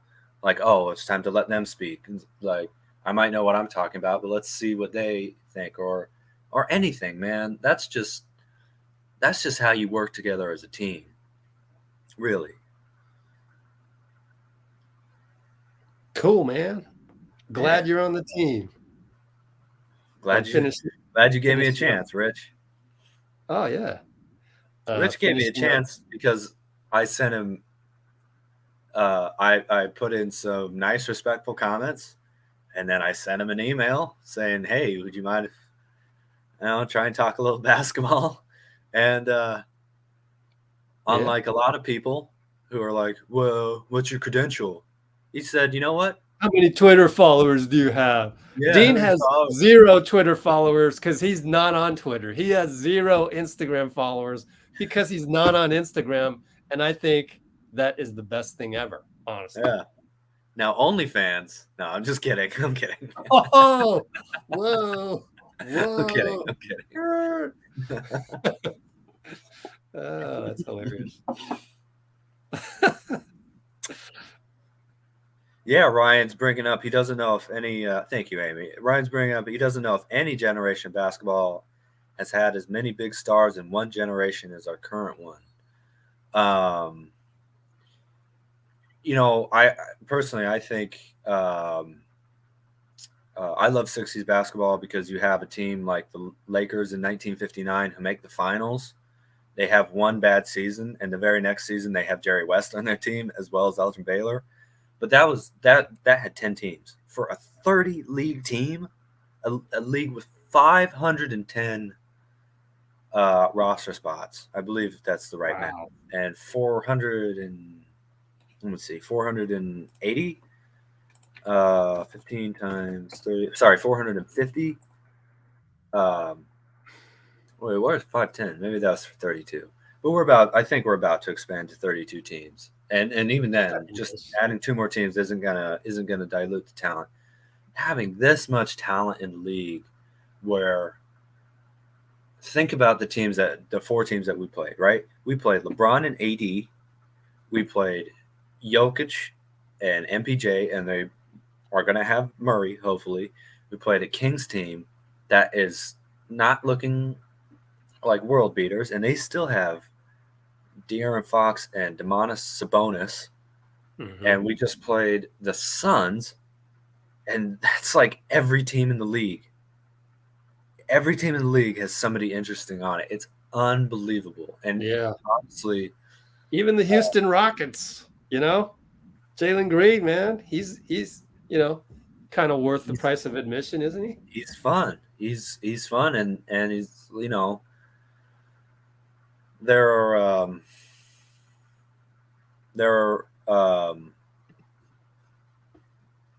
certainly going to be times where even our bench is something where, like,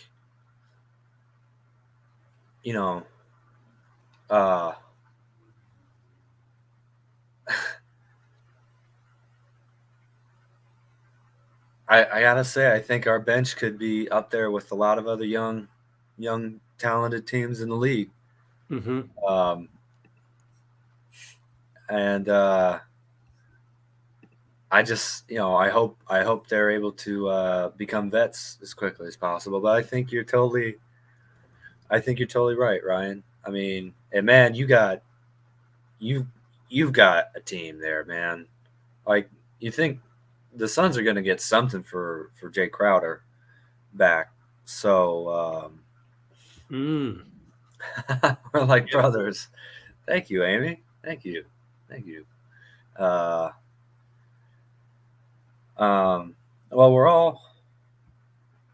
I would say we're all like family, but I'm a big Doors fan, big Jim Morrison fan. So I'm going to say I prefer a feast of friends to the Giant family.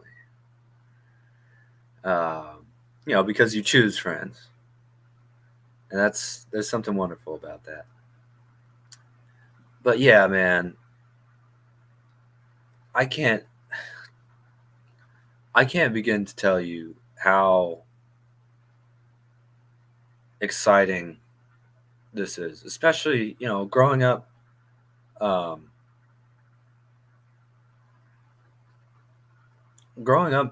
obviously didn't see a ton of the 90s, but even early 2000s basketball, like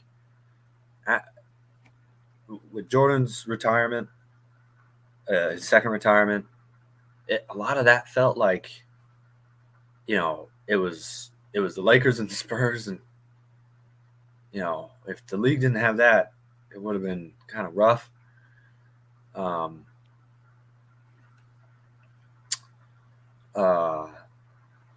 I personally don't think there was a truly, I guess 2004 finals was interesting and really kind of a upset. 2005 Spurs versus Pistons went to Game 7, and 06 was obviously Wade and Shaq on the Heat versus Nowitzki and the Mavericks, and that was an interesting series. But the league wasn't in the greatest position. Then you get 2008, 2010, Kobe and the Lakers versus the Celtics. This really starts to pick up.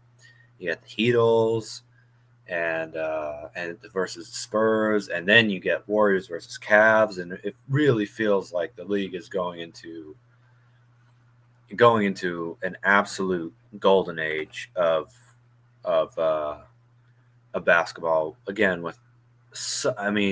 Look, we're about to add Victor Wembanyama to this league, man, and Scoot Henderson.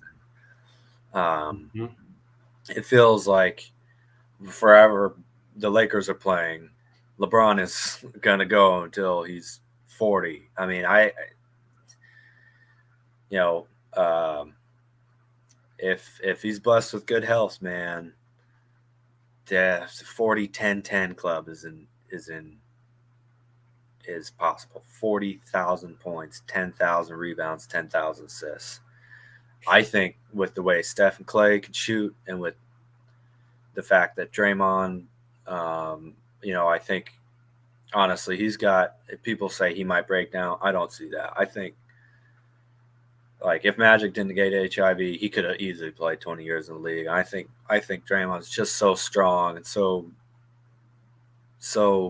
just such a tough, stubborn dude. I think he'll be able to play for a long time too. Those guys could go late in their careers, especially, you know, if the young guys start to pop. We might be talking about the trio coming off the bench as the, you know, late in their 30s, early 40s as the kind of Iguodalas to this young core. Hopefully, if everything goes well. You got Jokic and Giannis and Luka and Ja and God, you know, that's not even talking about guys like Trey. It's just, this is going to be an incredible league, and we haven't really even scratched the surface of players from Europe, South America, Africa, especially. I mean, the more it grows in places like Britain, you know, with their incredible rugby and soccer training out there, maybe India or China. I mean, just huge populations. You know, basketball crazed populations. Obviously, the Philippines is absolutely. I mean, anywhere you go in the NBA, you see Jordan Clarkson's on the Jazz. I obviously watch that team a lot. I mean, it's every YouTube comment that I look at for post game anything is like, oh, we love Jordan Clarkson. Yeah, it's just, this game is becoming more and more and more global, and I think it's going to push the American players to be better and better. So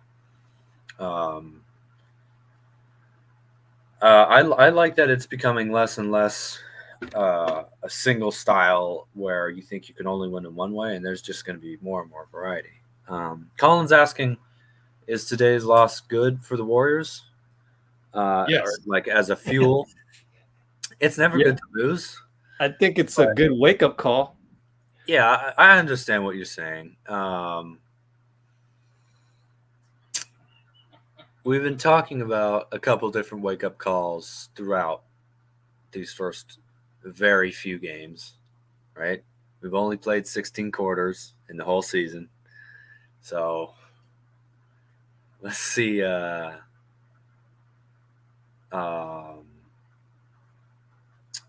We'll see, you know, whether this is a wake-up call or whether it's a little bit of a warning sign of, you know, of things that are real problems. But this is just such a deep team with such great leadership, and you know, our starting lineup it's still our starting lineup.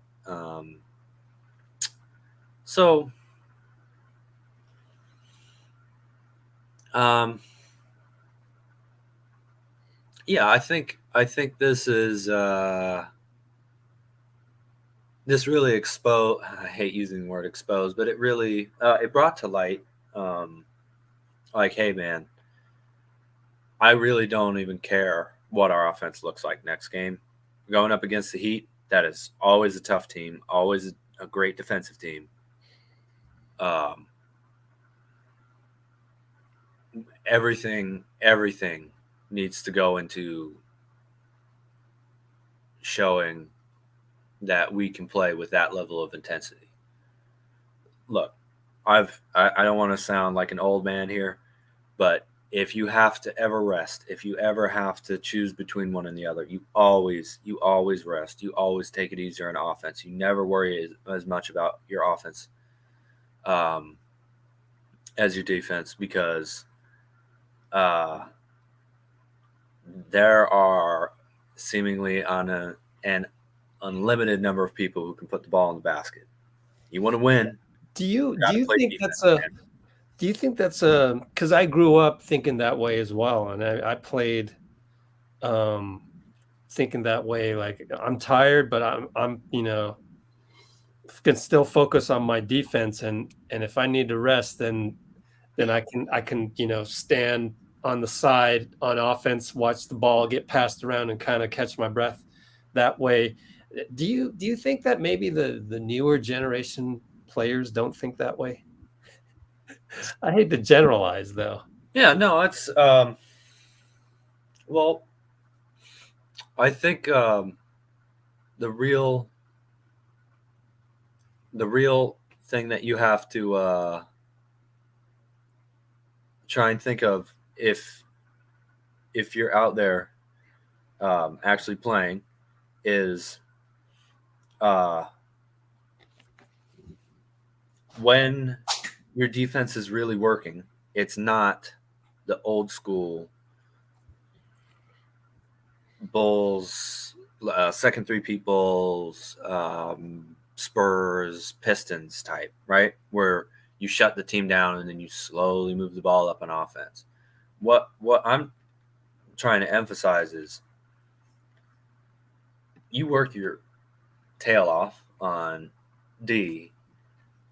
You start to get out in the open court, get easy layups, wide open transition threes, and the kind of depth that you have in this team, that's, if you get tired playing defense, man,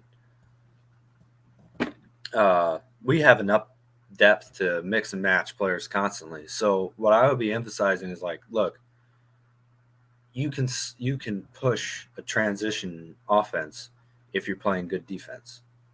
It doesn't have to be a grinded out type game. So I would be emphasizing start your offense with great defense. And look, it's fun getting out in the fast break. And the type of it's talking specifically about the Warriors, man. The type of offense we can have if we really emphasize, and it's something that it really feels like only really Draymond pushes. But man, I'd be looking at, again, the Russell Celtics and Showtime Lakers as like, hey, we are a good up-tempo team, not run and gun, not D'Antoni, not Nelly ball, but force a miss, let them only shoot one time, get the rebound, and push the ball up the court as fast as you can. Because this team, the firepower, the kind of confusion that we can have, it's not like Steph or Klay or Draymond's going to run out of energy, or Jordan Poole. Like, we got great conditioning on this team. So I don't know if I'm answering what you were asking, Rich. If I'm not, then I'll try and say it a different way. But yeah, let's fast break it, dude. Geo. I'm gonna call it Geo. In the comments, what's up? Yep. Everybody get in a defensive stance. Let's practice tomorrow, or maybe not tomorrow because they got to fly back. I don't know. Maybe they probably will practice. Who knows? We'll see. And get in your defensive stance. All right. Ron Adams is going to dribble the ball. You guard him without fouling him. Funny. Give him a red shirt. Come on, you're what, 70? Quit whining. Jordan wouldn't be whining. Oh man. Hey, Colin's got a good theory right here. You never know. You might be right. I don't know. That's can the thing. Wiseman do that? Is he nimble enough? That's the thing with the young team, though, is pick and roll is a half court set. Get the ball out in the fast break. Push the tempo as fast. I mean, we are walking the ball up the court. I would love to see the tape. It's probably a function of us playing bad defense, fouling, and thereby taking the ball under the hoop. And, we got 7'1" guy running back. I mean, it takes a while from the get in the court. So we're kind of slow right now. I don't know. We should look at the pace numbers. Well, that's one nice thing about knowing about the history of the game is you notice that Kareem and Russell, well, Russell a little bit less so, but Kareem and Chamberlain actually emphasized everybody else fast break, the forwards and the guards. You guys fast break. I'm going to walk up to half court, check out what's going on, and if there's nothing happening, then I can get down into my scoring position pick and roll, low post, whatever it is. If not, that guy's there as the backdrop to always allow you to only have to worry if the other team comes down, not of giving up a wide open layup. You just have to guard them from shooting a transition three or whatever. So Wiseman's not the quickest. We don't really need him to race up court, just like Kareem wasn't always racing up the court, or Wilt wasn't always racing up the court. So to me, I think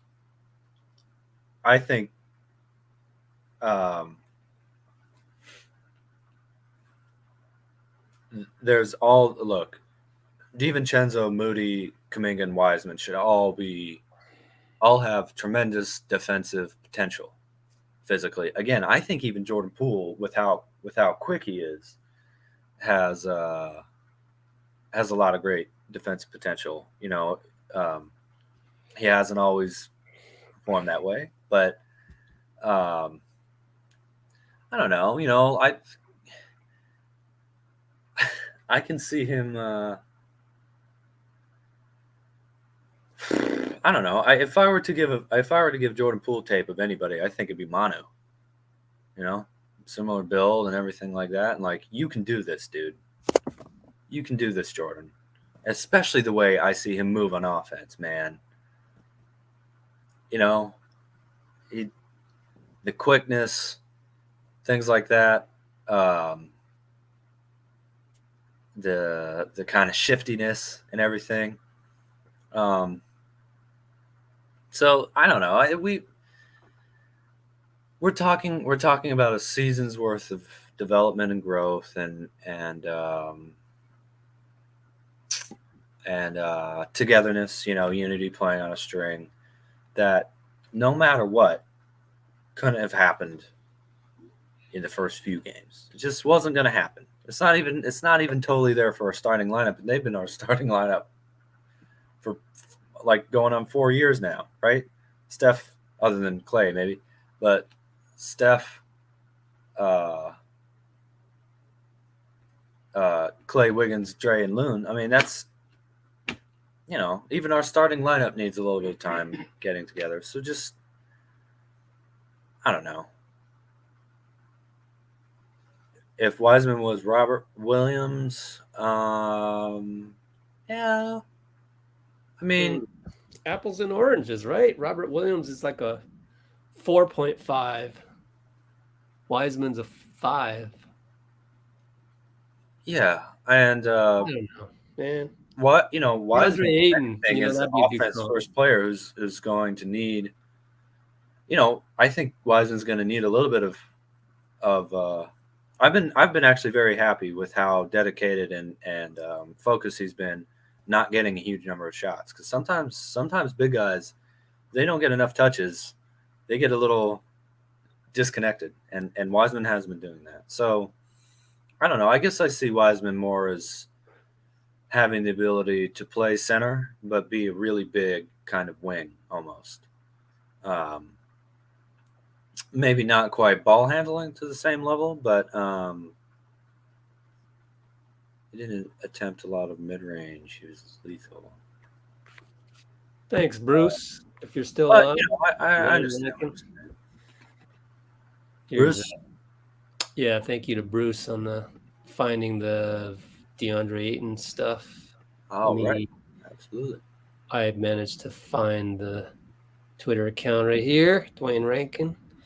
So he's just talking about, you can see this quote right there. Good stuff. Good stuff. Anyways, didn't mean to interrupt. No, we're almost 5 hours in, Rich. So this is where we start getting a little colloquial. Oh man,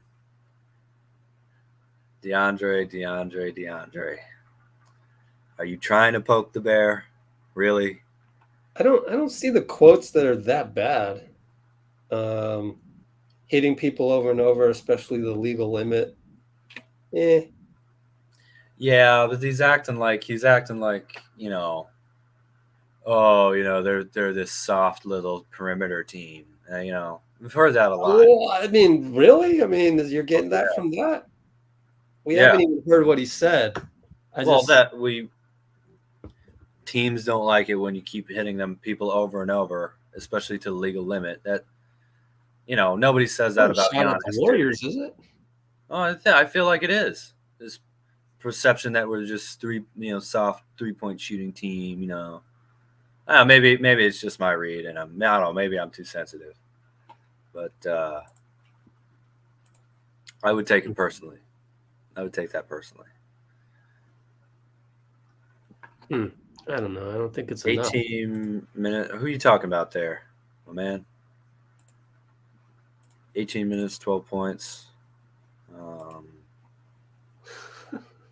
talking about Wise? Dean is Luke or Darth Vader. I'm just catching up to some of this. Hilarious. Yeah, well, I mean, Wise didn't play that bad. 3 rebounds is a little low, although 2 offensive rebounds isn't that bad. But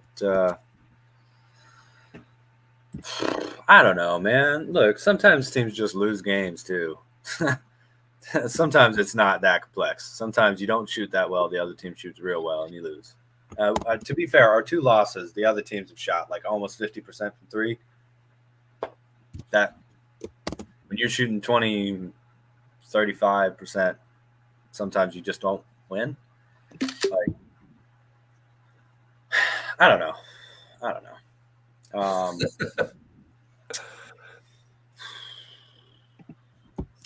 I've noticed we always end up saying, I don't know. Because what else can you say? Sometimes it's just you. I know. Right? I do know. Turning over a new leaf. Yeah. From now on, I do know. I do know. No, we're just in the 50th minute of the fourth hour here. Yeah.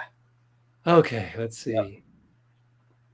Man, I think Story Plays here has a high bar for Wiseman. Well, Story Plays, what was your favorite thing that Wiseman did today? I would be interested. Because again, to me, I love that he doesn't seem to be concerned at all with, I need to get the ball more often. I'm the 2nd draft pick, or he's totally he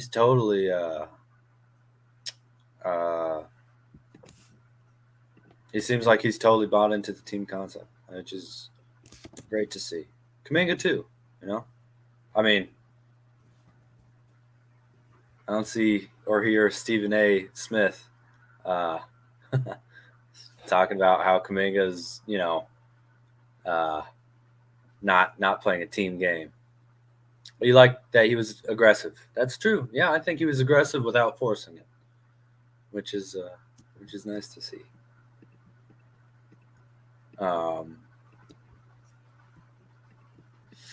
Speaking of which, I wonder if the team is going to try and get Klay some easy shots coming up, because it feels like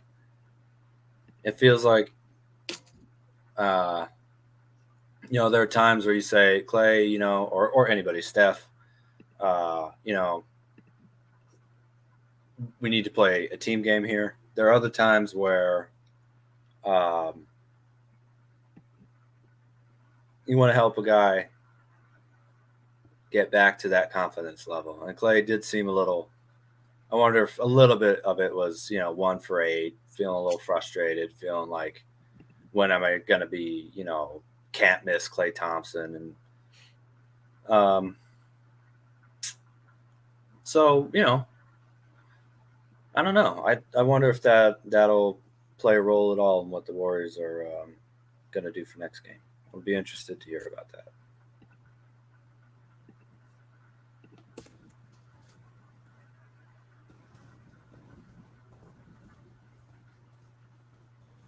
All right.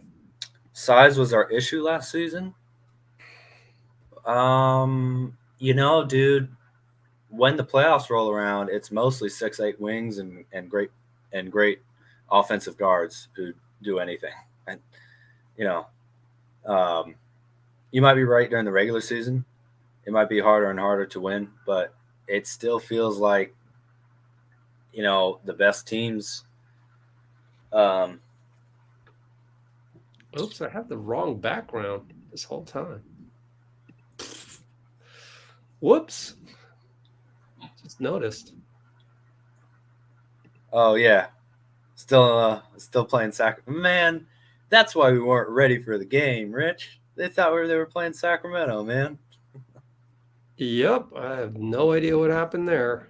I got the thumbnail right before, but here it is. Yep, my fault for the loss. Oh, is it gonna that's perfect. Klay and Book going at one another. Is it working? Because I'm gone. Yeah, that's one thing about the international players, Colin. I do worry about a little bit, just because. I mean, the worst case scenario was Yao Ming, who just never, ever, ever got a break ever from regular season playoffs. There we go. Playing for China. Now he was 7'6", 330 pounds, which is, they're kind of guys who are a little bit too big to be playing that level, that kind of heavy minutes. My latest But Kuminga's just turned 20. He just turned 20 years old, and oh my gosh, what the hell? You know,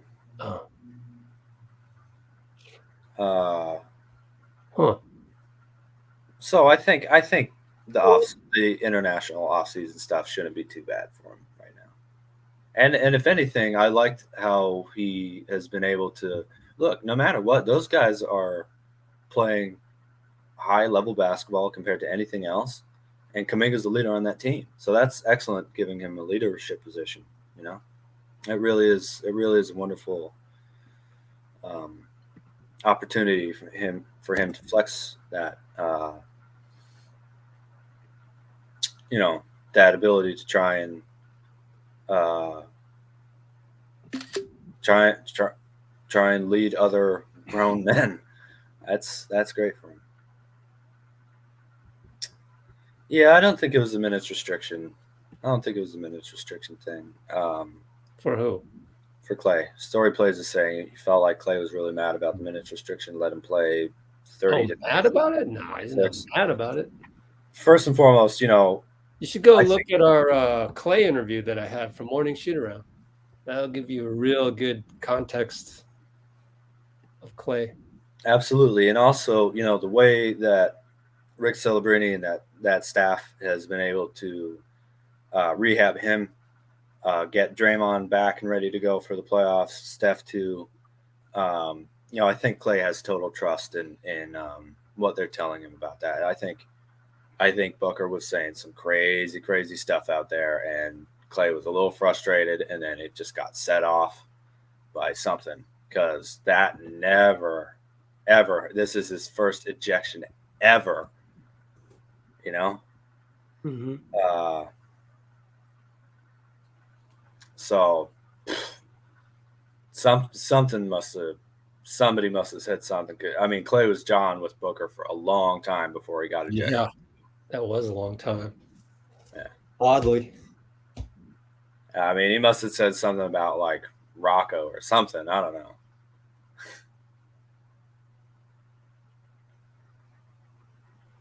No, Gio, we do have to improve our defense.